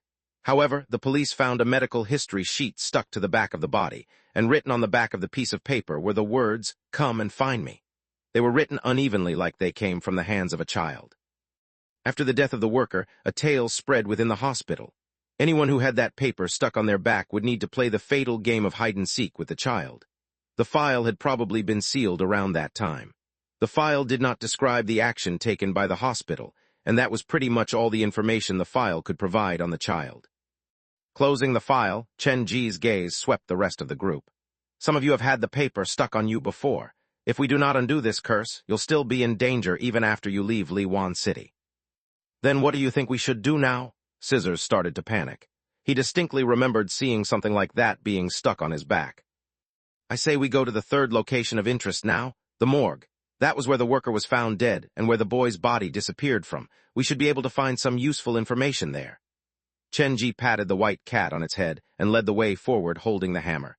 He had only managed to round up 2 lingering spirits in the hospital, which was quite a disappointment for the man. But if we are still unable to find the method to undo the curse at the morgue, Scissors' expression was shifting. He was having difficulty holding onto his disguise. Since this might be dangerous, I suggest we stick together and see how things unfold first, Chenji told Scissors. I'm currently staying at the Western Jiujiang's new Century Park. If you have any problem, you can come find me. We should be on the lookout for each other. Scissors nodded slightly. He repeated Chenji's address inside his mind, committing it to memory. Okay, let's go take a look now. The group went back to the first floor and entered the security corridor, which was on the right wing of the hospital. The morgue was in the basement. When Chenji led the group to the entrance, he suddenly stopped. The lock that was supposed to be on the door was lying on the ground. The steel door was left half open like something had just entered it earlier. The doors to the morgue are normally close, the doctor whispered to Chenji. There should be something inside, be careful. Okay, stick close to me. There was no safe space inside the city shrouded in blood fog.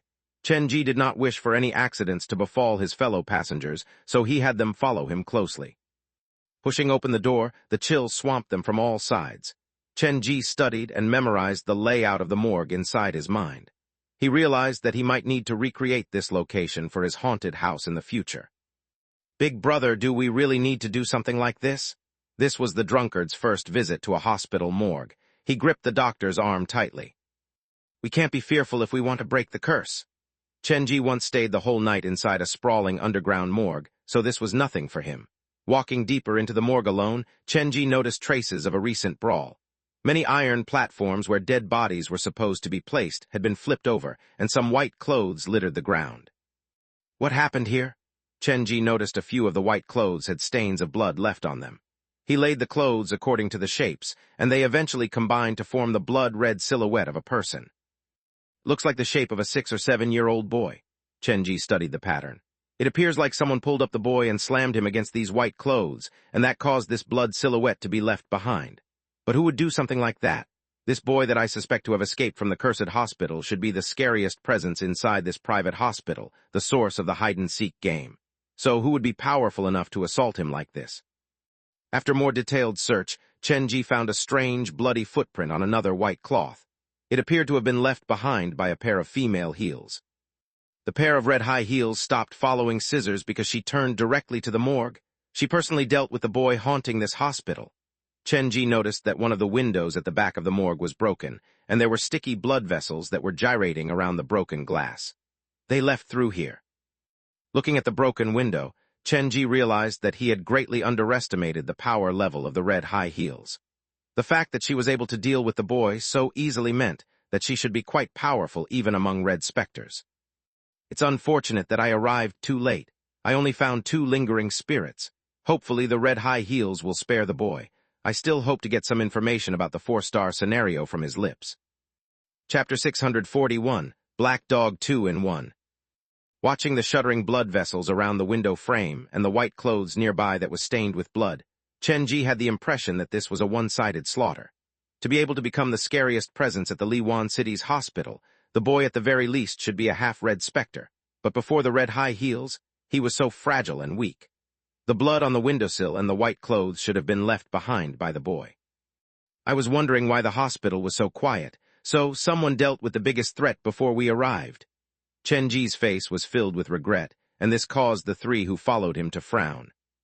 It's a good thing that they're fighting among themselves. Earlier, when we ran into ghosts, you did not even sigh, but after realizing they're fighting among themselves, you as an outsider appear so dissatisfied.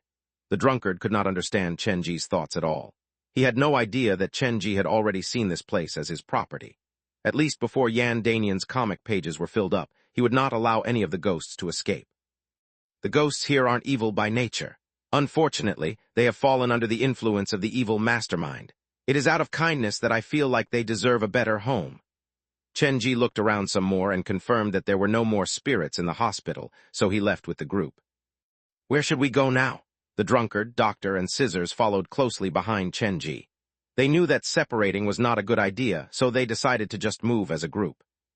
The smiling man once butchered a whole bus of people, and that ruined the mastermind's plan, so he should share a bad relationship with the mastermind in Liwan City. The red high heels should be as strong, if not more powerful than the smiling man. Since she harmed a local of Liwan City, it obviously means that she is not the same camp as the mastermind as well. These 2 are annoying presences around eastern Jiujiang. Since they're on the move, they will be able to distract the attention of the mastermind for us, Chenji analyzed calmly. No matter how dire their situation was, he would be able to spin it into a positive outlook like it was them who currently had the upper hand. There's no need to rush. Why don't we go visit the doghouse that you mentioned earlier?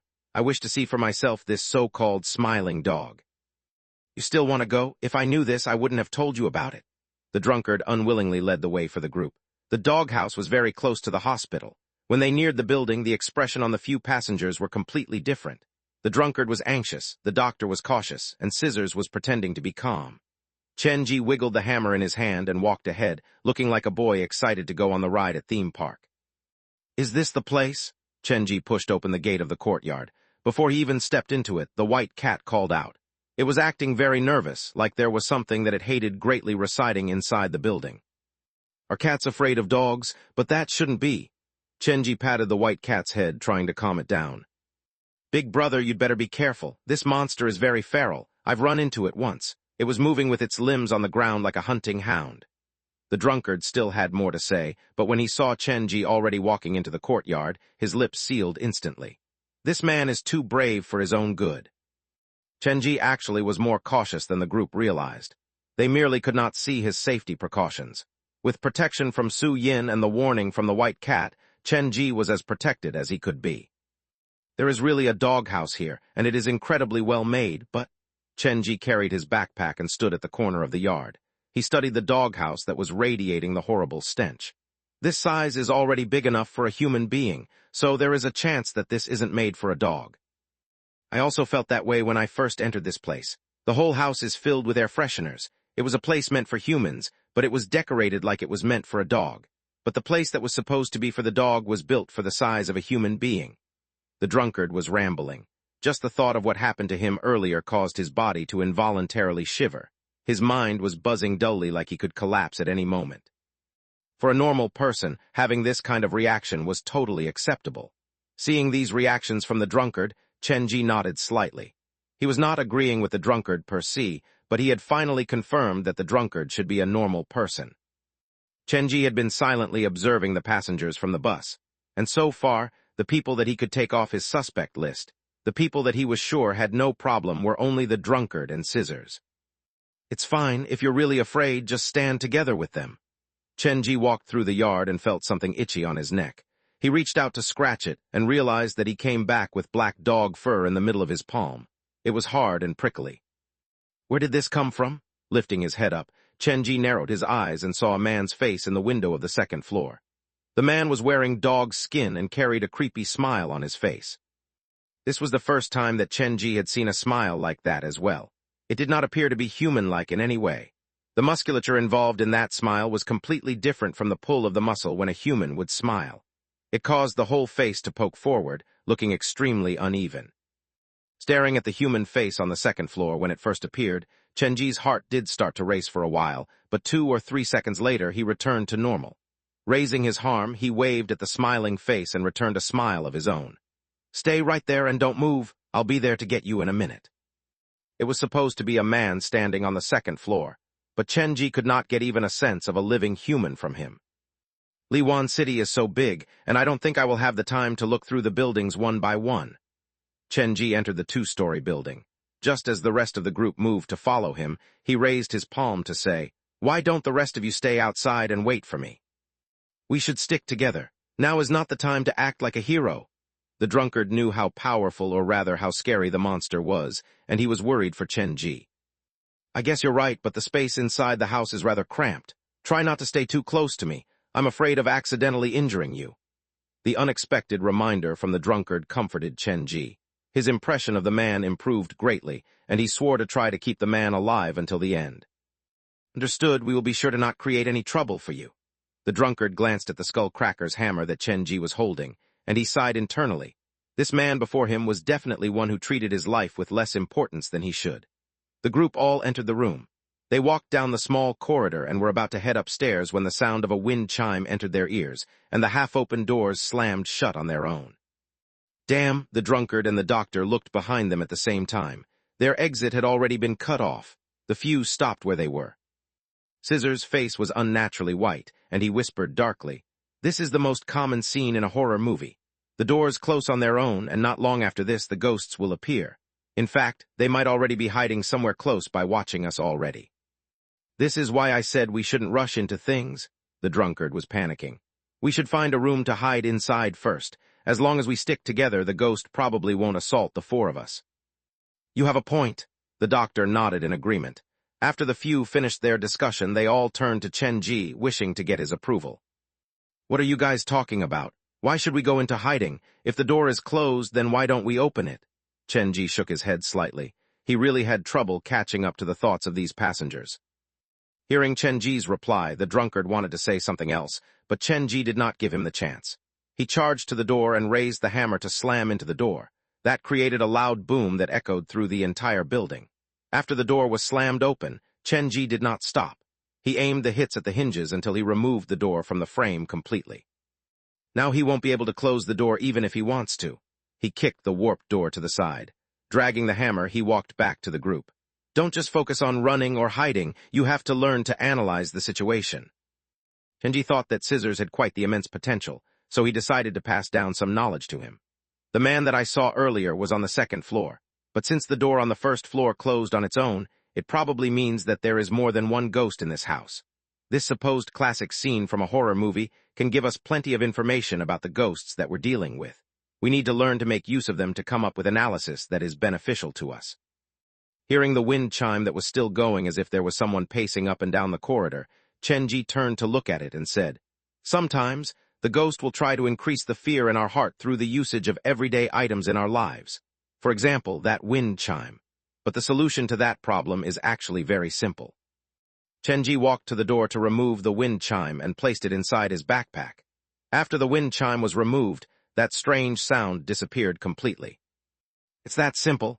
When Chen Ji said that, both the doctor and the drunkard's faces were frozen in fear.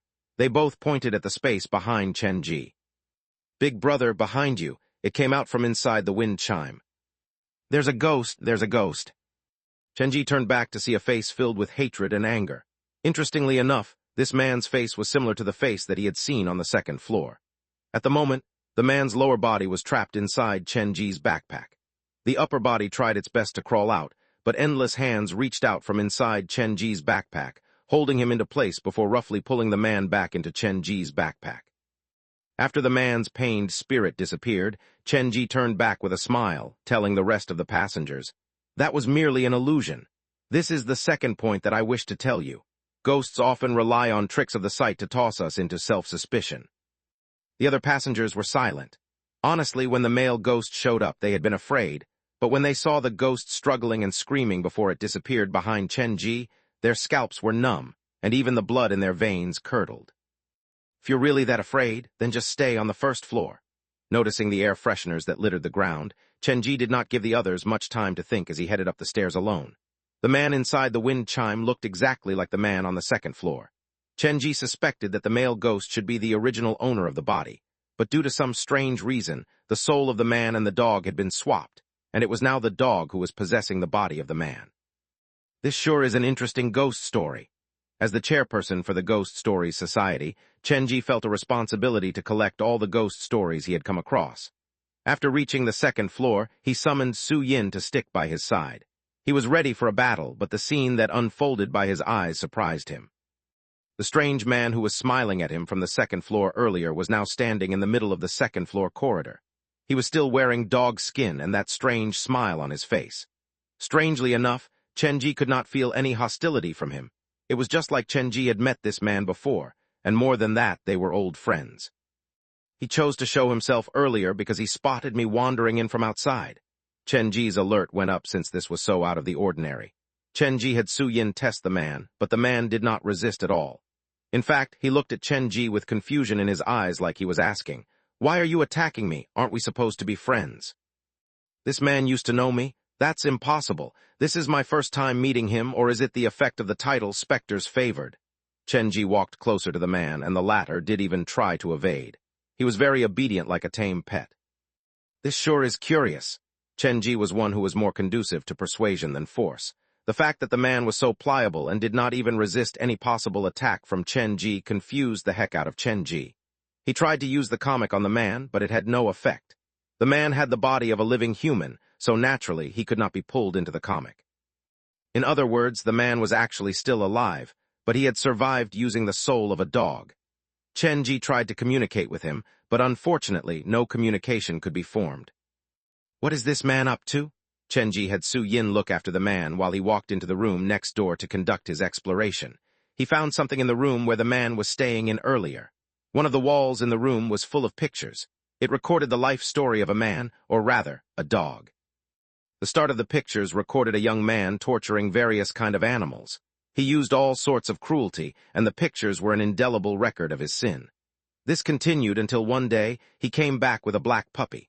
The puppy was surprisingly tenacious. No matter how hard he tortured it, the puppy would manage to survive.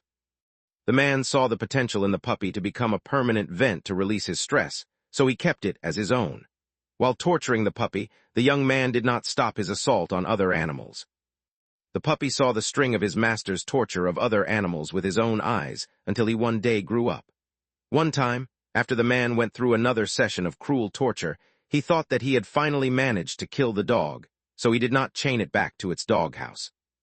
That very night, the dying black dog crawled up on his limbs and slithered into the young man's bedroom through the window. Chenji studied the last few pictures. The black dog used the little remaining energy it had to kill the man, and in the end, both the man and the dog lay in a pool of blood. Then, the black dog collapsed for real. However, when the man sat up from the pool of blood, the expression on his face had already changed to that of a dog.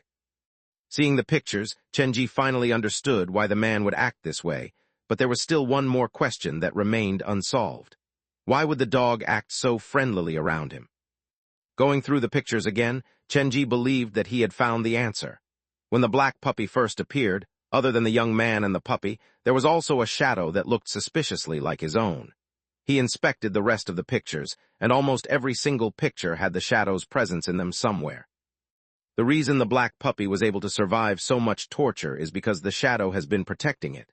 The shadow looks just like me, so this could explain why the black dog does not have any hostility against me. It has gotten the wrong person. It mistook me for the shadow. Then a brave speculation entered Chenji's mind. Could the shadow really be the younger version of myself? He grew up in isolation in a completely different manner. Being mistaken by an outsider could be explained as a coincidence, but even the locals in Liwan City could make this mistake, which made Chenji realize the severity of the problem. The shadow 100% had something to do with him. Perhaps he really looks like me, but that is merely in terms of looks.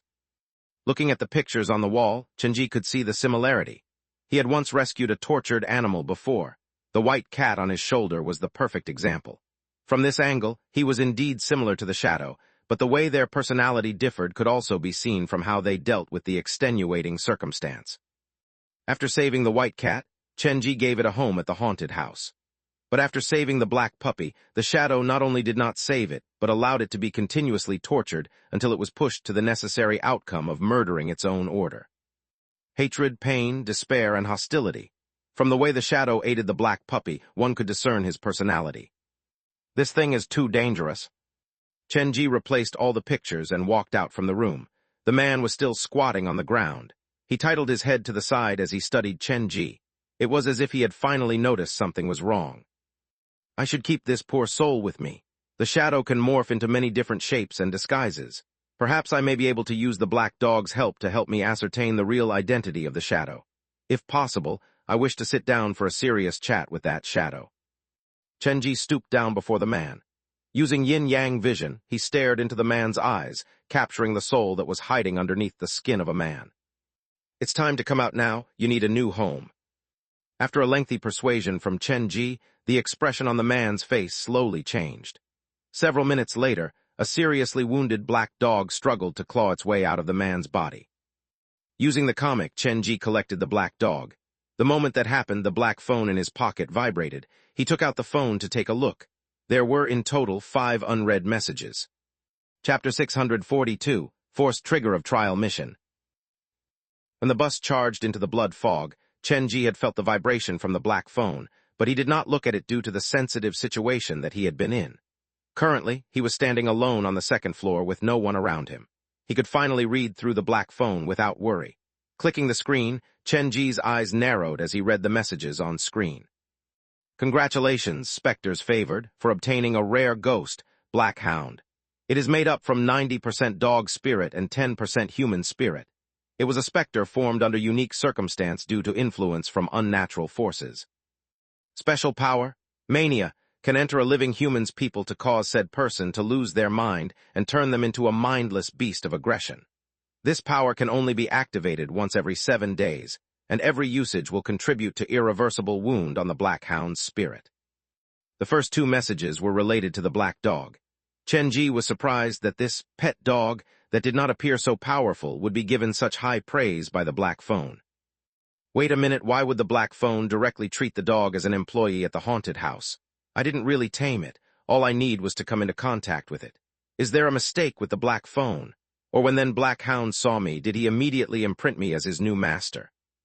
Chenji had no idea what the relationship between the black dog and the shadow was, but based on the dog's current reaction, he had a guess in his heart. Looks like this dog might be the shadow's few real friends. The meaning of the word friend went both ways. Should the shadow turn into another person to approach me, I could release the black dog when I am unsure. Perhaps it might lead to unexpected result. Having the Black Hound join his team was good news for Chenji, but considering how violent the Black Hound's power was, he temporarily did not plan on setting it loose. Sliding down the screen, Chenji clicked open the remaining messages. These messages arrived into his phone when he first entered the blood fog. Congratulations, Spectres favored. You have entered the scenario for Liwan City, a 3.5-star trial mission. The mission has been forcibly triggered. The scenario is extremely dangerous. Many unknown changes await. Would you like to choose to retreat now? Warning, if you retreat in the middle of the mission, the scenario will be locked forever. After reading the 3 messages, Chenji heard the sound of footsteps coming from the stairs. The other passengers were moving up the stairs. They were worried about him since Chenji had not come down after so long. After all, I'm already inside Liwan City. Even if there is danger, there is no other option but to move forward. Chenji chose to not surrender the mission. Congratulations, Spectres favored. You've accepted the 3.5-star trial mission, Liwan City. Liwan City. The door has gone out of control, and the group of murderers and specters party in the shadows of the city. Whenever night falls, every ghost stories turn into reality. The hotel that offered souls for sale, the boy playing hide-and-seek in the hospital, the human skull knocking against the wall next door, the god of death waving at the junction, the spirit always facing away from you in the elevator, the smiling dog underneath the bed, the red eyes in the armoire. Mission objective, escape from Liwan City. The rescue of each innocent victim will add another hidden reward. Mission hint, I've watched you cry, I've watched you laugh. I've watched your joy, I've watched your tears. I've been watching you, I want to be you. I wish to be your best friend, but why do you keep all the happiness for yourself and only leave the sorrow to me? After reading all the messages, Chenji memorized them in his heart and then put the phone away. Thank God you're all right. Don't scare us like that. The drunkard yelled a bit too loudly once he saw Chenji standing in the middle of the corridor after he got up the stairs. Don't be afraid, I've already dealt with the human-faced dog. Chenji pointed at the fainted man on the ground. After reading the message on the phone, his attitude toward other passengers softened. After all, saving one innocent victim would award him with an additional prize. Therefore, be it out of morality or his personal benefit, Chenji would try his best to protect them. This man was the monster. He doesn't look that scary. Scissors held the man's chin. There are no visible wounds on his body, and we didn't hear any sound of fighting downstairs, so how did he end up being fainted here? You'd better stay away from him. He is just unconscious. He could wake up at any moment. Chenji did not answer Scissors' question, but found a rope inside the house to tie up the man. Then he led the few to leave the building. After reading the mission notification on the black phone, Chenji had a better understanding of Liwan City. There was a brief introduction on the town given by the phone. It mentioned the hotel, hospital, junction, and neighbor's home. Combining that with Xiao Bu's game that he had played earlier, Chenji suspected that the hotel and the neighbor's home mentioned by the black phone were the locales that he had visited when he was controlling Xiao Bu. The door is in Fan Chong's residential area. Whether the door is still usable or not, it behooves me to pay the place a visit. It is rather unrealistic for me to visit all these places, so I think I shall only drop by the places that I will pass along the way. With the decision made, Chenji led the few passengers back to the bus.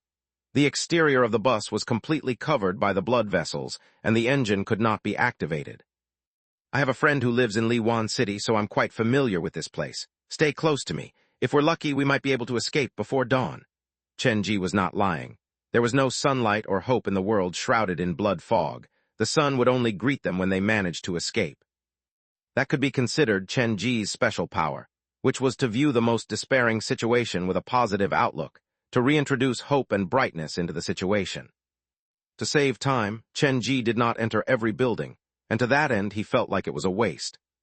If there was more time, I would have the other passengers enter the building first while I hide behind.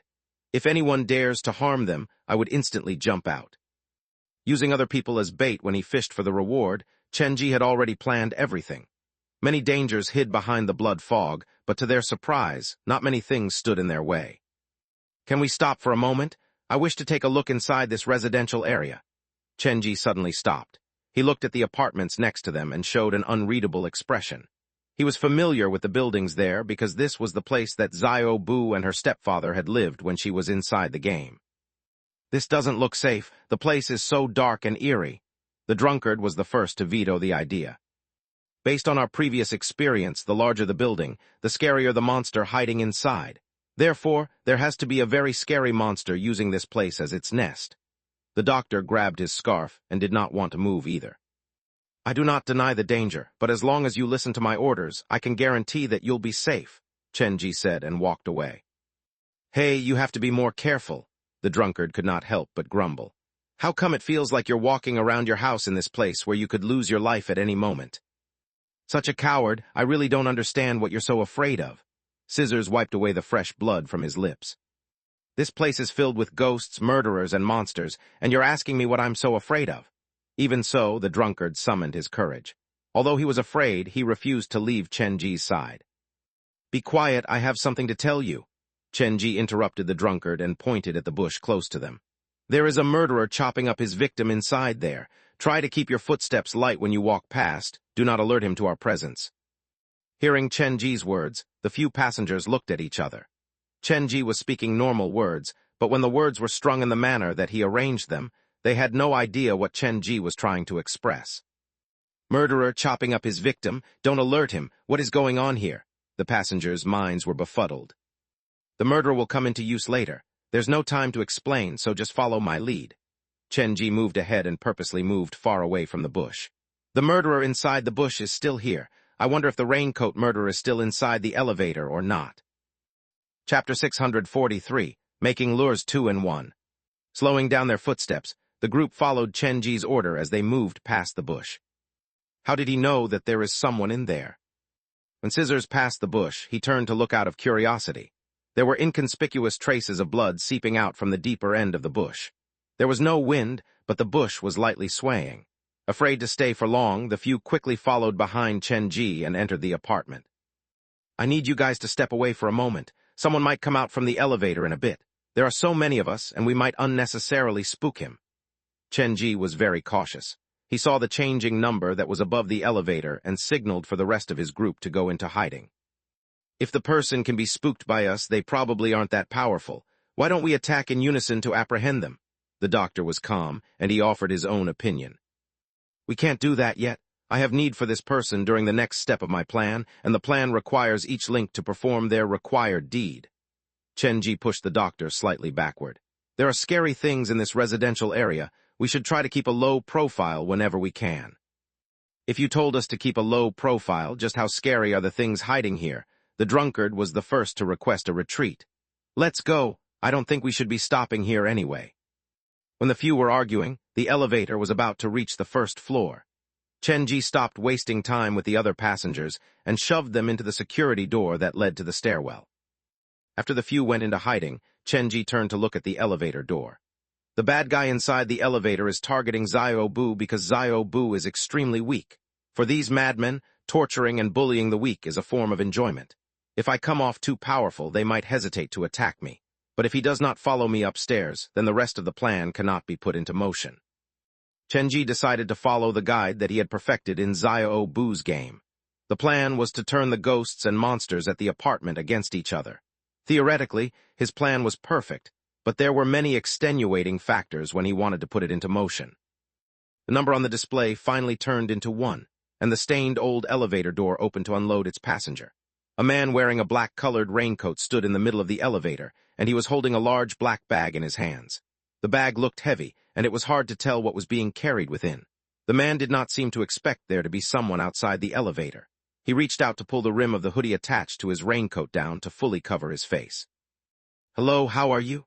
Chenji voluntarily gave his greeting. While he was wondering how to lure this mad murderer to follow him upstairs, the man walked out from the elevator. The elevator door was only so wide. Chenji carried 2 large bags, and the raincoat man was also carrying one that was not small in size. When they brushed past each other, it was to be expected that their carry-on would bump against each other.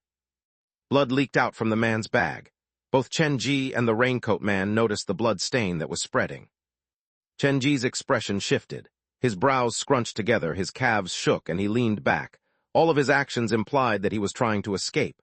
In a flustered manner, Chenji jogged into the elevator. Fear, panic, and anxiety, various emotions were expressed through his body language and micro-expression. It was such a waste that Chenji was not an actor. He rushed into the elevator and pressed the button on the elevator panel several times. The panicked reaction belied the anxiety burning inside his heart, and the darting gaze amplified the terror that was grasping at his heart. No matter the angle, Chenji looked like a genuine victim. Naturally, the raincoat man studied all of Chenji's reactions. He turned around, and since the rim of the hoodie covered his eyes and hair, Chenji could only see the cruel smirk that appeared on the man's lips. Chenji was very familiar with this expression. This was a smile that would be revealed by a beast when they discovered an unsuspecting prey. The fish is hooked.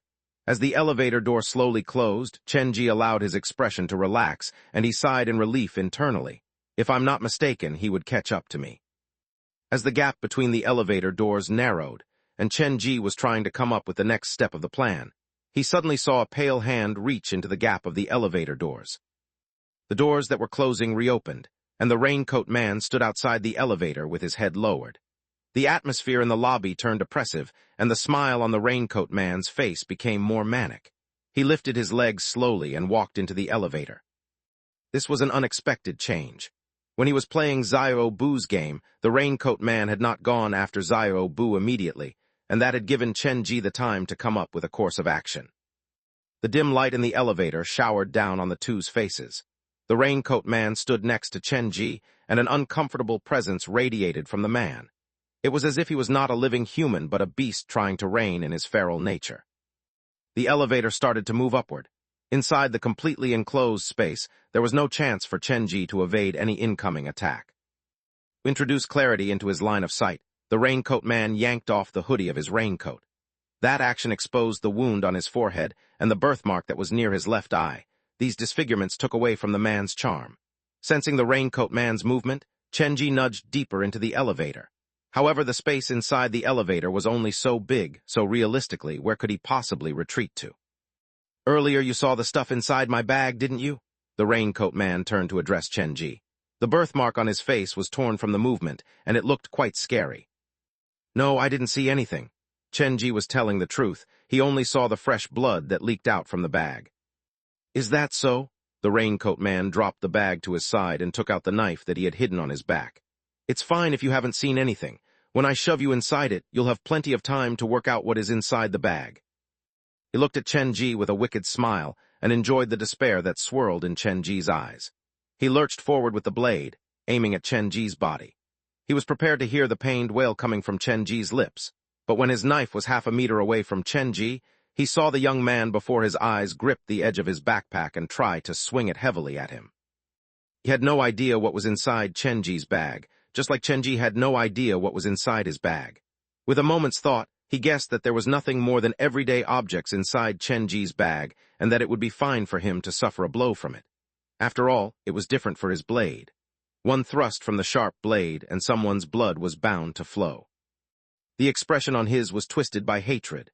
Then, the raincoat man saw the young man swing the backpack harshly and powerfully on his arm. Crack! The sound of bone shattering echoed clearly in his ears.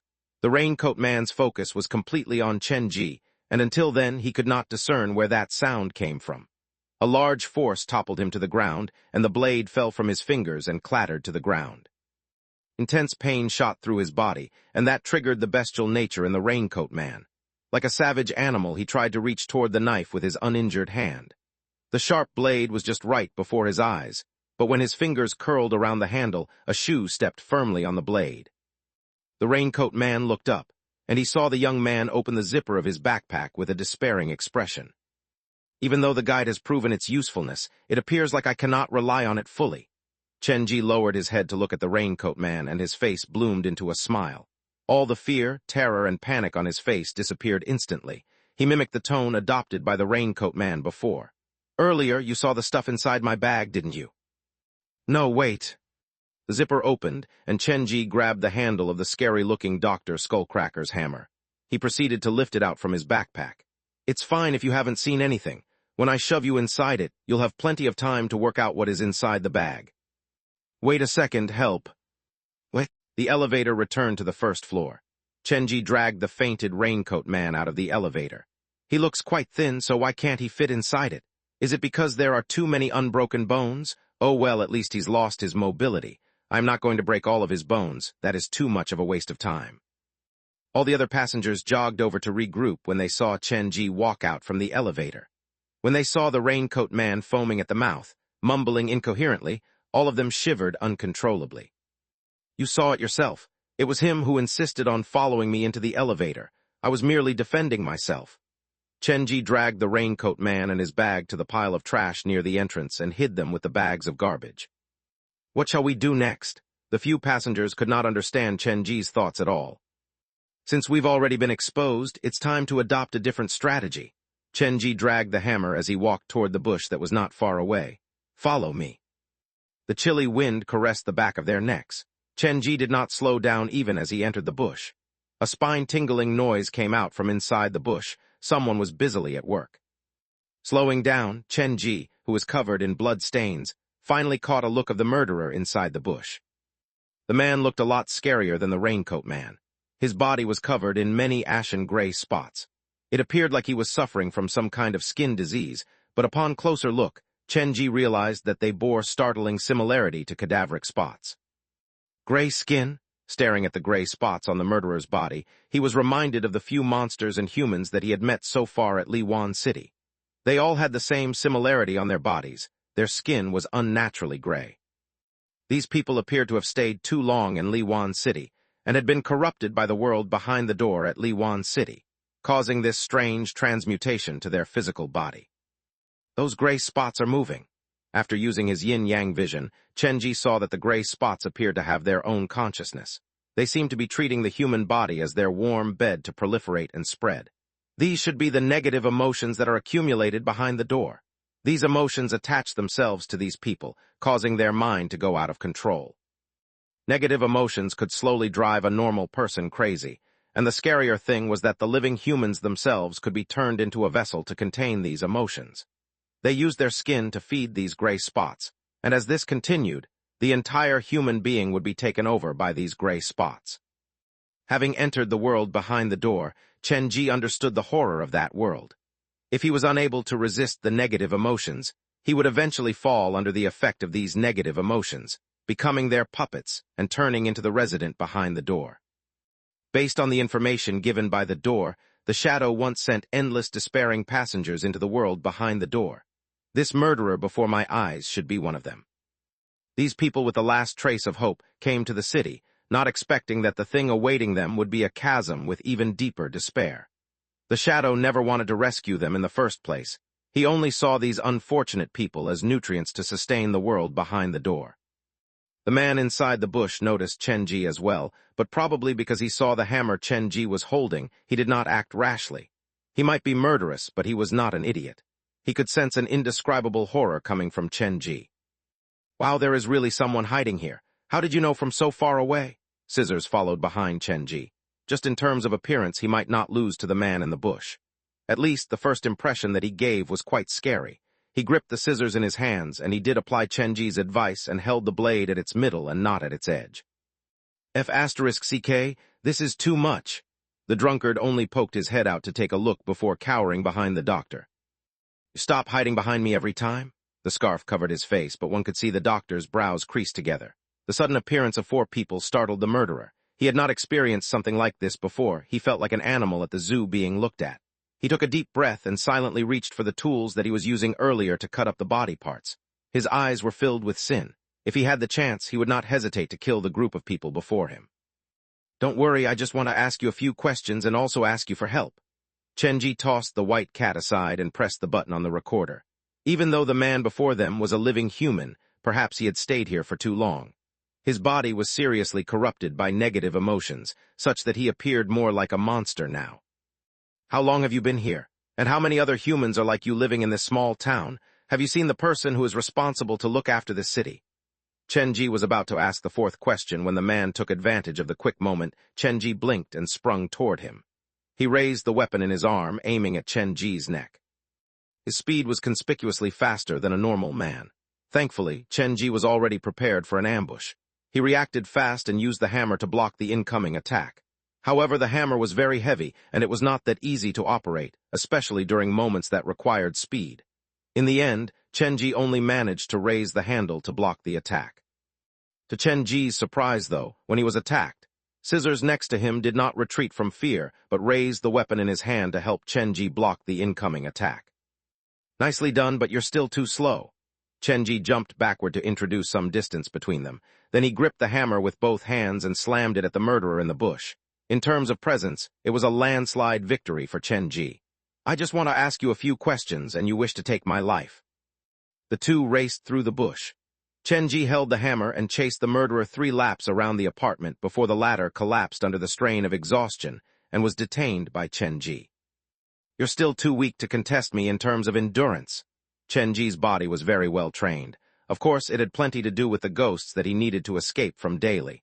Walking to the trash site, Chenji found some rope to apprehend the murderer. Be careful, it's about time for us to face real danger soon. Wait, these crazed murderers aren't the real danger. The drunkard really did not want to stay there anymore. He had a feeling the longer he stayed here, the crazier he would become. You'll see in a bit. Chenji whacked the raincoat man in the trash heap a few more times. Don't look at me like that. There are many living humans in Liwan City with blood on their hands. The reason I'm doing this is because I'm afraid they might expose us after they wake up. Even though most murderers work alone, it is never wrong to be cautious. Chenji then grabbed the murderer from the bush and hauled him into the apartment with him. You should wait for me downstairs. When I signal for you to run, just run out of the apartment. That doesn't sound like a good plan at all. The drunkard wanted to ask for more clarification from Chenji, but Chenji had already started to move up the stairs. He led the murderer to the door to Zio Bu's house. Seeing the familiar scenario, Chenji had this strange feeling of the game world overlapping with reality. I shall enter to take a look first. If there ain't no helpful clues, I'll figure out a way to lure out the Red Spectre from Zio Bu's neighbor home. Chapter 644, Following the Guide. Zio Bu stayed at a normal apartment. Her stepfather did not appear to be that well off. Shall we knock? Standing in the corridor, Chenji held the murderer that he had caught from the bush and wondered aloud. This is after all Zio Bu's place, so it doesn't seem right for me to break the door down. Chenji tried the doorknob, and to his surprise, the door was not locked. As the lock clicked, the door was pushed open. A faded stench drifted out from inside the room. Chenji narrowed his eyes and his pupils constricted, a sign that he was using yin-yang vision. Coffee table, sofa, television, cupboard. All the furniture looked normal. There was nothing unique about them. Someone has died here. You'd better not go in. His hands tied behind his back, the murderer uttered with his head lowered. He looked like he was talking to himself. How do you know that? Did you kill the person living here? Chenji pushed the murderer from behind and entered the room with him. There is the smell of dead here. It is unmistakable. The gray spots on his skin creased together as the man's nostrils wiggled. He turned to look at the bedroom. The smell came from that room. The victim should have been dead for a long time already. The ruffled hair covered the man's face, and he kept his voice low. Instead of saying he was guiding Chenji, it was more like he was trying to make use of Chenji's curiosity to create a chance for himself to escape. Inside the bedroom? The only possible victim there could have been Zio Bu's stepfather. But when Chenji was playing Zio Bu's game, Zio Bu's stepfather died in the living room and not the bedroom. The location of the dead body has changed. Has someone else been inside this room? Was it the raincoat man or Zio Bu herself? Chenji opened the bedroom door and peered inside. All the books on the shelves were arranged neatly, there was no trash on the ground, and several abstract paintings hung on the wall. There was no dust on the frame, and it appeared like this place was regularly cleaned. The thing that appeared out of place was the wooden bed. Strangely enough, the bed had been moved away from the walls so that it sat perfectly in the middle of the room. A thick, comfortable bedsheet was spread on the mattress, and on top of it lay a middle-aged man. Xiao Bu's stepfather? Chenji walked to the bed, and when he saw the man at a closer distance, his fingers gripped the hammer involuntarily. A large part of the man's skin had been replaced by cloth. He looked like an abandoned rag doll that had been roughly sewn. In Xiao Bu's game, such a choice was given. It was to sew the stepfather's wounds together to transform him into a doll. Seeing the man before him, Chenji finally understood that when faced with the choice, Xiao Bu had chosen not to ignore her stepfather, and figured out a way to make sure that he would stay by her side forever. Such a cruel method of body preservation. The murderer got closer to take a look as well. There was excitement dancing in his eyes as he admired the sewn skin on the middle-aged man's body. This man should be the most precious piece of art in this room. The person who created him must be a complete maniac. The murderer led to an unhinged laugh. He did not stop until there was a knocking sound that came from the wall adjacent to the neighbor's home. Your assessment is wrong. Chenji pointed at the edge where the skin connected to cloth. There was gray color on the edge of the skin. The killer probably removed all the gray skin from the man's body. She was trying to figure out a way to rescue this man, or rather, she did not want this man to turn into a monster like you. Monster? The murderer started to laugh wickedly. It wouldn't take long for you to turn into a monster that you've mentioned. Despair has already taken root inside your heart, and when the mind of a heavily determined person breaks, they will turn into the craziest spectacle. He was like a ready cobra. After he recovered his strength, he was ready to retaliate against Chenji. You should spend more time worrying about yourself, because if I really go insane, my first target will be you. I will use this hammer and whack it endlessly on your fleshy body until I feel better. Chenji was just saying that to scare him, but the murderer took his words at face value because he really thought that Chenji would do something like that. But that will be useless. When you start to lose your mind, no matter what you do, your heart will never return to how it once was, so while you still can, you'd better take control of yourself. The murderer's eyes darted about the room to search for something useful. He felt like it was too dangerous to stay around Chenji. He might die at any moment. Even if you can't do it, it doesn't mean other people can't. I once met this girl. She should be the most despairing existence behind the door, but she has not lost herself. Her stepfather was made into a doll, but Chenji was still defending Xiao Bu.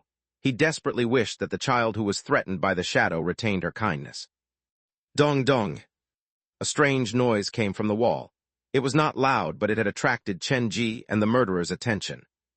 Looks like someone is complaining about the noise, the murderer whispered. He caught the shine of a fruit knife left on the coffee table from the corner of his eyes, and he silently moved toward it.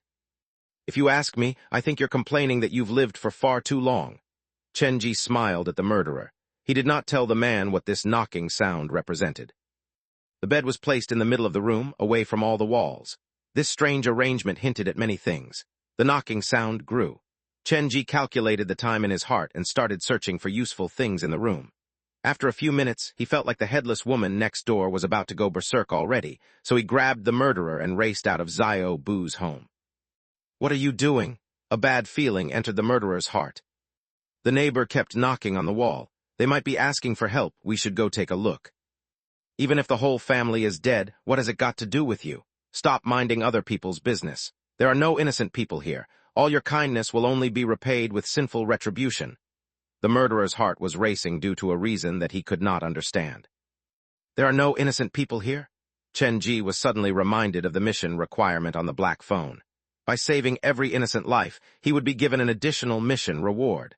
Looks like it won't be so easy to get the reward from the black phone. We cannot stay here. After we leave this place, you can do anything you wish with you. Kill me if you want. Perfect. After making sure the neighbors are fine, we'll leave immediately. Chenji dragged the murderer to the neighbor's door. He twisted the doorknob and realized that the door was not locked. Dong dong. The strange sound echoed from the deeper part of the house. Chenji and the murderer stood at the door. They looked down the dark corridor, and neither dared to make the first move.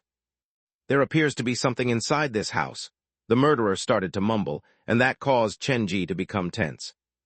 As the knocking sound grew, a heavy stench of blood came out from the bedroom. The blood slithered on the ground, and from their point of view, the whole place was dyed a crimson red. A pair of bloodshot eyes opened in the dark. The skull that leaned against the bedroom wall slowly turned around to stare at Chenji and the murderer who stood at the entrance. At the same time, a headless female voice walked out from behind the living room door.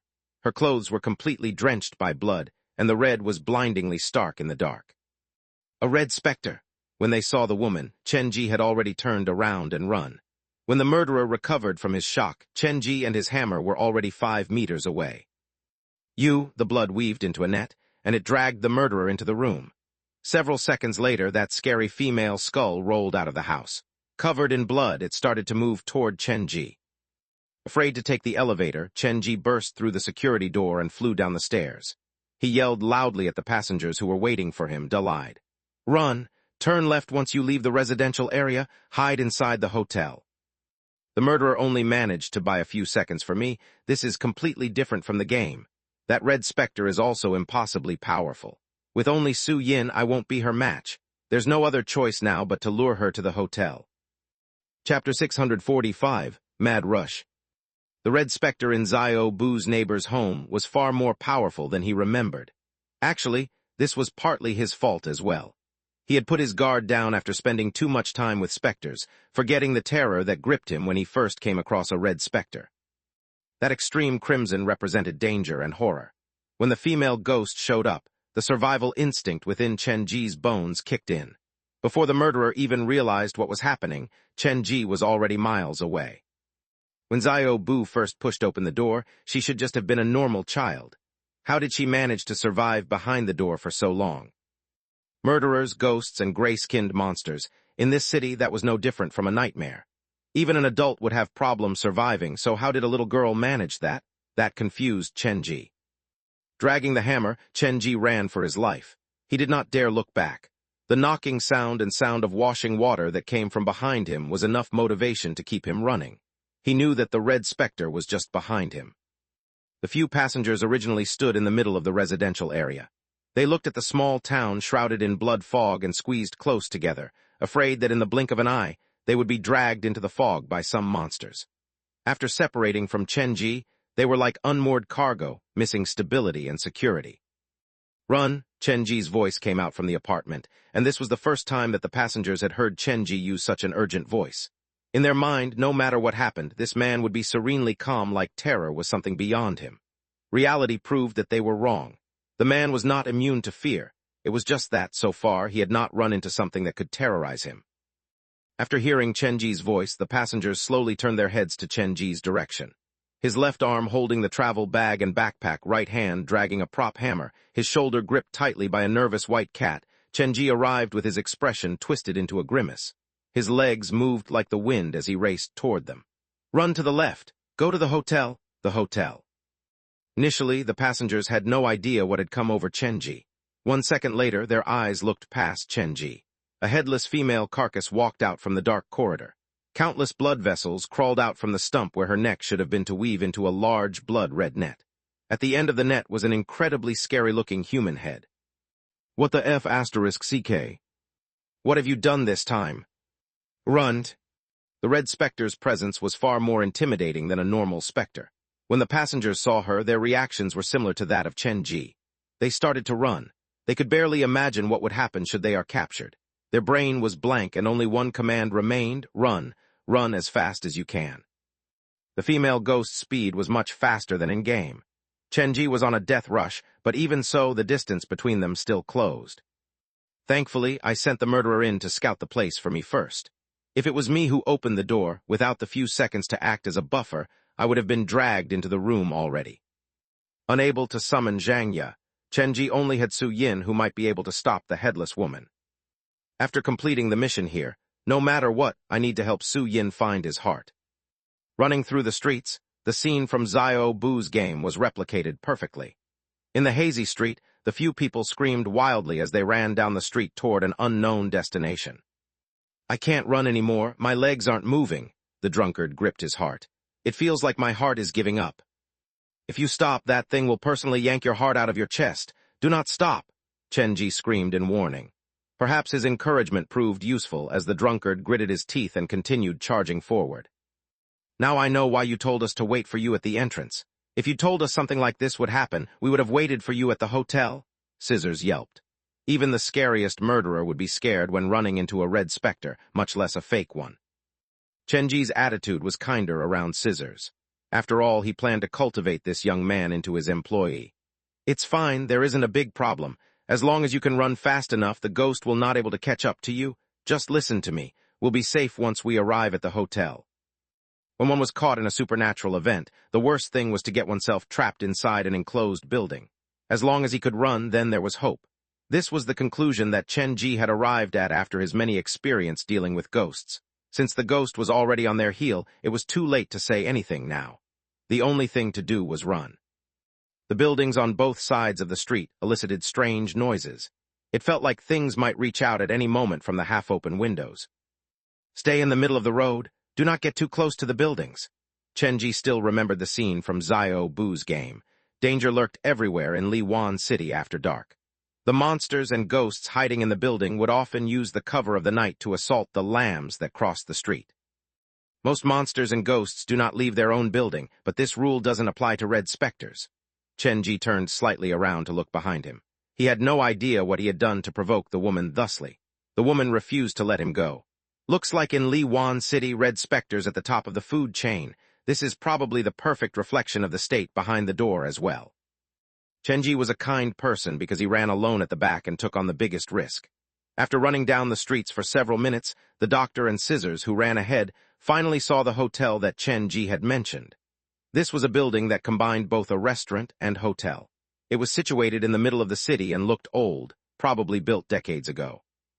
There it is. Get in there. Chenji was dangerously close to the ghost.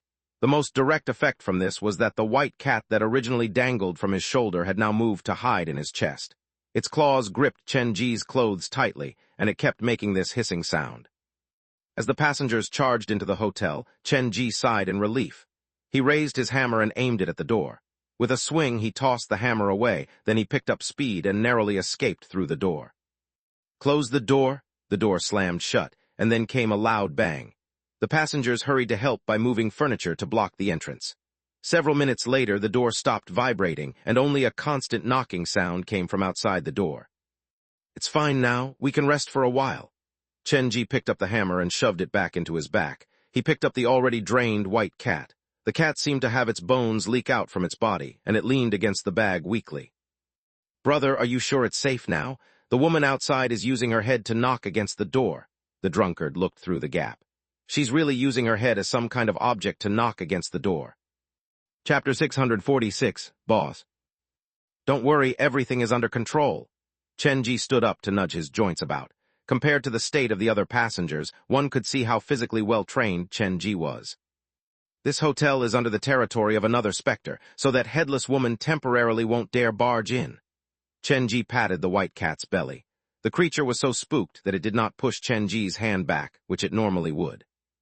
Wait a minute, what did you just say? What do you mean by this place belongs to another specter's territory? Don't tell me. There's another thing like that monster staying here. The drunkard had grown a bit too much mentally that night. His brain had become more agile. I guess you can see it that way, but don't worry, that female specter is still asleep. For now, she's not going to wake up. Chenji walked toward the restaurant, leaving the few stunned passengers. He admitted it so easily. There's really another female monster here. What is this? The drunkard turned to look at the doctor and Scissors. Hey, why aren't you two saying anything? There's a female ghost outside, a freaking ghost. Be quiet, so what if it's a ghost? Scissors swatted the drunkard's hands back and uttered in a chilly tone. If they dare come for me, watch as I put down a ghost. Of the few, the doctor was the most collected. Did you notice the terms that he used are all temporarily? This means that the ghost outside might come in, and the ghost inside might wake up any time soon, and should that happen, we will need to deal with two ghosts at the same time. What do you mean? The drunkard believed that the doctor was the most trustworthy of the group, and he was trying to grasp the meaning hidden in his words. I mean, you should try to preserve your strength. Our situation might get worse than this. The doctor was also panting heavily. Of the three passengers, Scissors was the most physically powerful. After all, he had prepared a plenty for that day, and that must have included intense physical training. You must be joking. Just what kind of nightmare have I walked into? I just went out for a drink, that's all. Drunkard climbed up from the ground. Listening to the echoes of the knocking coming from the door, cold sweat slid down his face. Is someone there? Chenji walked to the counter. The hotel was decorated in the style of '90s. It looked similar to the location in Xiao Bu's game. After waiting for 10 seconds, a man's voice came from one of the rooms deep in the corridor. "Please wait a moment. I'll be there shortly." 1 minute later, the passengers saw a rotund man waddle his way out from the corridor. His hands were tying the apron, and the apron looked new because there was no stain on it. "How can you be so slow? The lack of efficiency is showing. As one in the service industry, you have to remember that customers always come first." Chenji scanned the man with impatience. "1,000 apologies, I was helping in the kitchen." The middle-aged man was not angry. In fact, he had a smile on his face that, coupled with his overall demeanor, made him look friendly and welcoming. "Helping in the kitchen?" Chenji noticed the man's hands were wet. They had just been washed. However, he did so in too much of a hurry, as there were some dark red stains left under his fingernails. "Yes, we only have a single cook here, so sometimes I go back there to help him." The fat man guffawed. His eyes were beady from the folds of fat. If he did not turn his neck, it was hard to tell who he was looking at. "Are you the boss here?" This was the first time that the drunkard had come across someone whom he could communicate with normally, and his heart was more than a bit excited. "I have to help the kitchen, work as the waiter, and keep the books. Even though I'm technically the boss, I feel like less than the hired help here." The man squeezed behind the counter. "Are you going to stay here, or are you just here for the food?" "How are the prices?" The doctor frowned. He knew that something was not right. To be able to operate inside this small town, something was certainly wrong with this place. "You can stay for free on the first night, but if you wish to continue staying on the second night, we will pick something from you to take as the room fee." As if afraid that there might be misunderstanding, the fat boss added, "Money doesn't mean that much to us. We prefer to charge by acquiring some unique moments." "What if we wish to stay for a third night?" Chenji interrupted to ask. "We'll take one more thing from you. We will only chase you away on the day you aren't able to provide us with the thing we need." The boss appeared reasonable. "I can guarantee that this is the safest place in this small town." "I think I get it," the drunkard nodded. "This place is like the safe zone in games. How about the four of us stay here for the night? These will be your room keys." As if afraid that the drunkard might go back on his word, the fat boss quickly took out 4 keys from under the counter. Each key was taped with a number. "We don't need 4 rooms, 2 of us can share 1 room." The doctor was more cautious. "Of course, please discuss among yourselves how are you going to decide the sleeping arrangement. I'll go back to the kitchen to have the staff prepare your dinner." The boss waddled back to the kitchen, but strangely enough, the route that he took was different from the one that he used when he walked out from the kitchen. After the boss left, the doctor chose 2 rooms that were adjacent to each other. "We'll take these 2 rooms, but all 4 of us will stay in the same room while keeping the other empty. We'll take turns staying guard through the night, paying close attention to these 2 rooms. Should anything happen, the guard will wake up everyone." "That's a brilliant idea," hope reignited in the drunkard's eyes. "As long as we survive until morning or until the fog disperses, we will definitely be able to escape from this small town." Scissors agreed with the doctor. Of the group, only Chenji held a weird expression. "This should be the safest arrangement." The doctor turned to Chenji. After all, the latter was their spiritual center.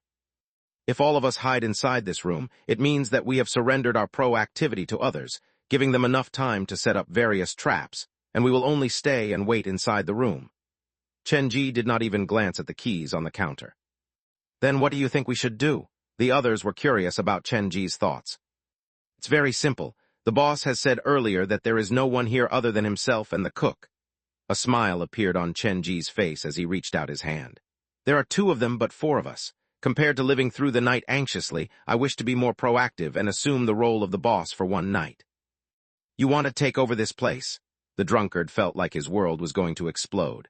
"Brother, the man was so kind and polite when dealing with us earlier, and you're planning to steal the place from him. Isn't that a bit inappropriate? A shop that even a Red Spectre did not dare to enter willy-nilly. Do you really think the boss was being kind to us?" Chenji had played Zio Bu's game, so he understood the purpose of this hotel. The customers were all food, waiting to be sent into the stomach of the Red Spectre who was trapped inside the fridge. "You'll understand why I'm doing this during dinner." Chenji placed the white cat back on his shoulders and collected all 4 keys. "Do not expose the plan. I hope that you'll be willing to trust me. I can guarantee you that I'm a good person, but my kindness comes with an edge." Chapter 647, Removing the Disguise 2 in 1. Kindness was not blind tolerance, and it was not the kind of self-deception where doing good things would only lead to good rewards. Actual kindness was accompanied with strength, a way of living that pervaded one's life, a spirit materialized through constant, everyday action. Chenji was a kind person, but the way that he showed his kindness was incredibly unique. The group wanted to say something more when they heard what Chenji had to say, but after giving his words some thought, they fell silent. This was Liwan City, which was shrouded in blood fog, a place where murderers and ghosts could be hiding behind every corner. One wrong move and they could have easily lost their lives. A trait like kindness was extremely rare here, but at the same time, kindness was also the cheapest thing. "I'll follow your lead." The doctor was the first to express his opinion. He had a great eye for people, and in his mind, he had already treated Chenji as his only hope of leaving this place. "I'll temporarily listen to your orders." Scissors agreed as well. Of the 3 passengers, only the drunkard appeared slightly unwilling. "The majority wins, so it has been decided." Chenji gave the 4 keys to the 4 individuals. "Later, try not to speak and leave everything to me." About 2 or 3 minutes later, the fat boss waddled back out from the kitchen. "Have you chosen the rooms among yourselves? Please register here, and while you do that, I have a few important precautions that I need to tell you." The fat boss took out a yellowed notebook from underneath the counter. The surface of the book was covered in a thick layer of dust, a sign that it had not been used for a long time already. He flipped open the book. It was filled with room numbers, and there was a human name written under each number. The strange thing was that some of the names were cut off, some were circled, and others were crossed out with a red X. Chenji had no actual idea what these symbols meant, but he had a feeling that every single name that was cut off represented a life that had been lost. "I hope you'll remember in your heart what I have to say next." The boss raised both of his hands over his head to make a strange pose. "This lobby is the location where we'll have dinner. When it's time to eat, I will personally go to each of your rooms to get you. However, I hope that you will not wander around for the rest of the time. Turn around the corner and it will lead you to the rooms. Before the first floor is filled up, the second floor is not open for business. I hope you won't go upstairs to take a look out of curiosity. If there's any accident that happens to you, the hotel will not take any responsibility." "We cannot go upstairs. This place is not big, but you sure have plenty of rules." Scissors licked his lips, and the wound on his face quivered slightly. The fat boss seemed like he had gotten used to dealing with people with scary appearances. There was no change to his expression as he explained patiently to Scissors. "This is for your own good. I might have other guests staying here at my humble shop, and I cannot guarantee that those other guests will not come out to harm you." "You have a point. We will be extra careful."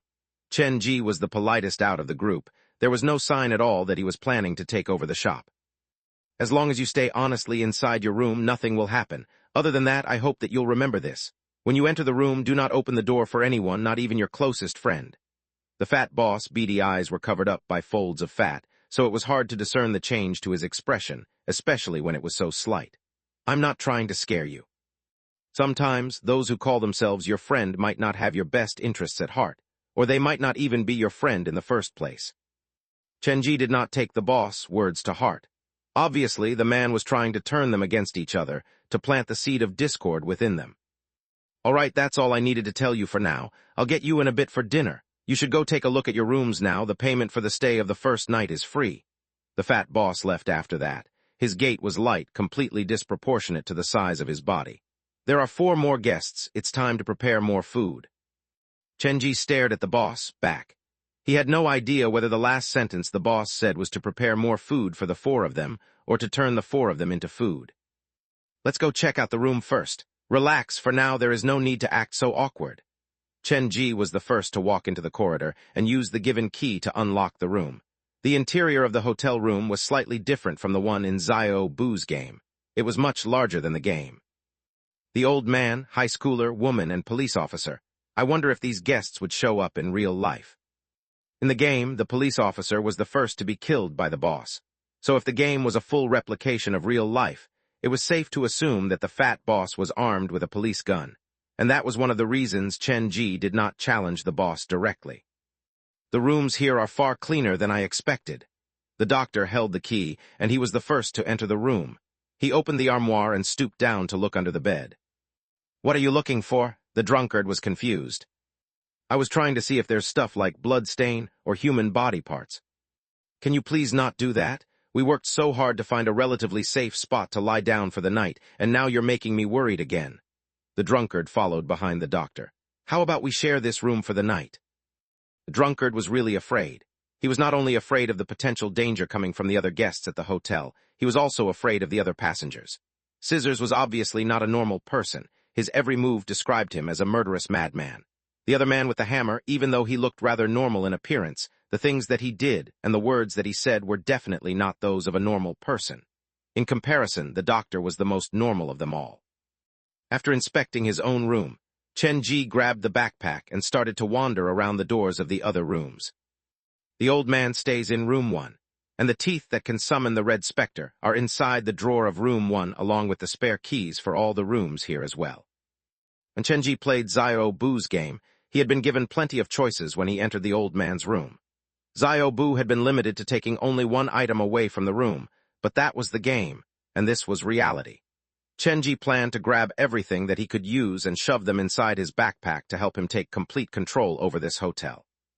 What is so unique about this place that it is placed right in the center of Liwan City? When he was playing Xiao Bu's game, Chen Ji's only goal had been to survive, but now that he was there in person, he had to dig up all of its secrets. His eyes narrowed as he pushed the key in his hands into the keyhole and started to wiggle it loudly. Naturally, his key was unable to open the door for room 1. The only reason he was doing this was to attract the old man's attention and start the next step of his plan. The only presence that could threaten Chen Ji in the hotel was the red specter inside the fridge, and the teeth inside the old man's drawer was the key item to awaken the red specter. Only by taking the teeth away could he continue his plan without worry. He waited there for a long time, but there was no response coming from inside room 1. It appeared like it was an empty room. "What are you doing here? Our room is on the other side. Can't you see the room number that is hung on the door?" The drunkard jogged over to remind Chen Ji out of kindness. Chen Ji smiled and put the key back into his pocket. He stayed to stare at the door of room 1 for a while. He gripped the handle of the hammer in his backpack tightly. He thought about it and finally decided against it. If he failed to find the teeth after breaking down the door, or if the old man had already moved the teeth away beforehand, then things could easily get out of control. The longer this is dragged out, the more troublesome it'll be for us. After the boss notices the threat that we pose, it'll be much harder for us to do anything then. Chen Ji was a quick thinker and fast mover. He was looking for an opening. Once the staff at the hotel exposed a weakness, he would make his move. "Brother, the only one posing any sort of threat here is you, so I beg you to please calm down." The drunkard knew that Chen Ji was not going to listen to his advice. He ran to find the doctor, hoping that the latter would be able to come help him advise Chen Ji. However, just as he turned around, the door of room 1 opened to reveal a gap. "You got the wrong room."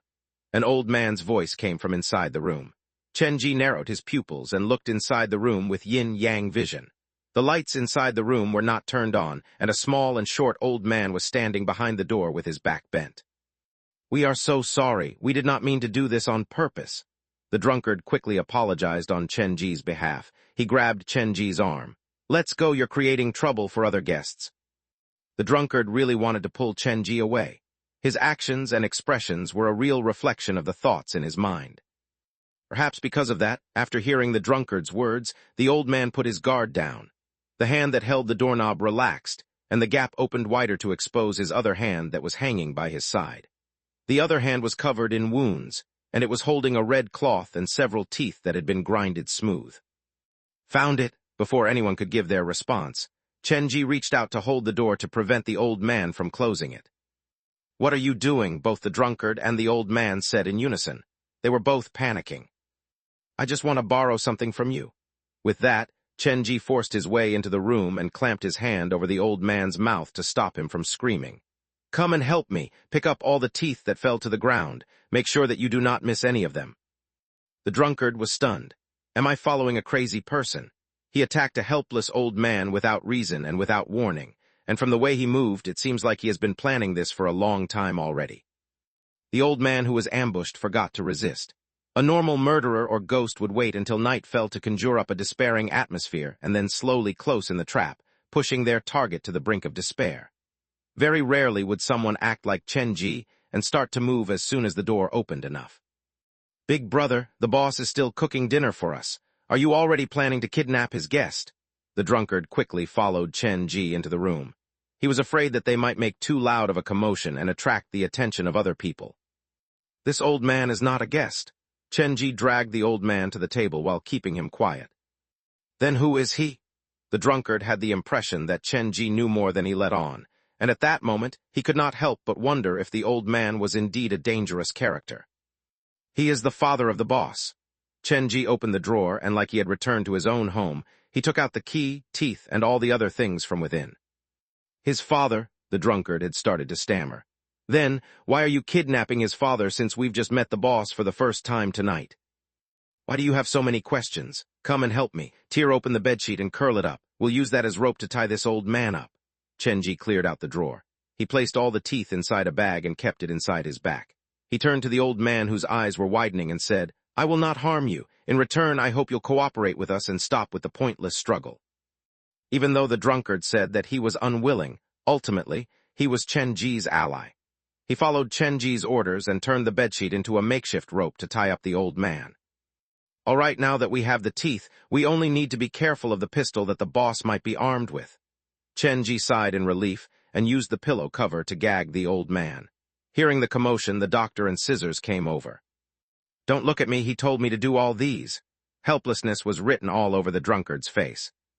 I have no idea how many living humans are required to feed a red specter touched by gluttony, but one thing is certain, there is no one in this hotel whose hands are not dyed by blood. Chen Ji did not have the time to explain the situation to the rest. We'd better leave this place first. It's too easy to have our location exposed when we gather like this.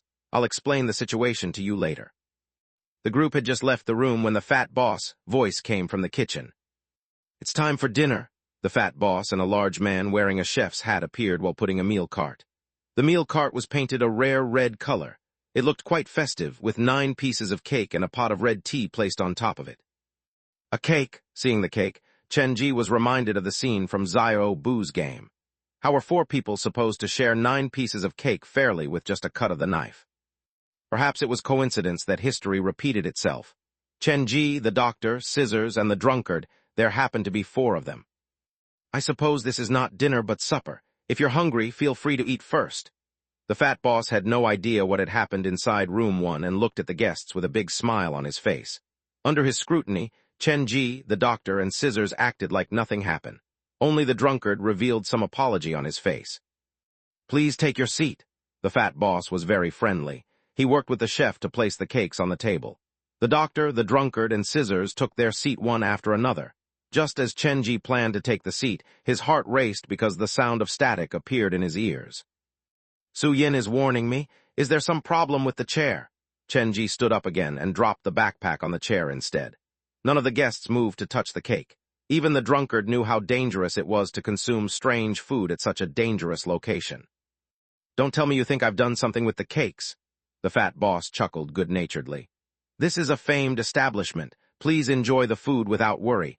Everything served on the first night is free, but if you wish to stay longer, then I'll have to take some compensation from you. Then the fat boss and the chef worked together to push the cart away, leaving Chen Ji's group in the lobby. The boss doesn't look like a bad person. The drunkard's gaze kept wandering to room 1. If he knew that we've kidnapped his father, he would explode in fury. Look at this table before you come to that conclusion. Chen Ji moved the plates of cake away to reveal the many knife marks on the wooden table. Some of the marks looked deep, like they had been made with the full strength of the wielder. Do you know why there are 9 pieces of cake when there are only 4 of us? Why? The drunkard just finished his question when he felt a sudden lightheadedness and almost collapsed to the ground. This is bad. The doctor and scissors noticed something was wrong instantly. They struggled to stand up but noticed that their strength refused to come to them. How did we trigger the trap? Chen Ji thought that he was being very careful already, but there was still accident. How come I don't feel dizzy at all? Chen Ji moved the backpack away and used yin-yang vision to inspect the seat, and he finally found something. The chair was old, and the seat was uneven. Hidden by the stains was a very small blood-red pin. Upon closer inspection, Chen Ji realized that it was a human nail that had been soaked in blood. With the cakes placed on the table, everyone's attention would be pulled to the cakes. The chairs were pulled out from the table, and very rarely would someone pay attention to the seat of the chairs. No wonder this is a 3.5-star scenario. Even with the guide, there's a chance of failing the mission. Chen Ji held his backpack and looked behind him. The kitchen door was open and 2 heads poked out from it. The fat boss and the chef had been observing them. After realizing that 3 guests had fallen for their trap, the fat boss and the chef walked out from the kitchen with bright smiles. They held bone-flaying cleavers in their hands. "You're the only one left." The fat boss' tone changed. He had taken off the disguise. Seeing the cleavers in the fat boss and chef's grasp, Chenji slowly revealed a smile. "They're coming at me with cleavers, so this means that it is highly probable that the boss is not equipped with a gun. I'll make my move once they get closer, and then they will have no chance to turn this around anymore." Chapter 648, How to Choose Two in One. The boss was plotting against Chenji, but who was to say that Chenji was not plotting against the boss as well? 3 of the 4 had fallen for the trap. With the numbers advantage, the boss thought that they could make their move. He had no idea that for the group that he had received that night, 99% of their combat ability came from Chenji alone. Chenji did not act rashly when he first entered the hotel because he was cautious of the trump cards the boss might have, like the gun of a police officer and the red specter inside the fridge. Now, both parties believed that they had the upper hand, so their faces were all smiles. The man might have the gun hidden away, and since there is a limited number of bullets, he might not employ it unless it is an emergency. Therefore, I need to apprehend them as soon as possible. I need to break their hands before they can do anything. That is the only way I can stop them from using the gun. The way Chenji dealt with a problem was very straightforward. To prevent an accident from happening, he often resolved an issue by dealing with the source. "Stop resisting us. We come in peace. We just want all of you to play a little game with us." The boss thought that he had the power to make the shots, so the expression on his face was very relaxed. "I believe that you have already noticed the problem with the chair. The venom on it would slowly make you lose your immunity and mobility. You'll eventually die under the ravages of extreme pain." The boss took out a glass of clear water from his pocket. There were blood vessels moving inside it. "I only have one antidote with me. Of the 4 of you, only one will survive. Your threat is hollow toward me because I am not infected by the venom." Chenji pulled open the zipper of the backpack and reached his hand into it. "Very soon you'll end up like them. I advise you don't resist anymore. It is meaningless and pointless. This is to save you from losing an arm or a leg, and that might give you an unfair disadvantage in the upcoming game." The folds of fat on the boss' face were jiggling violently from excitement. He seemed to enjoy having living humans turn on each other. That feeling of taking all the beauty in the world, slamming it on the ground, and stomping on it gave him an improbable rush. "Game, what kind of game do you wish to play?" Chenji was interested when the term game mentioned. His haunted house needed more means of entertainment. A normal game did not match the atmosphere inside the haunted house, but games that were designed by mad people, that would be perfect. An eerie haunted house coupled with murderer's favorite game. The visitor's scream was already reverberating in Chenji's mind. There are many games like cutting the cake, fighting for the chairs, and hide-and-seek. The fat boss thought that he had a firm grip over the situation, so he patiently explained the games to Chenji. Cruel game rules and a gaming experience meant to elicit the maximum screams from its participants. Just hearing the description made Chenji feel uncomfortable. "If I copy the rules fully, the visitors might send themselves to the hospital, but the basic rules of some of these games are not bad." "Visitors? What are you talking about?" The fat boss and the chef were only several meters away from Chenji. "Oh, my apologies. I'm used to having many of my friends with me, so I cultivated the habit of talking out loud." Chenji did not explain too much to the boss about the relationship between having too many friends and talking out loud. He had drained the fat boss of his value, and Chenji was planning to remove his disguise as well.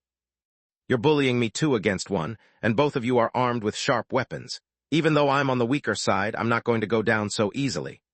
Chenji gritted his teeth and snarled dangerously. "Actually, compared to using venom, we prefer to deal with fresh kills. The more you struggle, the more exhilarating it'll be for us." The fat boss could not stop laughing. His whole body was shaking, turning him into a quivering meat mountain. "The more the victims struggle, the more exhilarating it'll be for you." Chenji waited for the fat boss to walk toward him before revealing his smile. "Then it's perfect because you'll be in for much exhilaration tonight." Tossing the backpack away, Chenji gripped the handle that was shaped like a human spine. He raised the hammer high and swung it heavily on the fat boss' chest. Bang!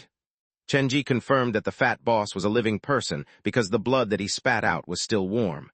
"Well, is that exhilarating enough for you?" Considering that the meat on his body might soften the blood, Chenji raised the hammer again and hit with the maximum strength that he could summon. The fat boss' large body was unable to suffer the blow and crumbled to the ground. Without taking a break, before the chef at the back could respond, Chenji rushed forward to break the fat boss' arms and one of his legs. Even though he had the upper hand, Chenji would not let his guard down. He was not sure if the fat boss was carrying any gun on him, so he opted for the safest method. Now that he had lost both of his arms, even if he was armed with a pistol, the boss would have much difficulty operating one.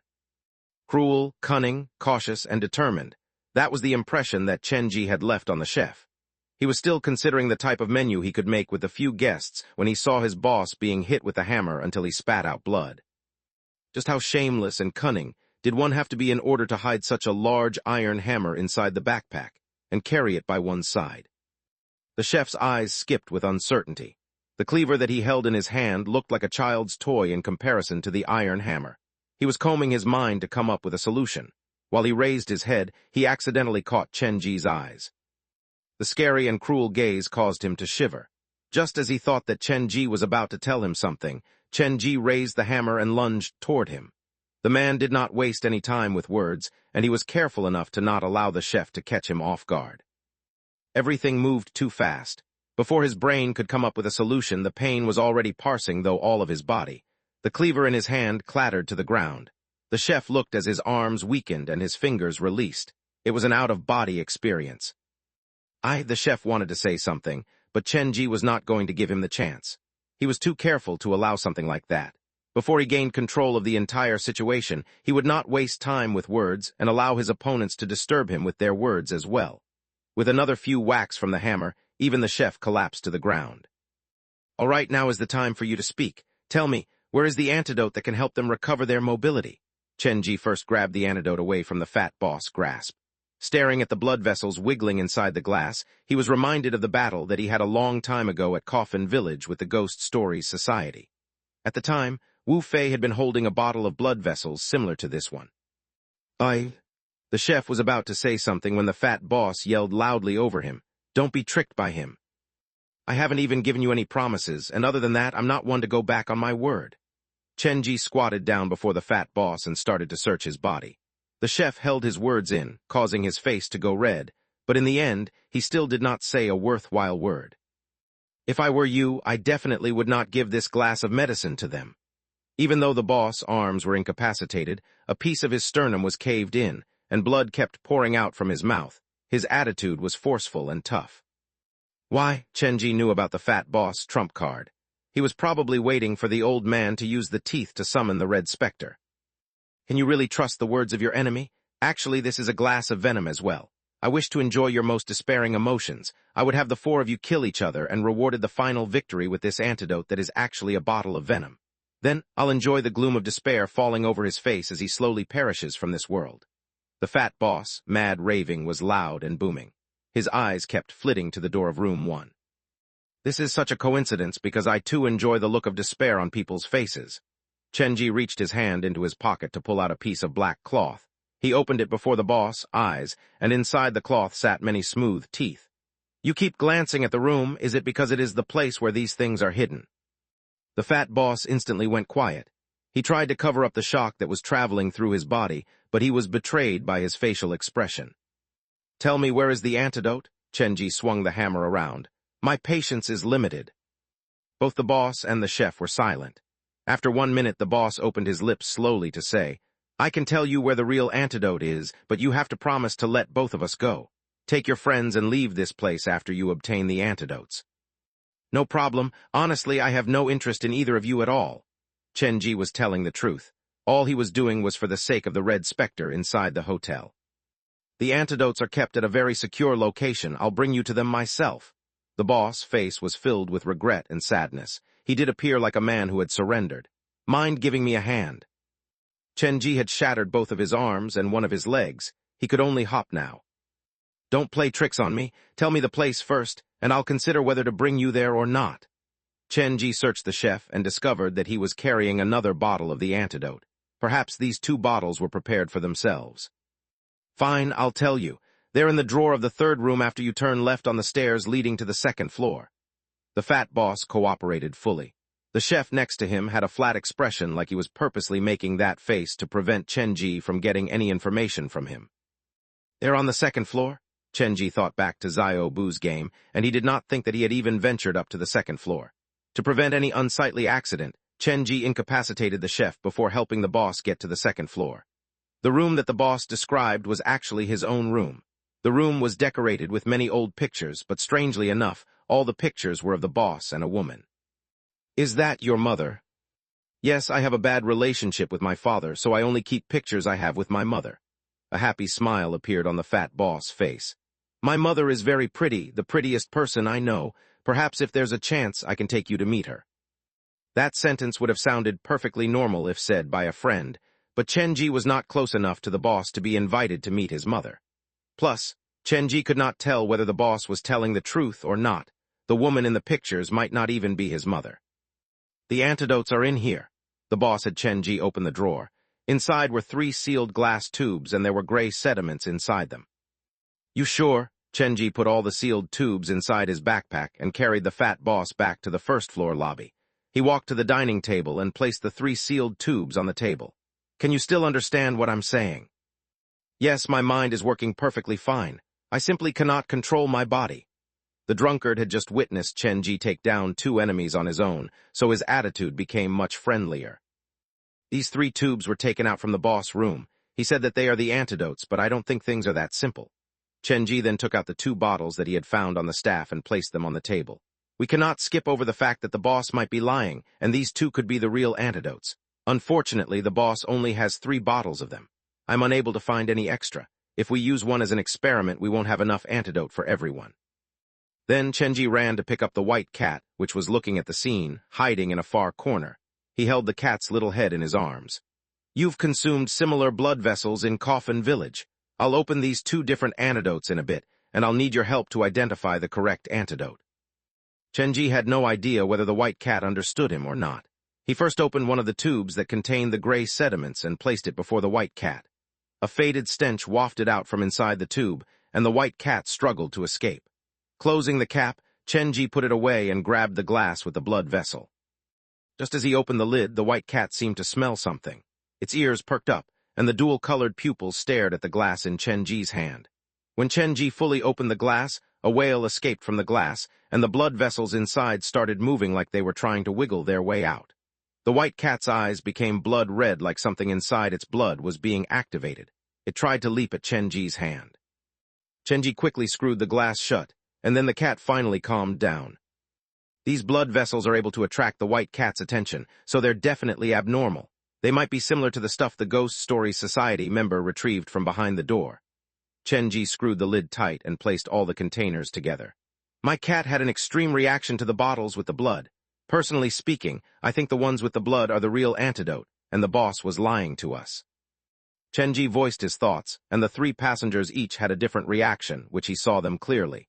"The choice is in your hands. I will not intervene, but I hope you'll consider it carefully before you make your choice." "I believe you." The first to make the choice was Scissors. He used the last remnant of his strength to grab the glass filled with blood. "The brighter the color, the more unsecure it is. That has always been the rule in the natural world. I've studied pharmacy and medicine before, and there is no way I am able to convince myself to consume blood that appears to be alive." After some hesitation, the doctor finally pulled one of the tubes with the gray sediment to his side. 2 passengers had made the choice, so the drunkard was the only one remaining. He had full trust in the doctor and Chen-ji, but at that moment their opinions split, and he did not know how to decide. Psychologically speaking, he was more leaning toward the gray tube, but he felt like the boss might be playing some reverse psychology trick, purposely making the antidote look like venom. 3 minutes passed in his contemplation. The sound of the knocking at the entrance grew. With the threat of the door being crashed through at any moment, the drunkard finally made his choice. He picked up the last remaining glass with the blood. Now who was going to try it first? That was another test human nature. After all, the first tester was putting their life on the line for the experiment. "I guess I'll be the first tester." Scissors struggled to sit up. "Can you help me open the lid?" "Sure." When Chen-ji walked to the man's side, Scissors took the chance to whisper to Chen-ji. "My phone is my left pocket of my pants. All the information about my big brother is inside it. If I've made the wrong choice, I hope when you come across him, you'll be able to lend him a hand. Of course, that is if you happen to come across him. I don't need you to purposely go looking for him." "I promise." Chen-ji's admiration for Scissors grew. A truly courageous person was not one who said that they were not afraid of anything, but one who had the courage to make a decision that they would not regret even though they might be shaking like a leaf inside. "Thank you." Scissors raised the glass to his lips and tipped it back. The blood in the glass appeared to actively slither into his throat, following the echoes of someone's faraway cries. Chapter 649, Greater Red Spectre 2 in 1. There were not that many blood vessels in the glass, probably only 1/5 of the amount consumed by the white cat back in Coffin Village. After swallowing the medicine, Scissors was assaulted by pain. He grabbed his head as he collapsed to the ground. Various wailing ghost faces seemed to surface in his eyes, and the man's facial expression kept changing to match the ghost faces that appeared in his eyes. To counteract the pain, Scissors clawed out flesh wounds on his body, and the scariest thing was that underneath the fresh wounds were many thin, tiny blood vessels that were slithering around like fish. The pain persisted for about 10 minutes. Scissors' entire body was soaked in sweat. After the last wave of pain faded away, he stood up from the ground with his teeth gritted. The wound on his face kept leaking blood, and the blood trailed down his face to dye his clothes' color. It added a unique presence to Scissors' appearance. "I'm still alive." As he slowly regained control of his body, Scissors climbed up from the ground. This was a sign that the glass with the blood vessels was the real antidote. He gripped both of his fists tightly before slowly releasing them. Finally, he walked to stand before Chen-ji. "Thank you." "I didn't do anything. It was all part of your choice." After saying that, Chen-ji turned to look at the other two passengers. The doctor shook his head and put the glass with the gray sediment down. He had an apologetic look on his face. The drunkard was hesitating over whether he should take the glass because he was afraid of the extreme pain. In the end, under the encouragement from Scissors, the drunkard tossed the glass of blood down his throat. "Watch over him, I'll go have a little chat with the boss."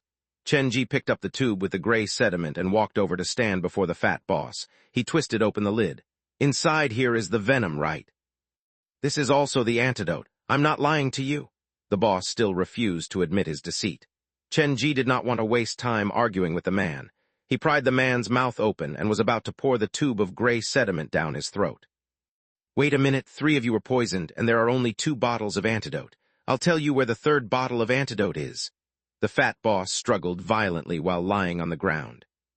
"The 3rd bottle?" Chen-ji's interest was piqued.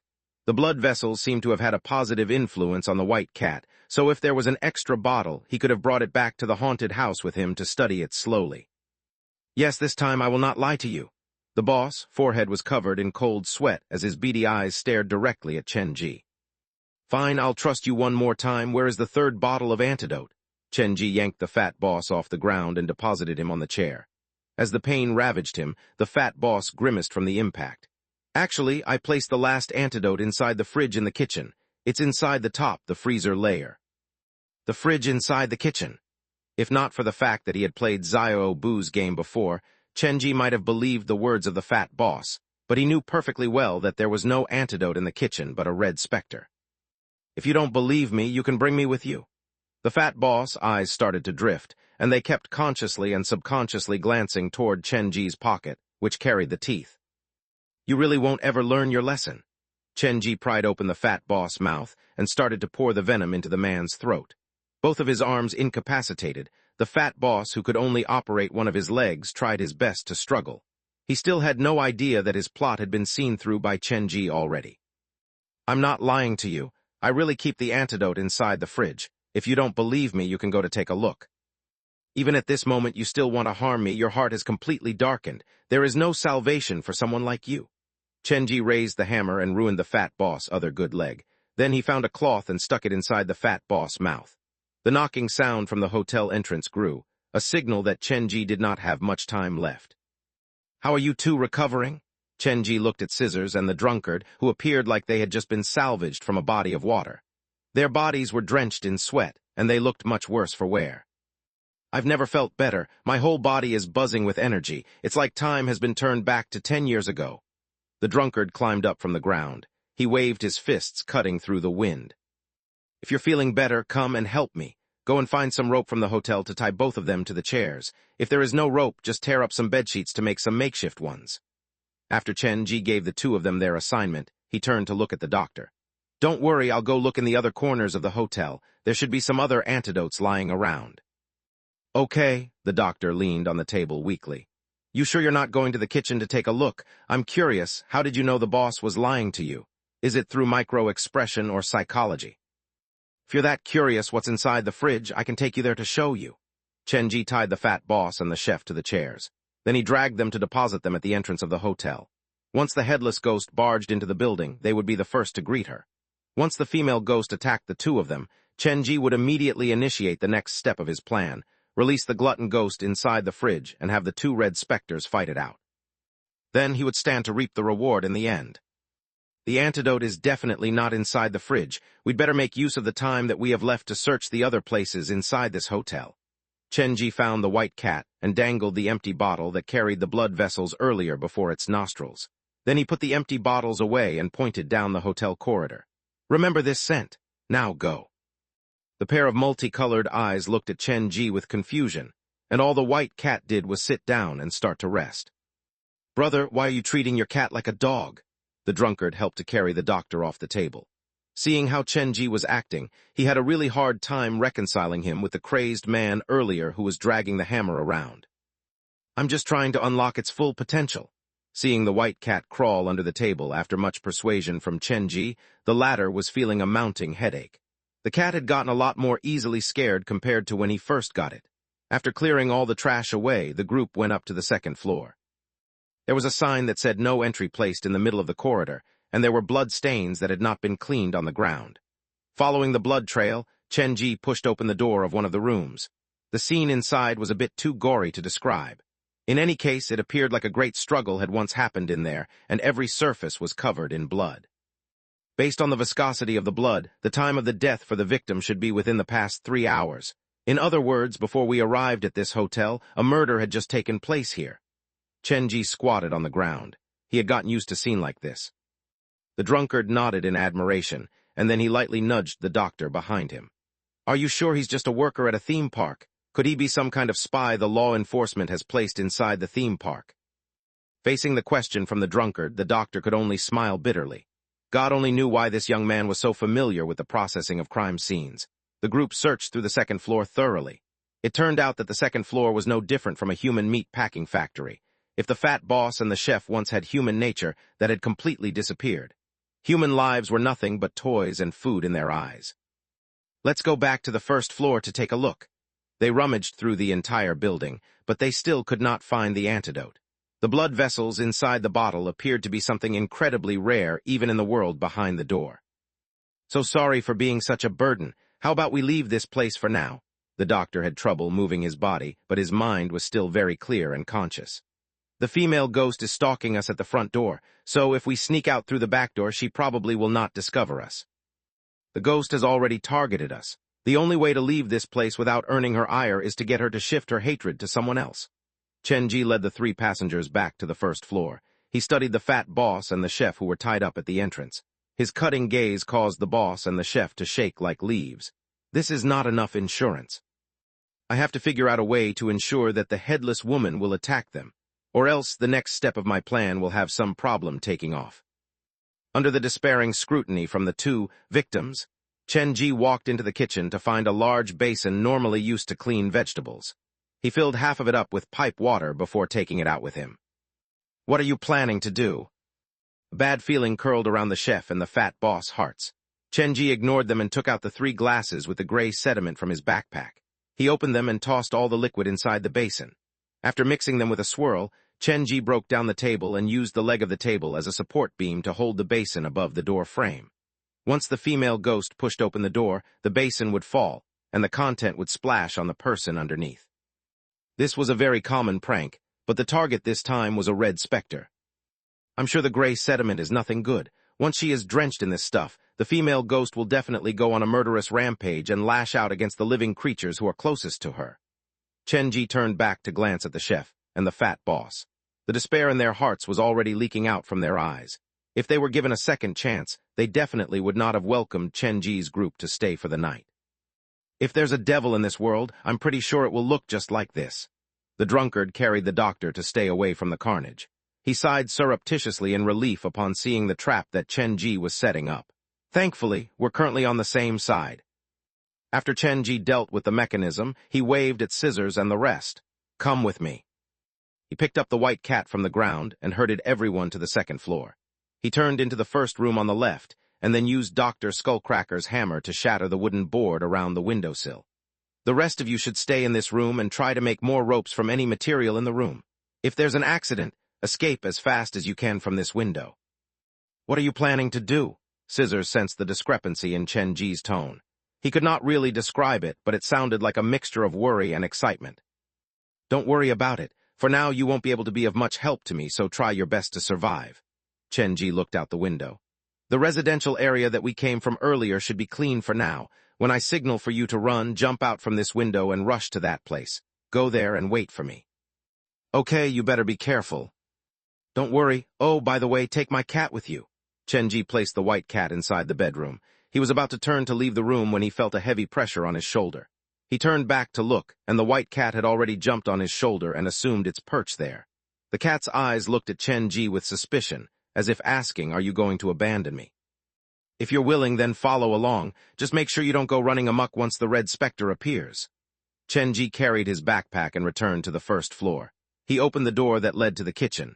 At first glance, it looked like a normal kitchen. There was nothing particularly eye-catching about it. If this place is the same as described in Zio Bu's game, there should be a hidden room behind the fridge. The glutton ghost's head is inside the top section of the fridge, and her enormous body is stuck inside the hidden room. Walking to the fridge, Chen Ji noticed that the power of the fridge was not even plugged in.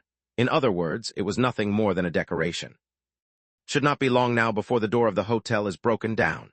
Chen Ji reached out to grab the handle of the fridge, and he used yin-yang vision to stare at the entrance of the hotel. The headless woman was cautious, but anger and provocation slowly made her lose her rationality. She could sense that the person whom she was looking for was right inside this building. After a wait of a full 10 minutes, the patience of the headless woman was finally exhausted. Blood vessels crawled over the entrance door like some kind of plant, and at the same time, Chen Ji could feel the fridge before him vibrating like something inside was about to awaken. Bang!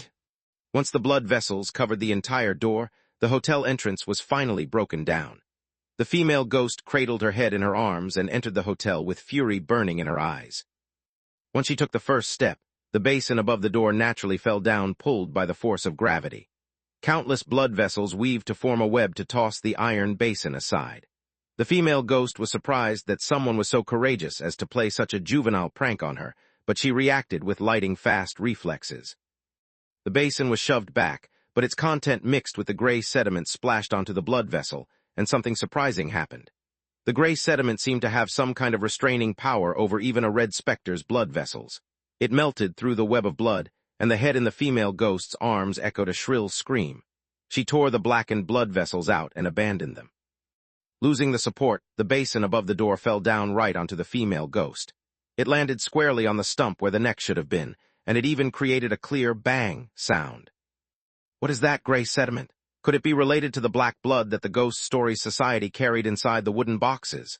After gaining Dr. Gao's approval, Chen Ji had assumed the role of the new chairperson. Unfortunately, to deal with him, the society had exhausted pretty much everything that they had. Chen Ji had gained a lot of new information but zero practical advantages. His adventure to Liwan City, though, was different. The Shadow had prepared many years for the cultivation of the ghost fetus, so there would definitely be plenty of unique products found behind the door. I was too careless. The hotel was built in the middle of Liwan City and is home to a powerful red specter like the glutton ghost. Therefore, I should have known the things that Boss would collect must be extremely valuable. Chen Ji concluded the lesson in his heart. If I have the chance to enter other buildings, as long as there's something worth studying, I should take it with me. At the entrance, the headless woman stood at the middle of door with a basin over her shoulders. The head in her arms was twisted from anger. The blood-red eyes were swamped by endless fury. In less than a second, blood vessels about 10 times the volume from before spurted out from her neck. They punctured all the objects, both living and dead, around her. It did not take long for the blood vessels to cover half of the hotel. It was too fast. In just the blink of an eye, the fat boss and the chef had lost any sign of life. I cannot allow her to notice that I'm hiding here. If I'm stuck inside the kitchen, it's definitely over for me. Chen Ji yanked the fridge open. The fridge was connected to the wall behind it, and a gaping jaw revealed itself before Chen Ji's eyes. Without the time to study it closely, Chen Ji took 2 steps back and tossed the teeth in his pocket alongside the bag of cloth into the open mouth.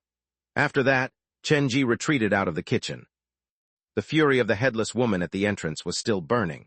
Once her eyes landed on Chen Ji, she let out another scream. With her enemy standing before her, she broke the rules of Liwan City and stepped fully into the hotel. Being targeted by a red specter was not a good feeling.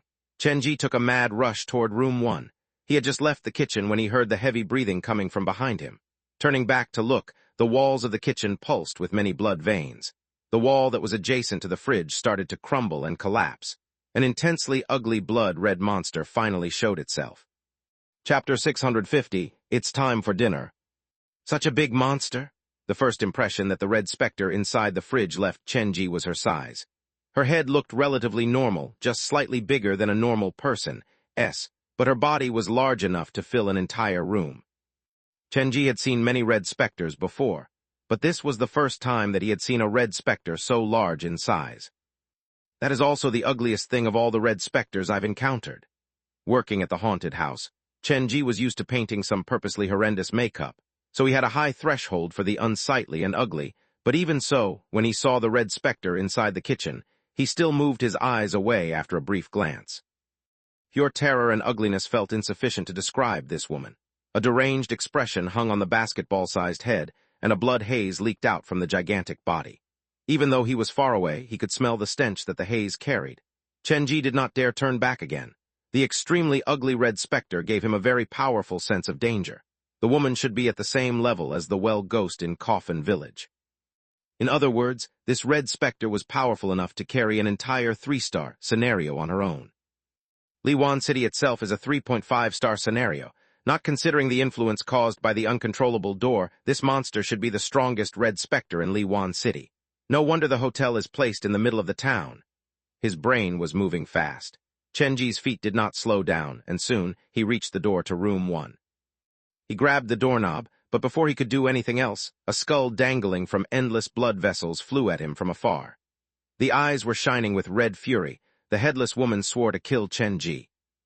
Calling Su Yin in his heart, Chen Ji had done all the preparation to retreat, but at that moment the door to the kitchen slowly creaked open, and the wall around it seemed to come alive. Many thick blood veins surfaced on the walls, and they pulsed dangerously like there was blood running inside them. The wooden door creaked noisily. The headless woman stopped her attack toward Chen Ji. The blood vessels dragged the head back into her protective arms.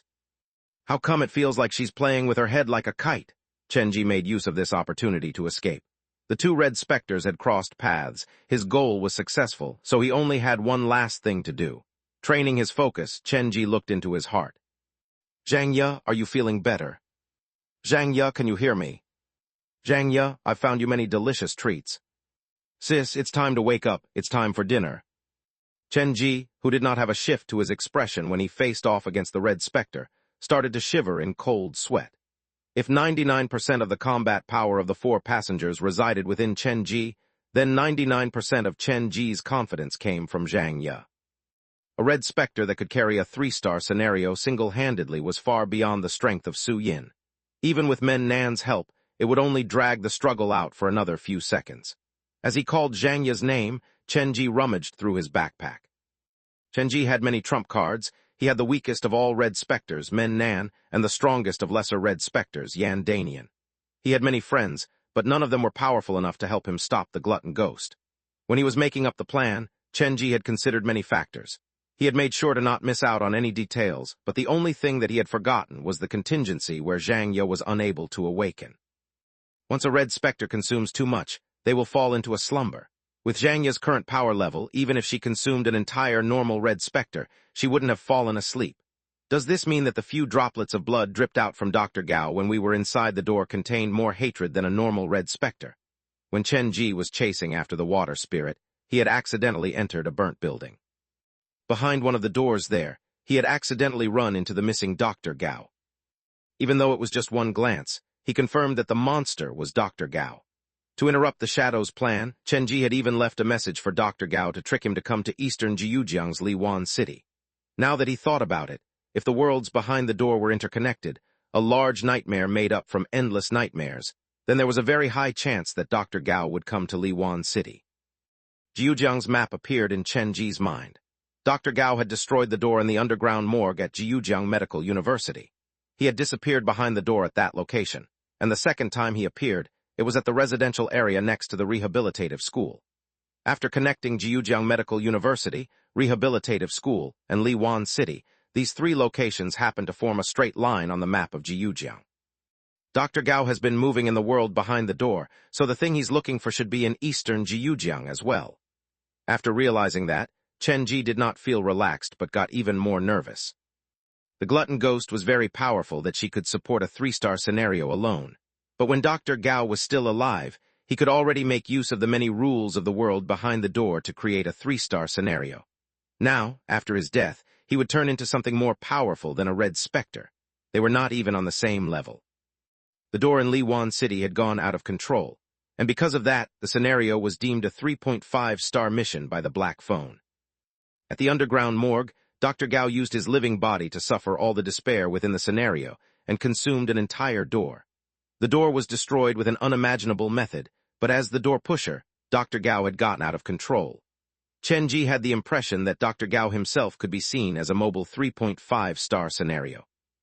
Dr. Gao might appear in Liwan City, and the shadow is serving the ghost fetus which forms a 4-star scenario has to be cautious of his trump cards. That is not accounting for the door pusher at Liwan City, Xiao Bu. Even though I have Zhang Ye and my employees to accompany me for this mission, I might not run away with any advantage. Currently, there is no way of telling how this might end up. Chen Ji could not influence the perspective of Dr. Gao and Xiao Bu. All he could do was try to get stronger when the chance allowed him to.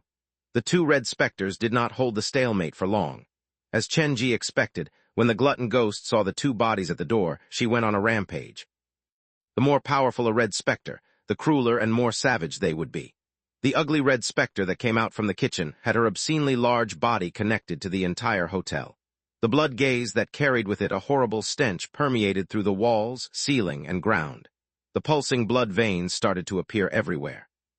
The scene before his eyes reminded Chen Ji of the world behind the door at the underground morgue. It gave him the feeling that he had been swallowed into the stomach of a monster. This is not looking good. Chen Ji tried to call Zhang Ye again, but she did not give him any response. It appeared like she would only show up once he was in serious life-threatening danger.